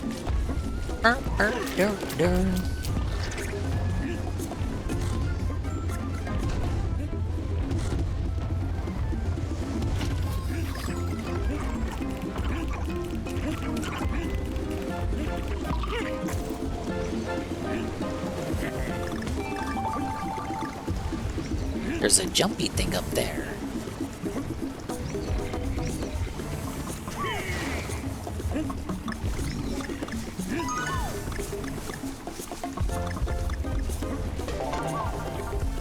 Only 5 puzzle pieces.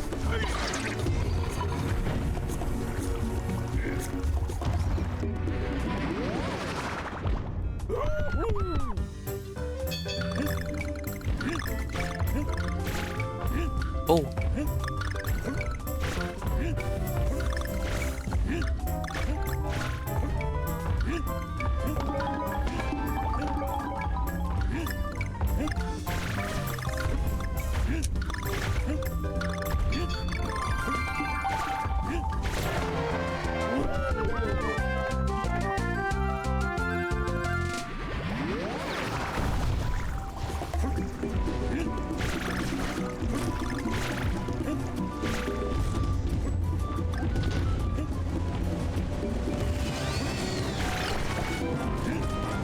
Oh, nice transition to the stormy seas. I can see why they gave it the name. It's that octopus. Hey, remember that octopus that made me seethe so much in Tropical Freeze? He's back. Or technically, this is his first appearance. Look at the water. Whoa, nice water.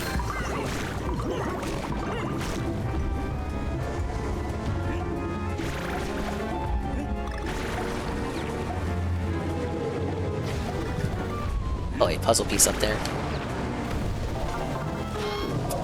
Oops.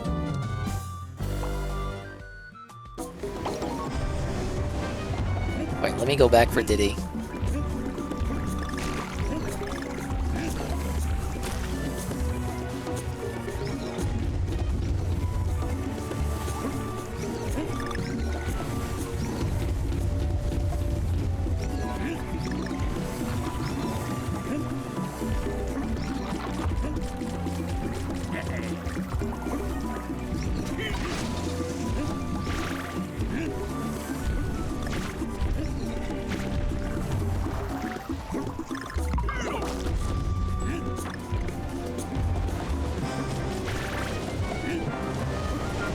That letter O.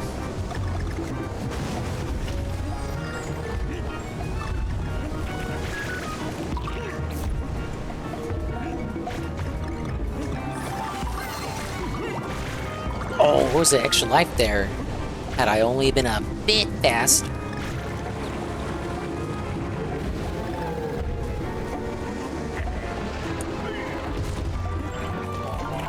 Already only 1 puzzle piece to go. This might be a short level.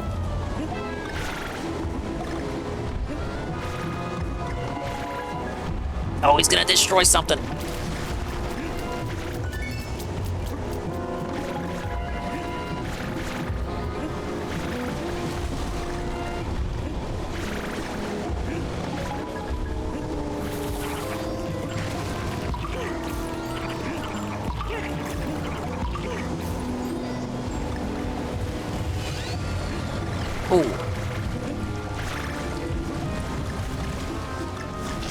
Oh, but maybe he shouldn't be going so quick here.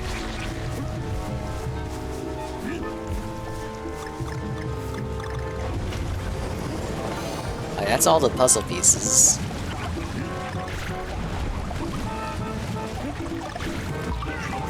Just need the letter G now. Watch out.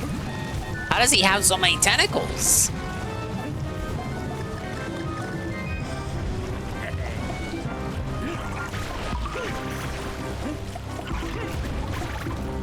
Where's these little sacks?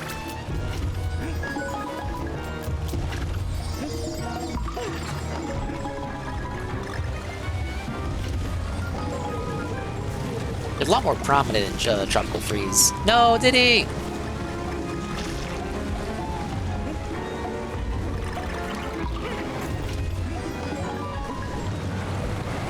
Yeah, this is the same squid. The squid octo guy. He's back with a vengeance. And he's the one. This will chronologically be his first appearance. Oh, I should have hopped on the squids. Oh, maybe if I hop back? I could probably make that with a super jump. No!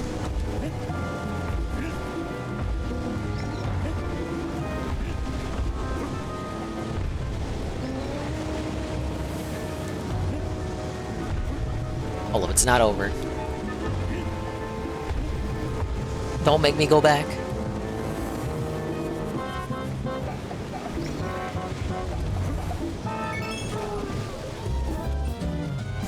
Didn't have enough time to correct. He's called Squidicus.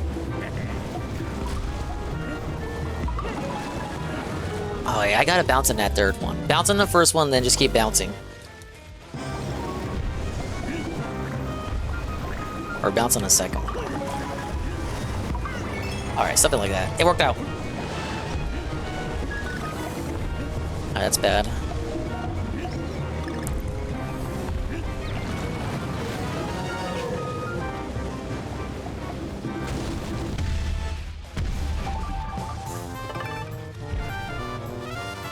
I think he appears again later? Or that might be his only appearance. Just cooked some impossible noodles. They smell terrible. And now I have regrets on buying them. You can do it! Get your thumbs up and prayers hands if you believe in Goki.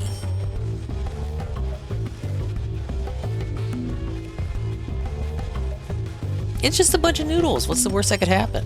What do you have, some kind of baby?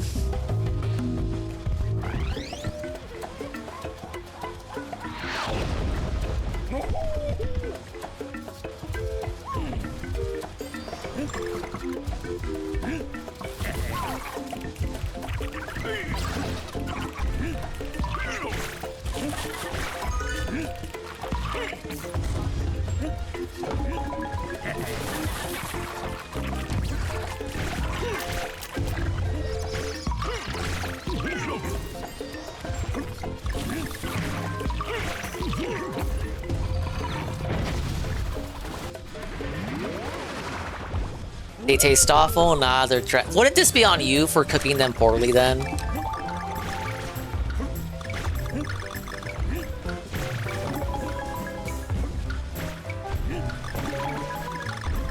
Just cook them better, dude.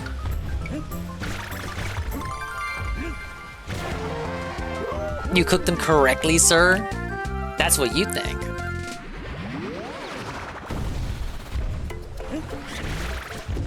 Maybe by impossible noodles, they meant impossible to be considered edible.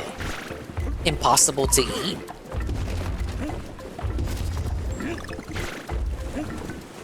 Oh, look at this little whale.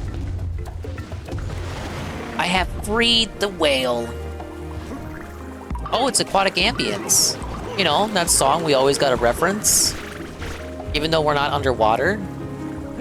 Not underwater, but Aquatic Ambience, I guess. I guess that's for the best. The swimming levels weren't Tropical Freeze's strongest suit. I like this remix. Listen to it.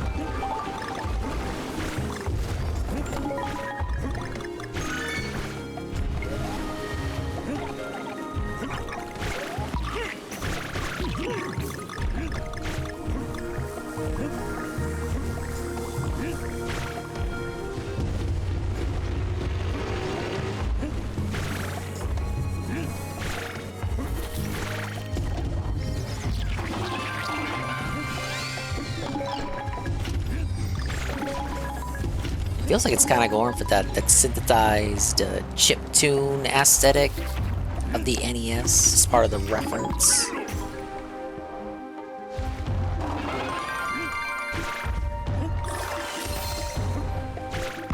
Wait, I heard a puzzle piece. Was I wrong?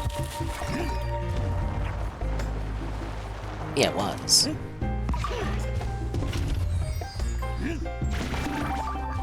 No fake meat, just came with the noodles and the sauce. And maybe don't put the sauce. Did you already put the sauce? Is the sauce the problem? What is the problem? Is it the noodles or the sauce?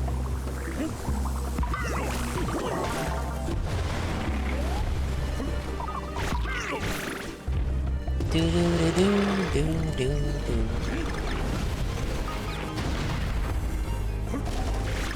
No, my whale friend! No! Why are you destroying the ships? I thought you were my friend? Is that Noah's Ark? No, the letter! I gotta try that again.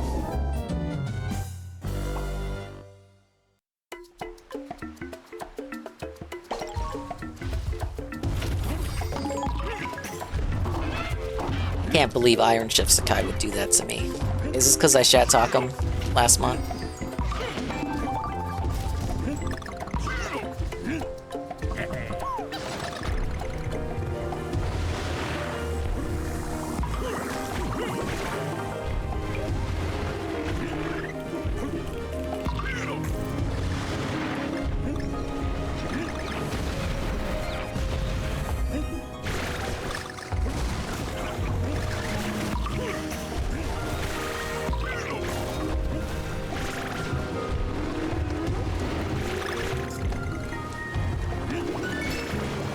Oh, that was close.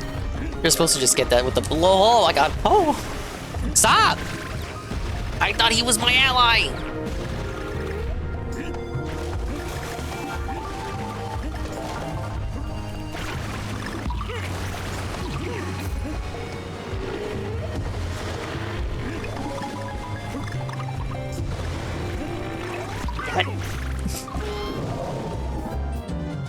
I gotta get better at pounding his blowhole, huh?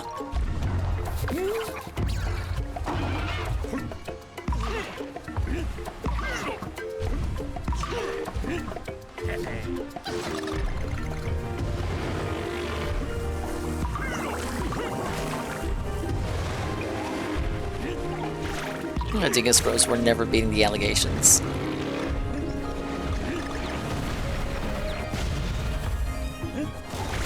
It was a tumultuous experience, and I won't be trying them ever again. Where did you get them from?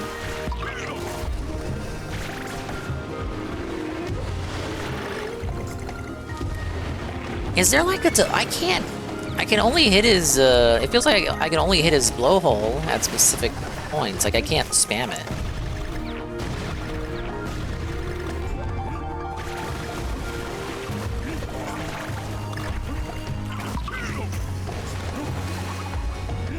They told Goki, let him cook.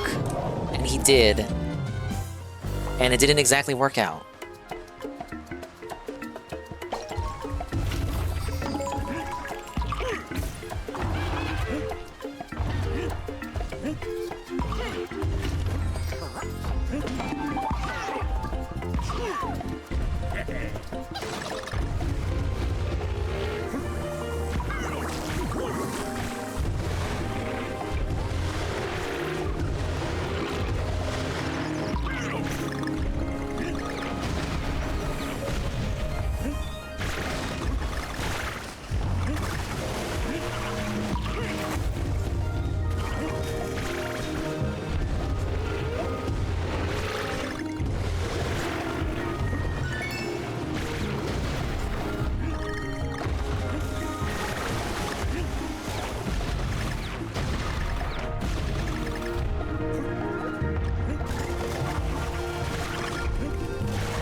Not eating rice? Are you mad?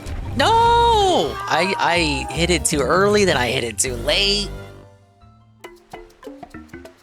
I just saw them being advertised at my local grocery store and decided to check them out because I've been eating healthier, even though I already eat pretty healthy and avoid sweets and sodas. Could it be me? But what if it was me? They even give you an extra life constantly here because they know all your deaths will go here.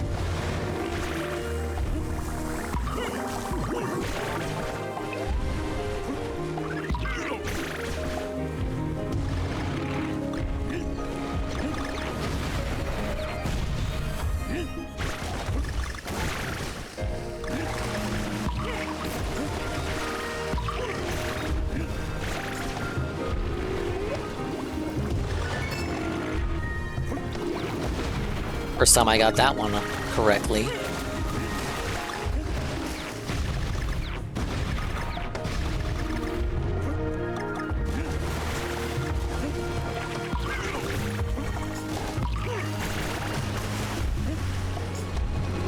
Ain't there that hot sauce where that's literally the tagline? I put that shit on anything. Oh, they bleep out the shit because it's, you know, when the commercial airs on TV. I put that shit on anything. No! Oh, okay, well, I got the puzzle piece. I don't have to get the puzzle piece again.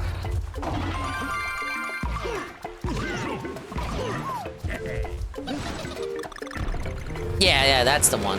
That's the one who ran a successful business selling hot sauce. Would you buy Billy Mitchell's hot sauce? Just a non-zero chance if you did, the money would go towards all those lawsuits.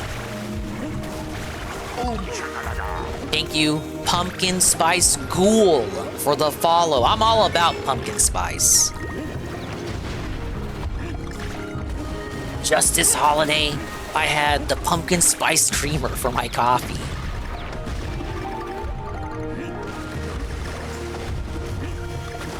It was pretty good. Welcome to Donkey Kong Country Returns. He's returning for the 3rd time.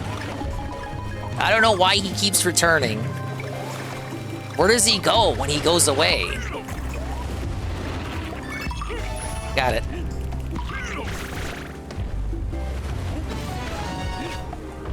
Is that... No, I'm missing one. No, whale friend! Are you kidding? I tried to move! I needed to know if there was a secret there. There wasn't a secret. Ah! I literally had it. Maybe I will get more deaths than Dave by the end. There needs to be a death counter officially within the game. I already lost count, obviously. Oh!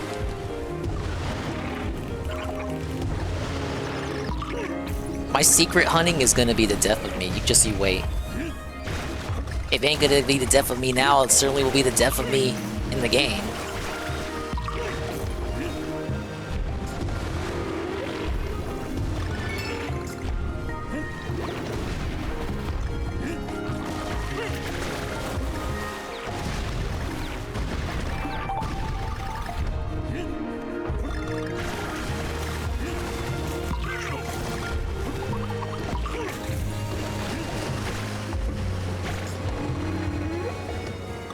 Ah yes, the beautiful nature of the whale.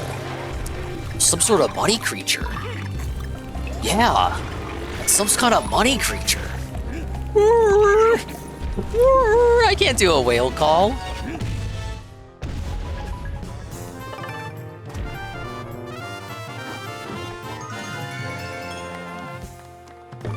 Alright, I'll backtrack eventually to these and get all the puzzle pieces.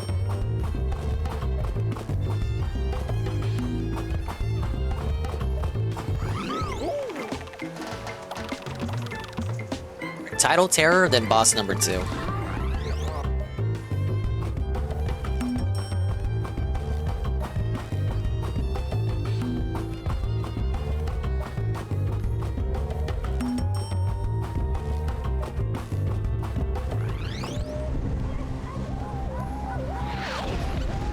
This level I remember seeing in ads.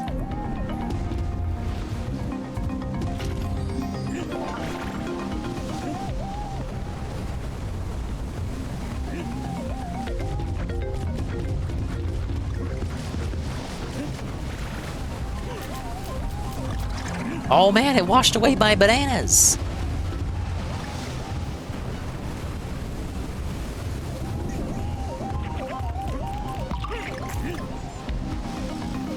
My banana money! Oh, you know what? You know what? Some of these collectibles gonna be temporary. I'm only gonna get one chance to get them, right?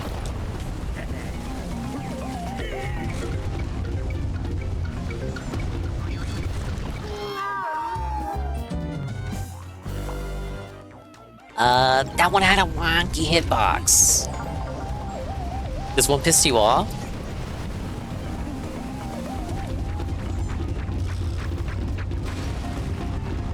Well, if it pissed JC off, it must actually be hard.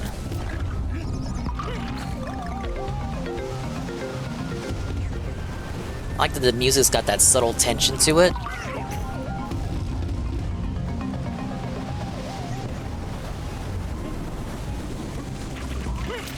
Oh, hold up. It's my only shot at getting the K.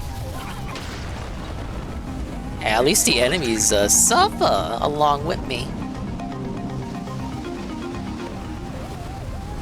Oh, taking deaths to reset. Ooh, no! I should have rolled into him first instead of hopping. Yeah, I see what you mean. I was gonna hop on 3 and then duck.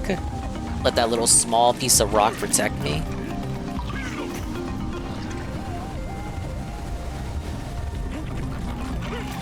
The gimmick of this level feels like something they would do on Country 3. This is a Country 3 level.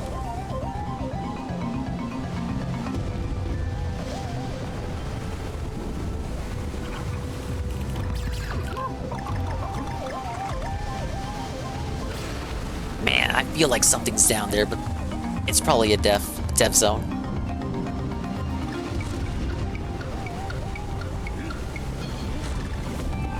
Don't you do it.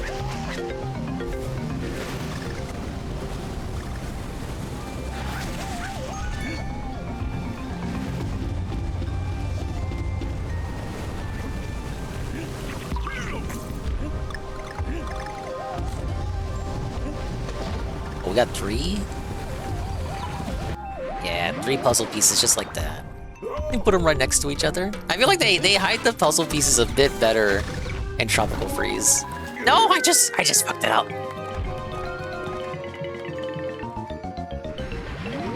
Welcome back, Egg Gang. And thank you for the lurk. Welcome back and thank you for lurking. Let me get the checkpoint and then die. I easily reset the bonus level.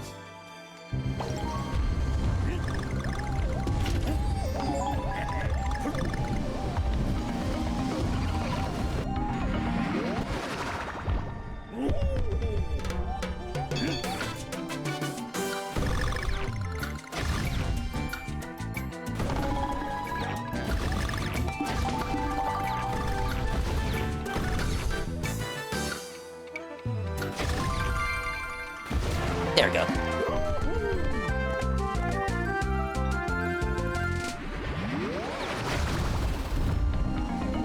That is a critique I've had about bonus levels from both this one and Tropical Freeze, is that they're kind of just like reused.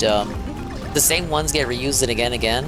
When in the older Country games, Country 1, 2, and 3, the bonus levels were entirely unique and often based around the gimmick of the level itself. So if this level had a real like bonus stage like the old games, the bonus level would just be more of this. Like it would be challenging what the level taught you up to that point, like a skill check.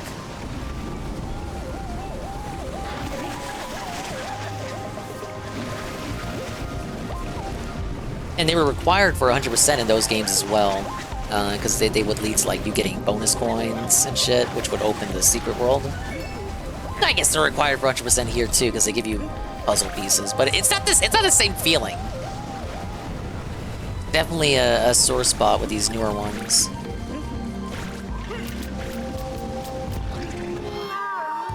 Oh, come on.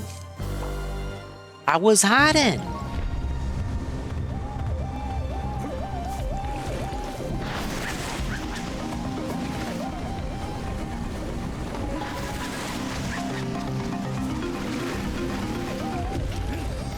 Yeah, come on! It looks like a red shelter up there, right above me.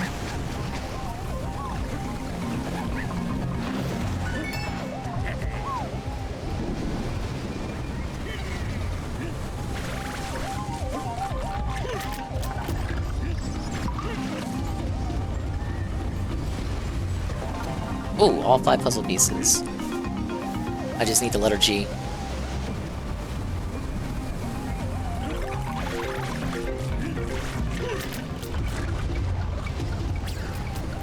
That was so close!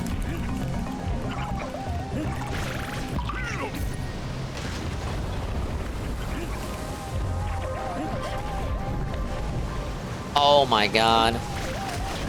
Oh! Okay, so what's in here then? If that's the letter G, what's over here?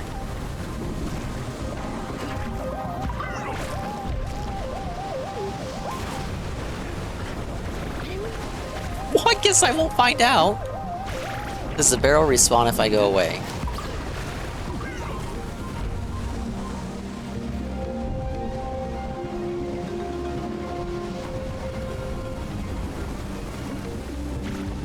Oh, it doesn't. We lost. Well, it's not nothing that matters.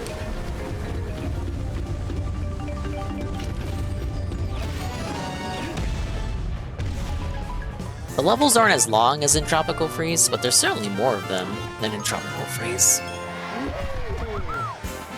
Doom Eternals are now doing math. You can make your own levels and enemies. Watch someone fight a big chungus Bugs Bunny with bazooka mins. I did not see that, no. Doom Eternal was pretty good. I saw Frogga play it way back when.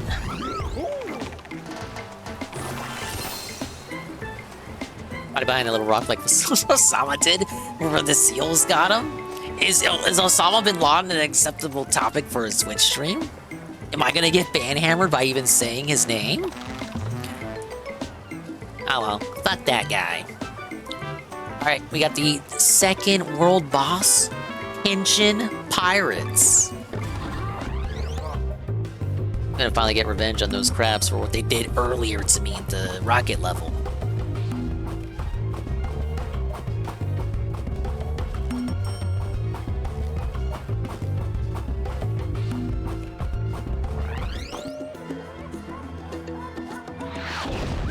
Alright, this is gonna be a no-hit, no damage, PB run.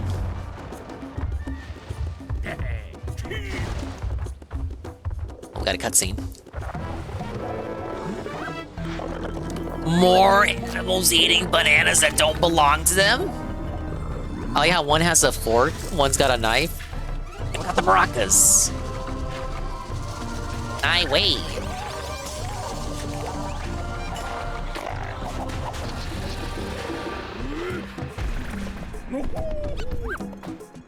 What the fuck is Diddy? He's got his little fists up.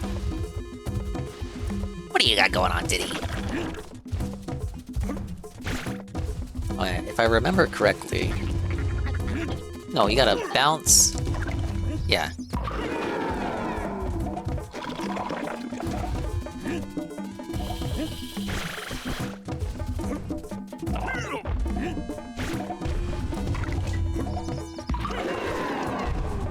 One thing I like is that, so you saw earlier the bosses were maracas. The maracas are incorporated into the boss theme.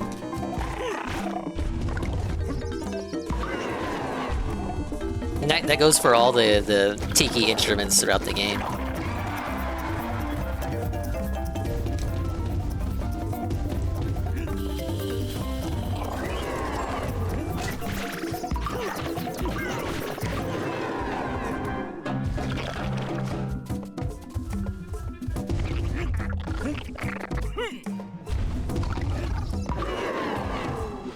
Oh, we got like a rule of threes.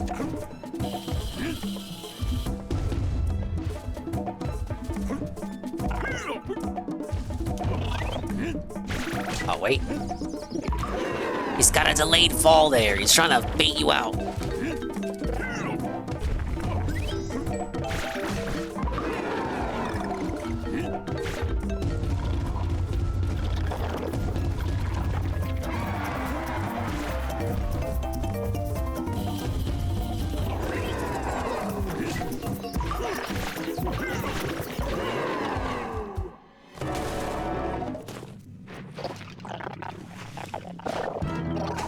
Only 2 cycles? That wasn't that bad. No hit, no damage. Take that, you stupid fucking crabs.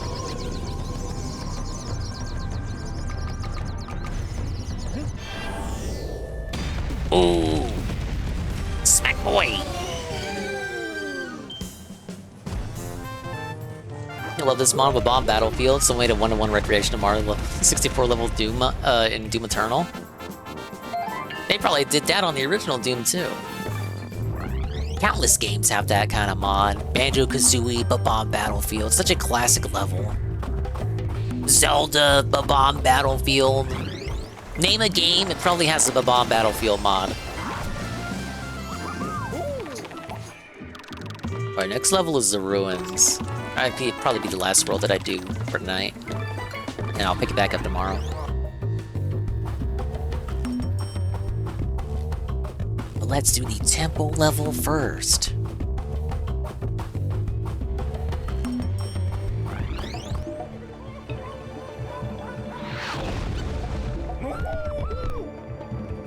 Which one is this one? Tumbling Temple. I don't remember this one. Don't worry, I got Diddy. Oh! These enemies don't normally appear to the clifftop world. You know, I can see why they call it Tumbling Temple. These little bats don't appear to the cave world.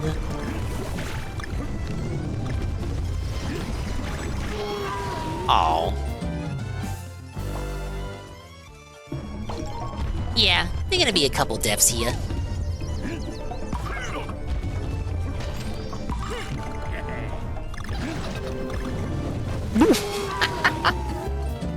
Alright, I asked for that one. You gotta be patient, dude. Now that one's embarrassing.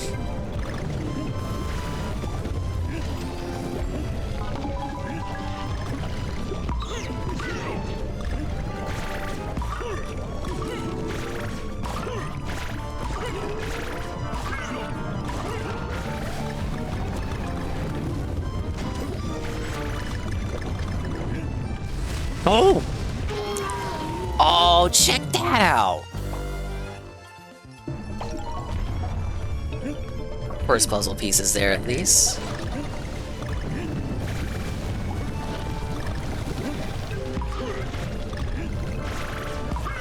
Let's skip this part.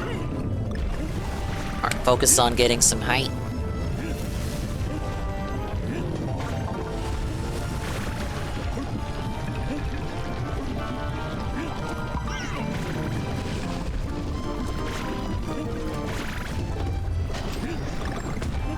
Look at extra life. Not too bad with Diddy. But hey, fall in the lava is fatal, dude. Ooh! Oh, no! Ooh!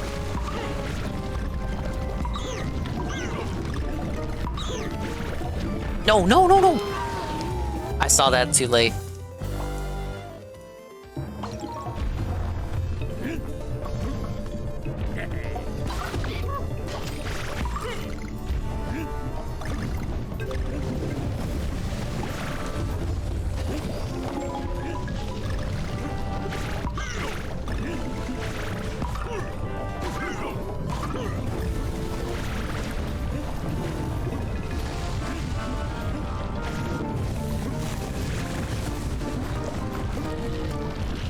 No, I'd still say the Tropical Freeze Temple levels are harder. Maybe that'll change later.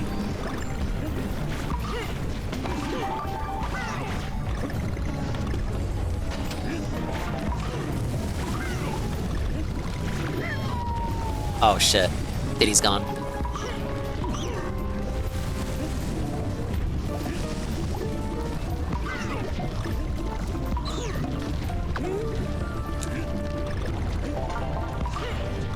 Was close. Puzzle piece? Yes! One more. What are we doing? What are we doing? What's the gimmick?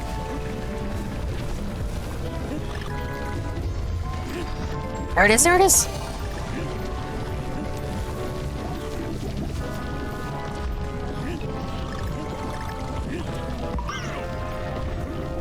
How are we not done yet?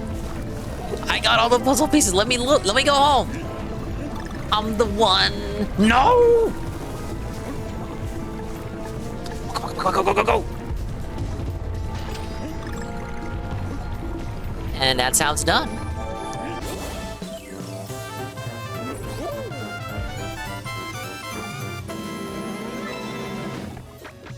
6 more of those where that came from. I like those levels. They really make you feel like you're despairing and seething.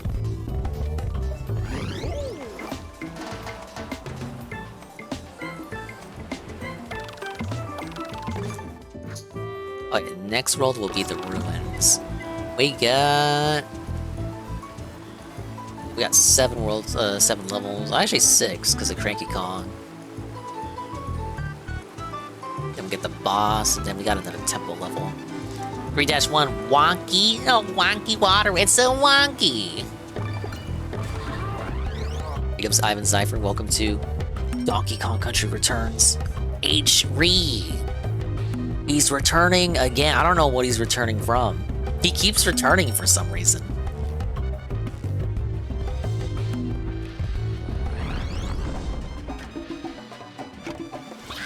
I remember those little chicken enemies. Why are they walking on bamboo stilts? We reacted to the Switch 2 thing, Ivan. We reacted to DSP's reaction of it, and then watched the rap. They were all pointless segments. Except for my own thoughts on the Switch 2. Though that was incredibly important and relevant. I'm hoping for a June, July release date. Hey, look, these little ruins. Look at that. It's Arcade Donkey Kong. You know what? I'll say this too, before we go too further in. I like how the start of the first level of each world. So like the start of this world is like me escaping the beach, and the start of the beach world was me like leaving the jungle. That's a nice touch.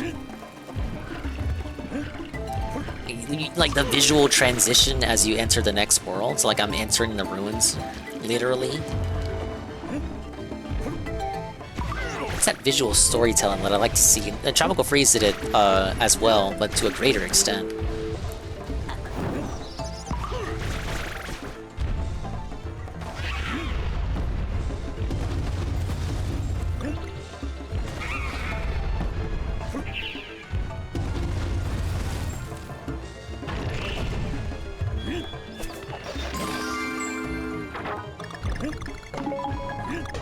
First of those.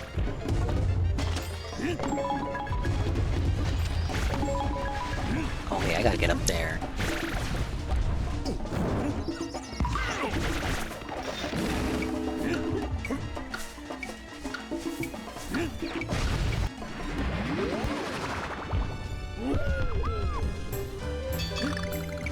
Yeah, Tropical Freeze, the bosses are, you know, all part of the Snowmad, so the bosses felt bigger, more cinematic and bombastic. But that's to be expected. Like that's the sequel to this, with like a bigger budget and whatnot.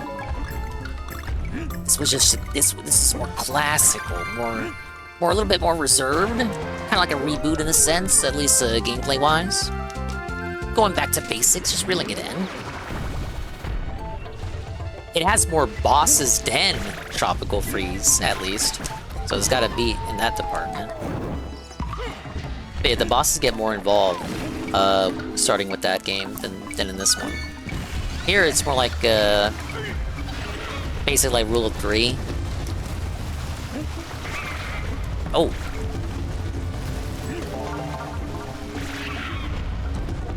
I'd say 400.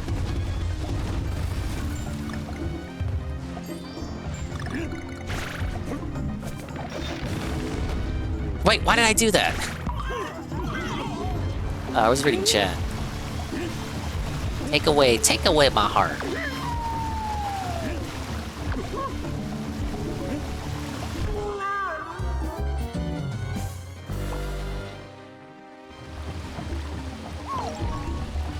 It'll be crazy to put it anywhere above 450. 350 is hopium and copium. 400 is realistic.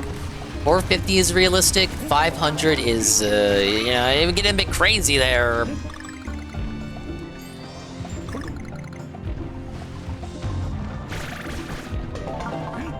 Okay, I thought I would have to super jump back. Oops. I was looking at what Nox said.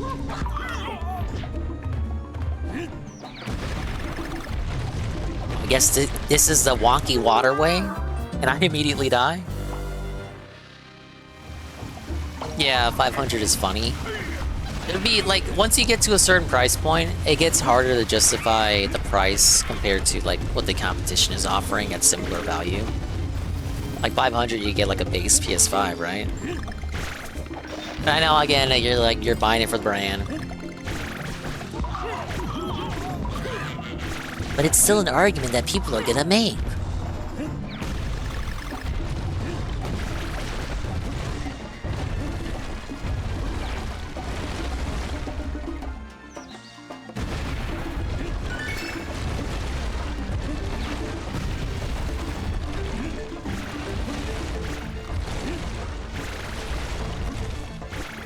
Oh, I love background platforming. Ooh!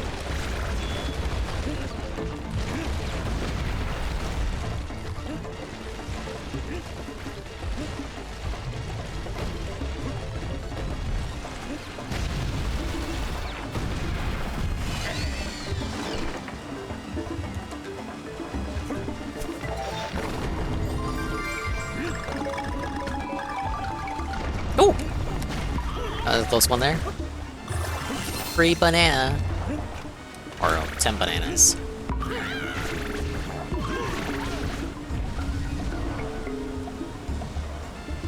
Oh, you're right, they did do that.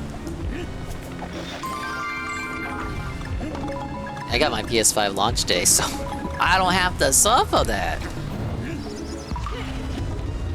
Can't believe it too. They just let him get away with that.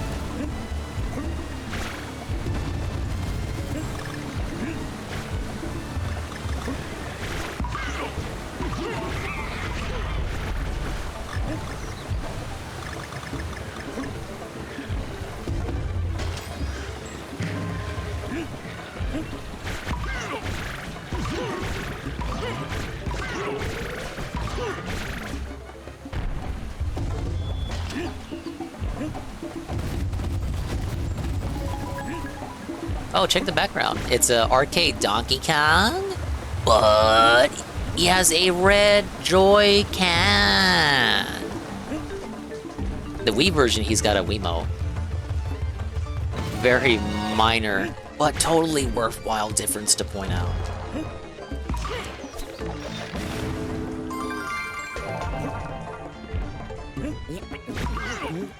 Is that it? I feel like I'm one short. I am. I got too scared to commit to the jump. You like platforming? How about background within background platforming? Yo, we heard you like background platformers, so we put a background in your platforming background so you can platform in the background on your background.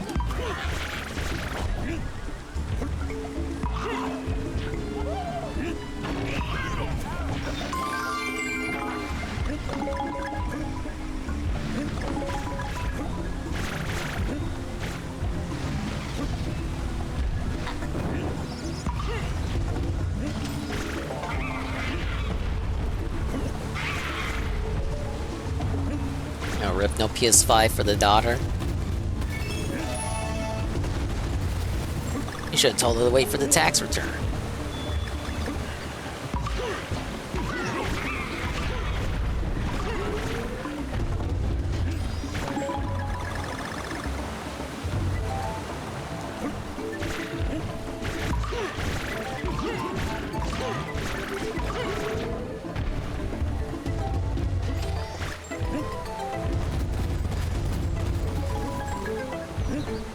You're welcome, Mr. Fun. Ding Zibbit. That's cursed.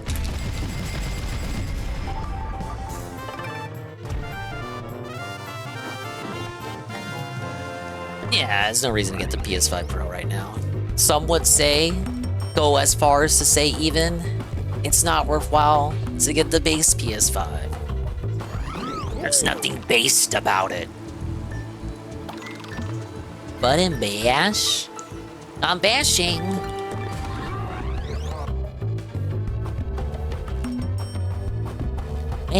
Bash. Well, I was bashing that.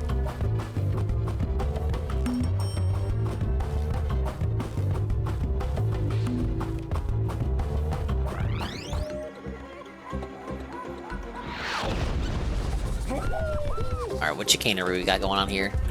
Well, already a puzzle piece hiding. How would I get that?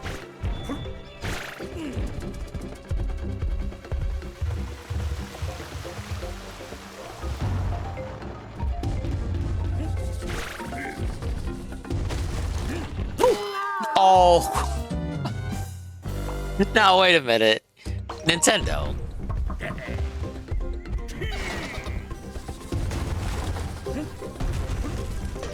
I guess I fell for that one. Wow! What if I am beginner's crap?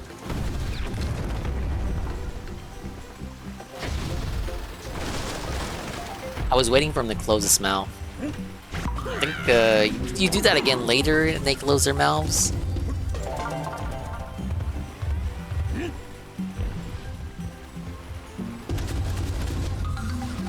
DK. Donkey Kong.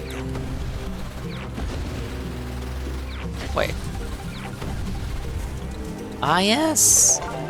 Dude, there's like 3 puzzle pieces right at the start of the level. These devs are crazy. New Tiki.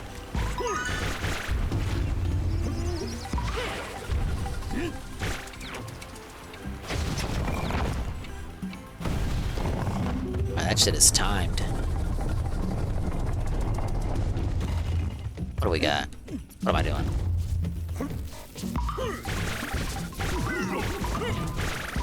Hummingbirds? Hypnotized hummingbirds?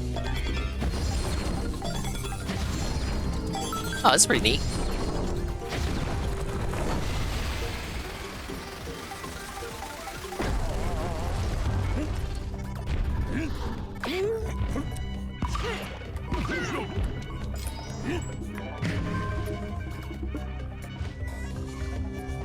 The faces on these stone ruins remind me of the frog from Country 1. Winky?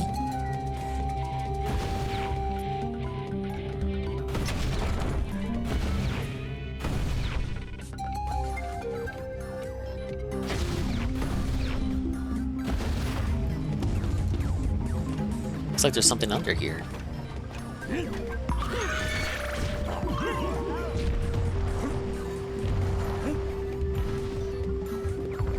What?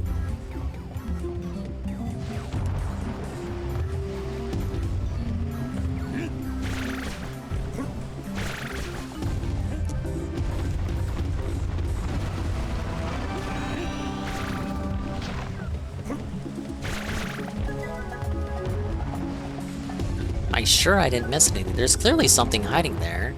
I want to jump down. Ah, yeah! Ooh.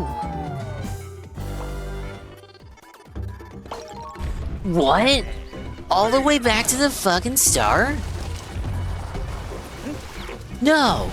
No, fuck you, Nintendo. What are you doing? What are you thinking, Nintendo?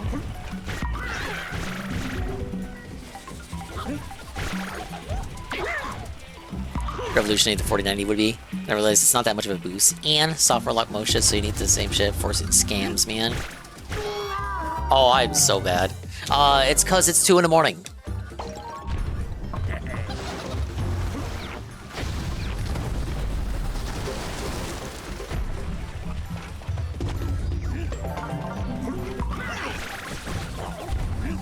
The Dingus gaming PC needs to be 4090. The most expensive parts available, and all we're gonna do on it is play Roller Coaster Tycoon.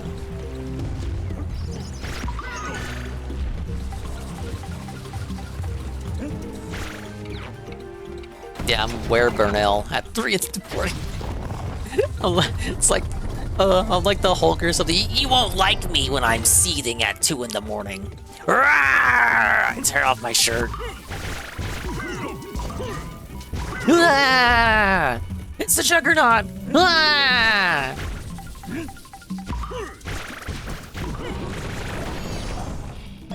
You won't like me when I'm malding, sir. I need a shiny gin and a fat pig wife. Ah!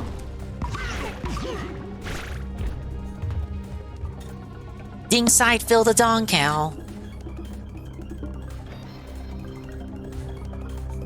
Hello, my name is Bruce Banner. They call me Bruce Banner because I ban everyone I come in contact with.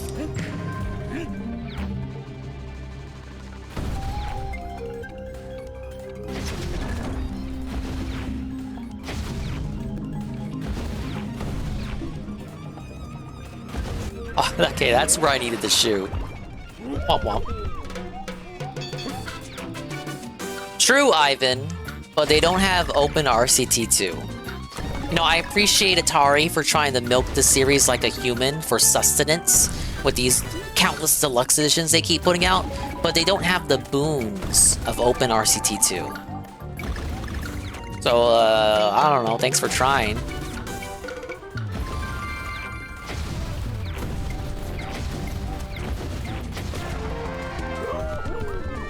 You already beat this game? Of course you did! You're not a streamer. You don't have the streamer bonus holding you back. When did you beat it? Today? Tonight? You day one'd it, but did you 100% it? Where's your puzzles? Where's your letters? Did you do mirror mode? You didn't do mirror mode. An hour or two ago. Okay, well you gotta like, you were at GameStop like fucking at minute 1, fucking bothering the guy trying to open. You were like, can I have the new, Donkey Kong Country? Did you see the Switch 2? Did you have Switch 2 secret reveal?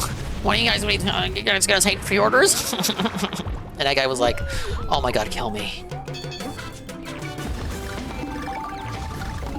You played the leaked game? I don't know if Golem has a hacked Switch. It leaked on like Sunday? But it's like, why would you want to play it early as a leak, other than like the prospect of a free? It's like there's no spoilers. There's nothing to spoil.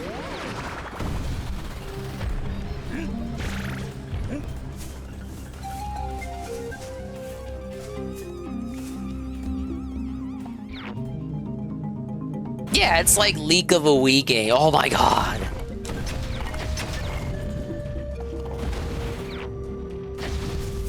It's over here. Nothing.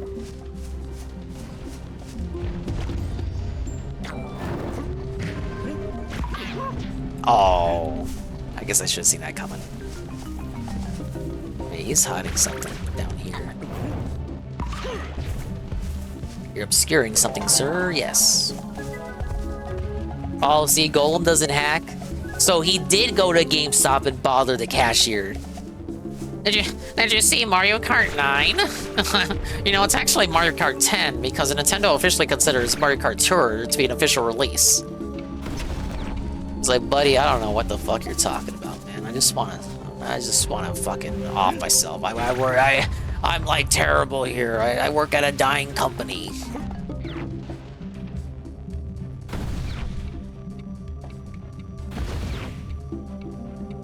Oh, you know there's a fucking puzzle piece in here.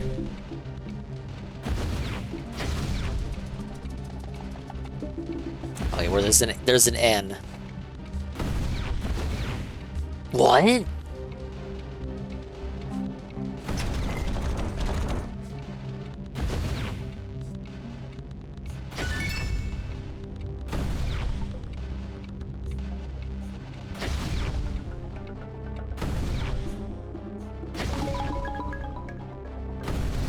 No!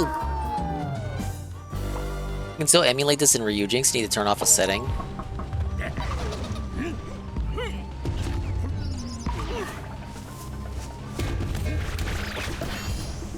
This means those cross-gen games, because I imagine there'll be a couple first year or two. You know, you won't have to be waiting for that Switch 2 emulator because you just emulate the Switch version.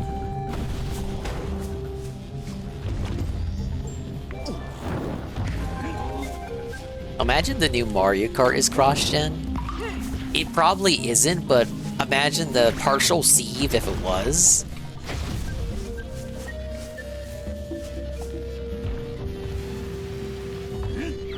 Oh, they would be shooting themselves in the foot. They can't do that.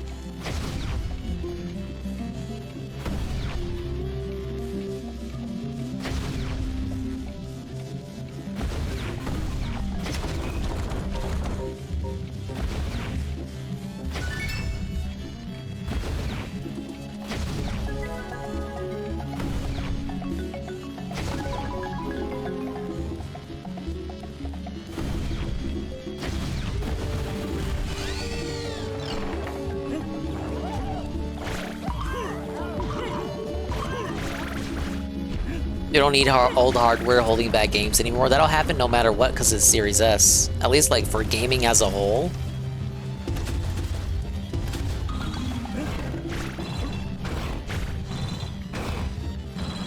Well, this is kind of bananas.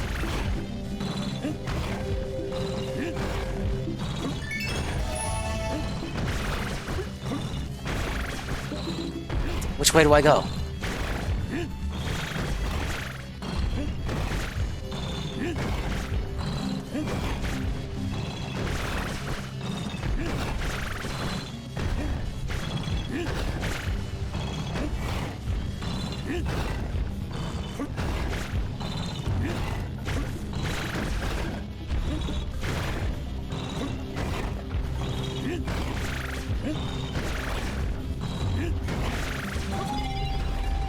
Ah, yes!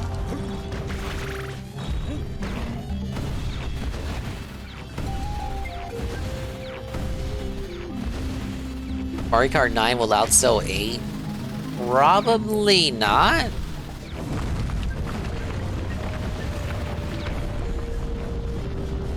Oh, what the hell?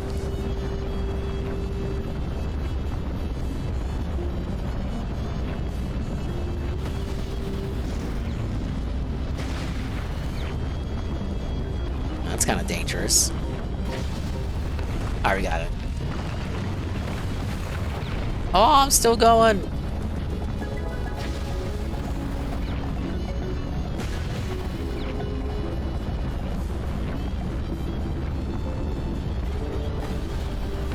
Got it.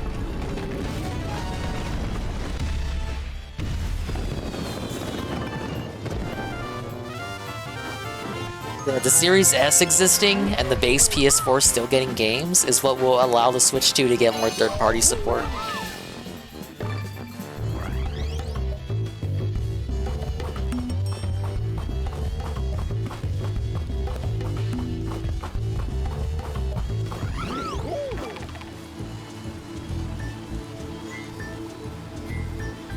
Alright, let's go talk to Cranky.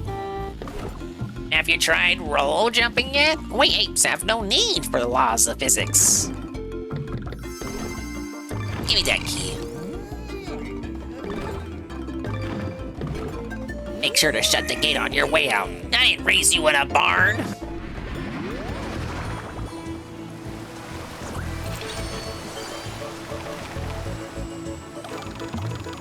I got Mass Blast and Damp Dungeon. What's so damp about it?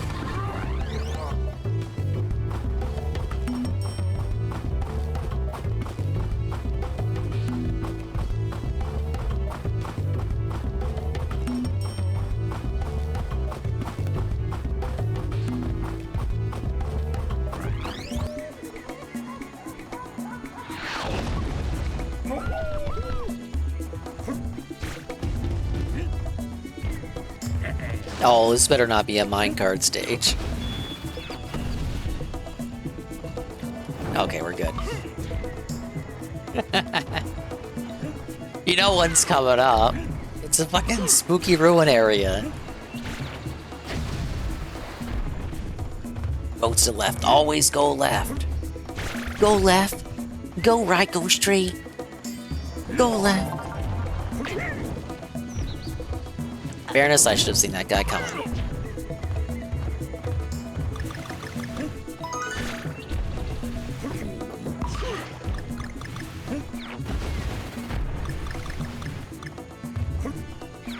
DK is way too close to the camera. Alright.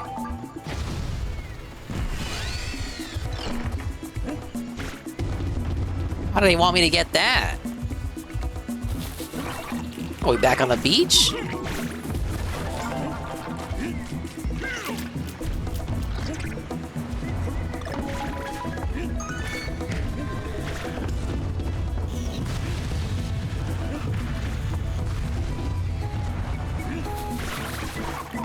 Oh, okay. Do I take a crab over here?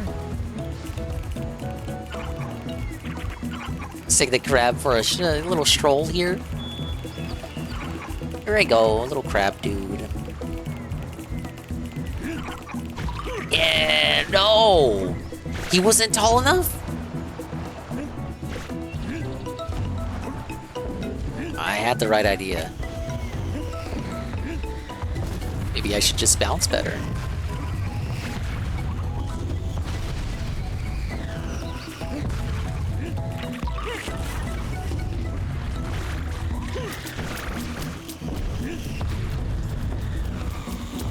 That didn't kill the crab?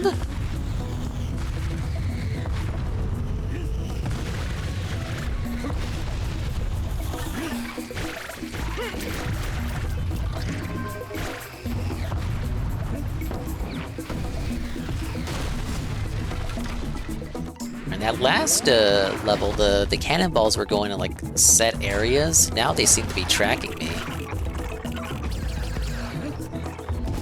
I like the perspective here. They're in the ship.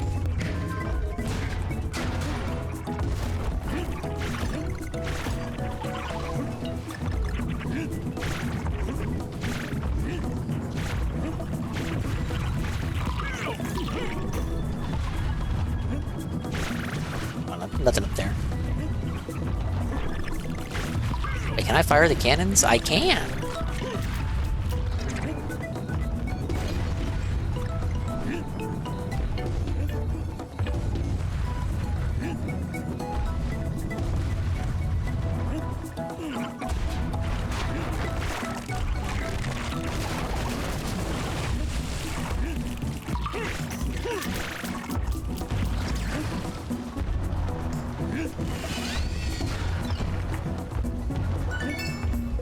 How would anyone miss that end? It's so in your face. Oh, we're to that crab, Captain. Hola.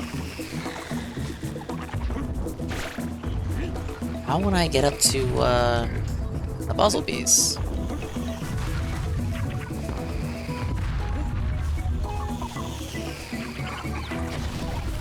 Okay, I thought that would send me to the other ship.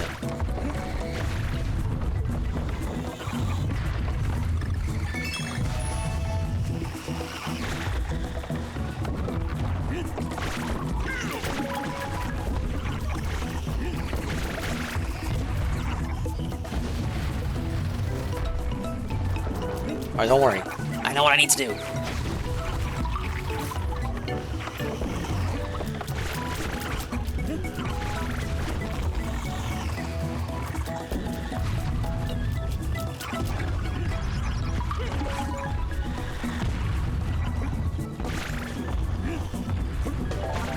No, they kind of show that one right in your face. There's no way you can miss it.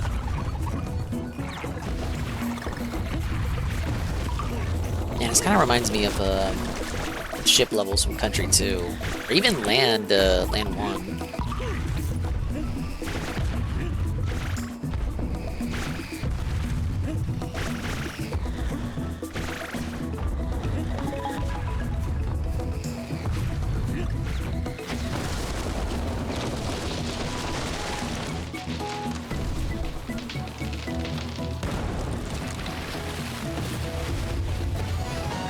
Wow, I missed 4 puzzle pieces in that.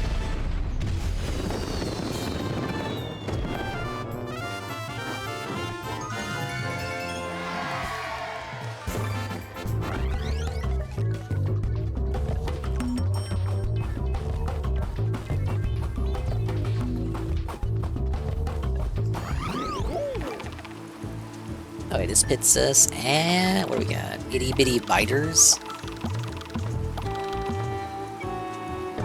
Okay, let's do damn dungeon. That'll probably be the last level.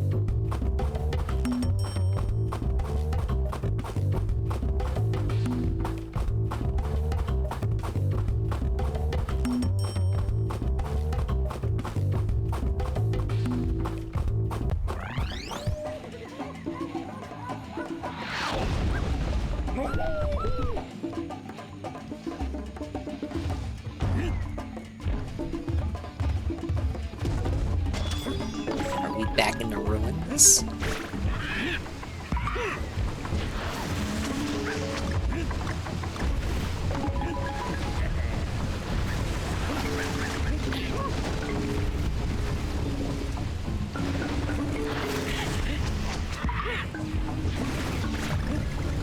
guy's hiding something. I knew it!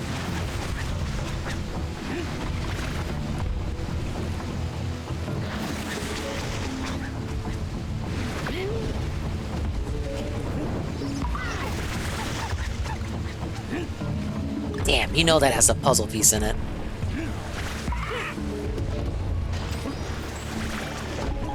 I kinda wanna take an L already.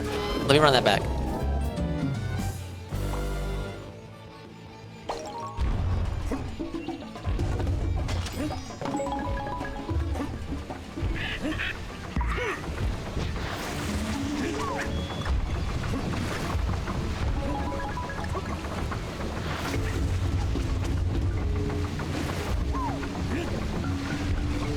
Okay, so dodge the flames and just toss it at the back. How hard could it be? Oh, see? Told you it was a puzzle piece. I was right.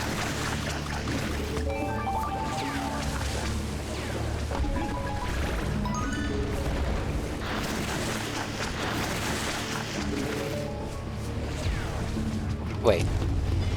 Yep.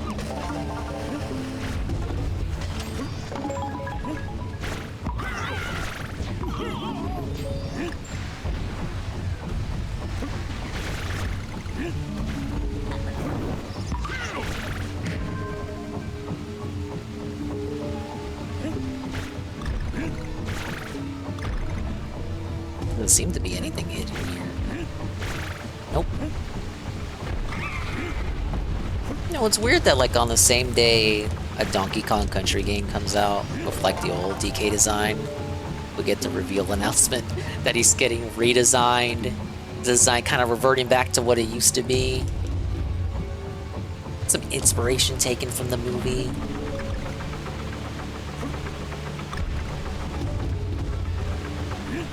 I'm in favor for it. It's not a bad design. DK could, you know, he could use what he could do with a facelift. If we're gonna go all in on shilling his franchise, give him a theme park, give him this game, this port,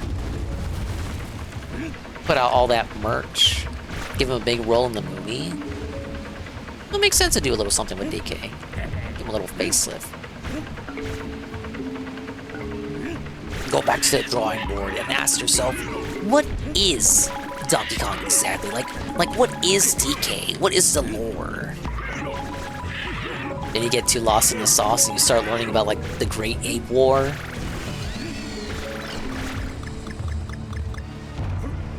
But part of the Great Ape War may have been fan fiction by DK Vine. I can't remember.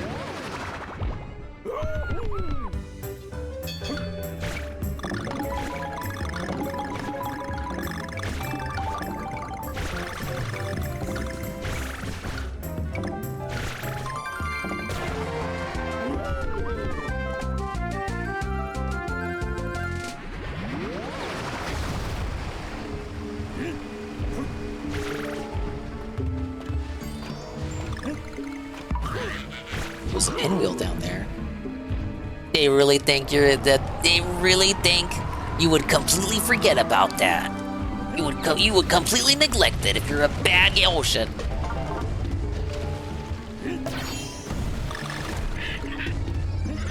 Maybe if you weren't a god gamer, you wouldn't be able to get that puzzle piece, but I am a better than average player. Despite my countless steps. Those don't count. It's cause, you know, the controller's not plugged in. That's all. The buttons are kind of wonky.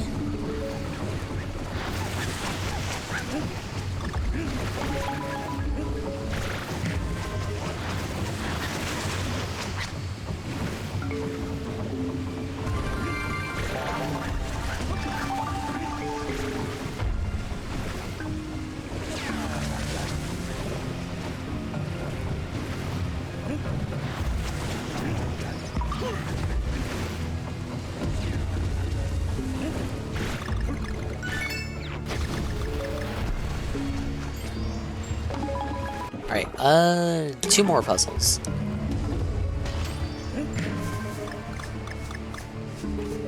bonus. I bonked that guy right into the spikes.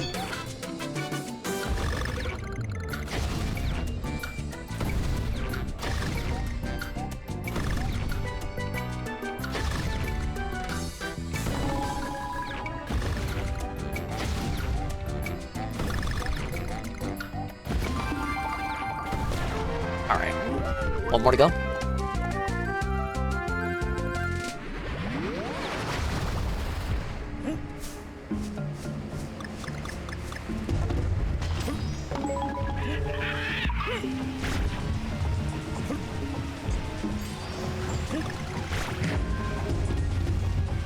Well, that's one big shark, man. Where's that puzzle piece? Don't tell me I missed it. Oh, I'm seething.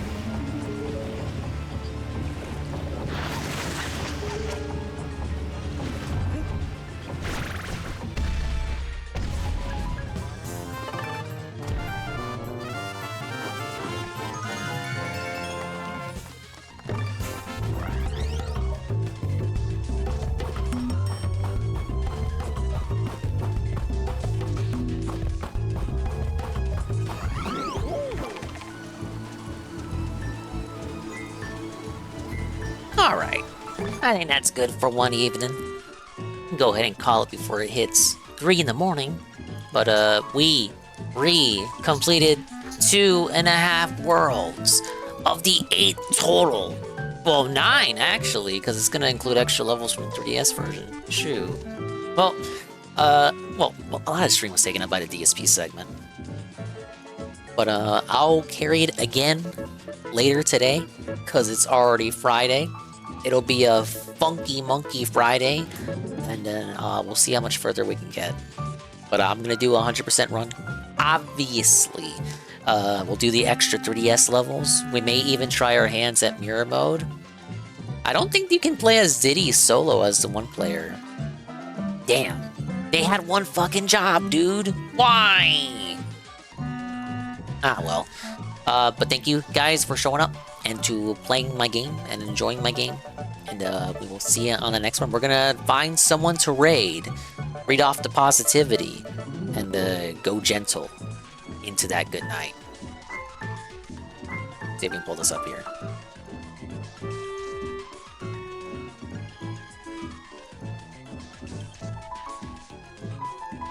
There it is.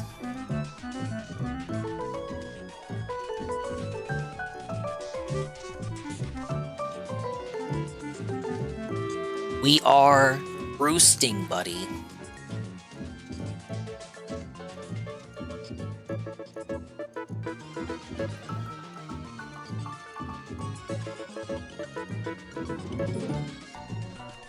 Dude, Streamlabs isn't loading. Oh, no, now it is. Right as I say that, right? Correct.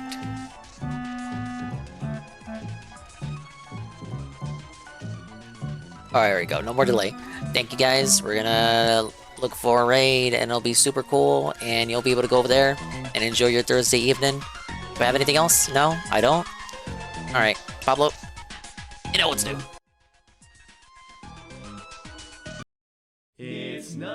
Thanks for stopping by. What a day, what a day, what a day. This day will go down in history as being the day in which history was made.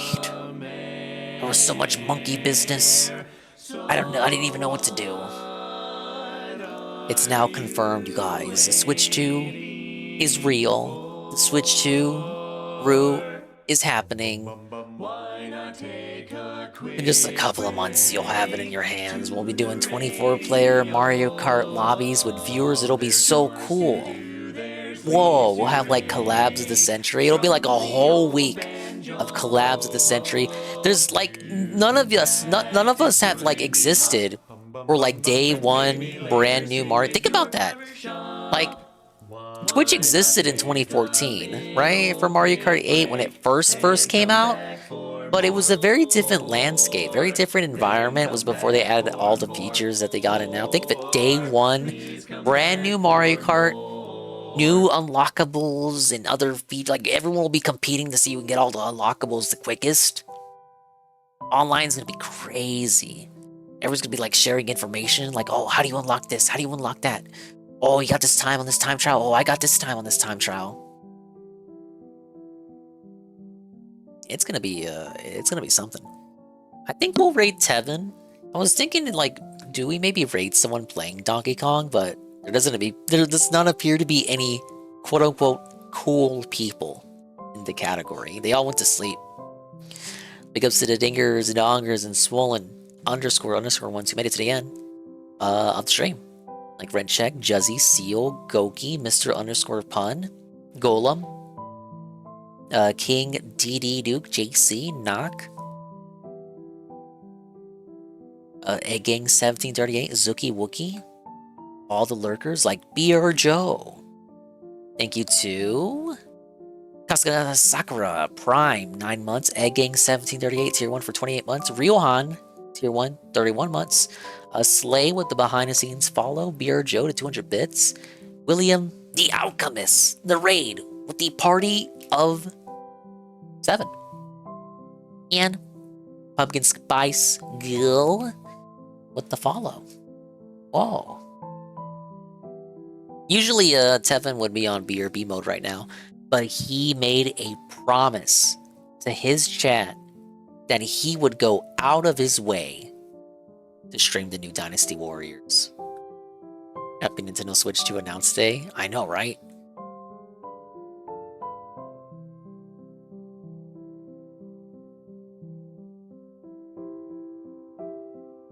He's watching WPIG.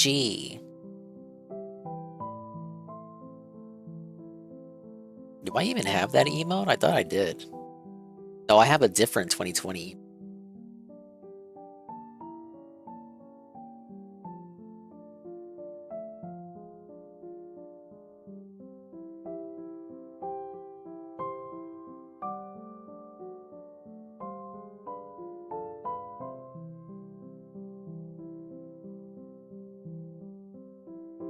Oh, the raid message is...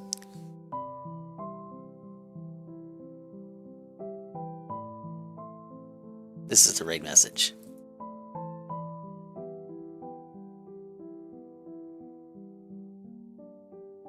Happy Nintendo Switch 2 announce day. Ack. DK. Oh, there's a grammatical error. DK has returned. And these viewers have returned to your stream. Bye-bye, adios, Mimi time. We'll see you when we see you. And if we didn't see you, then we didn't see you. But if we did see you, then we saw you. And if we didn't see you, hopefully we'll see you next time. I can see myself in the mirror each and every single day. Hopefully I can inspire viewers like you, Rue, too, to see themselves in their mirrors each and every single day. Ah! Barely even winded me. More Donkey Kong later today. Should definitely tune in. But for now, tune in to Almighty Tevin with the latest Dynasty Warriors. Whoa. See you then.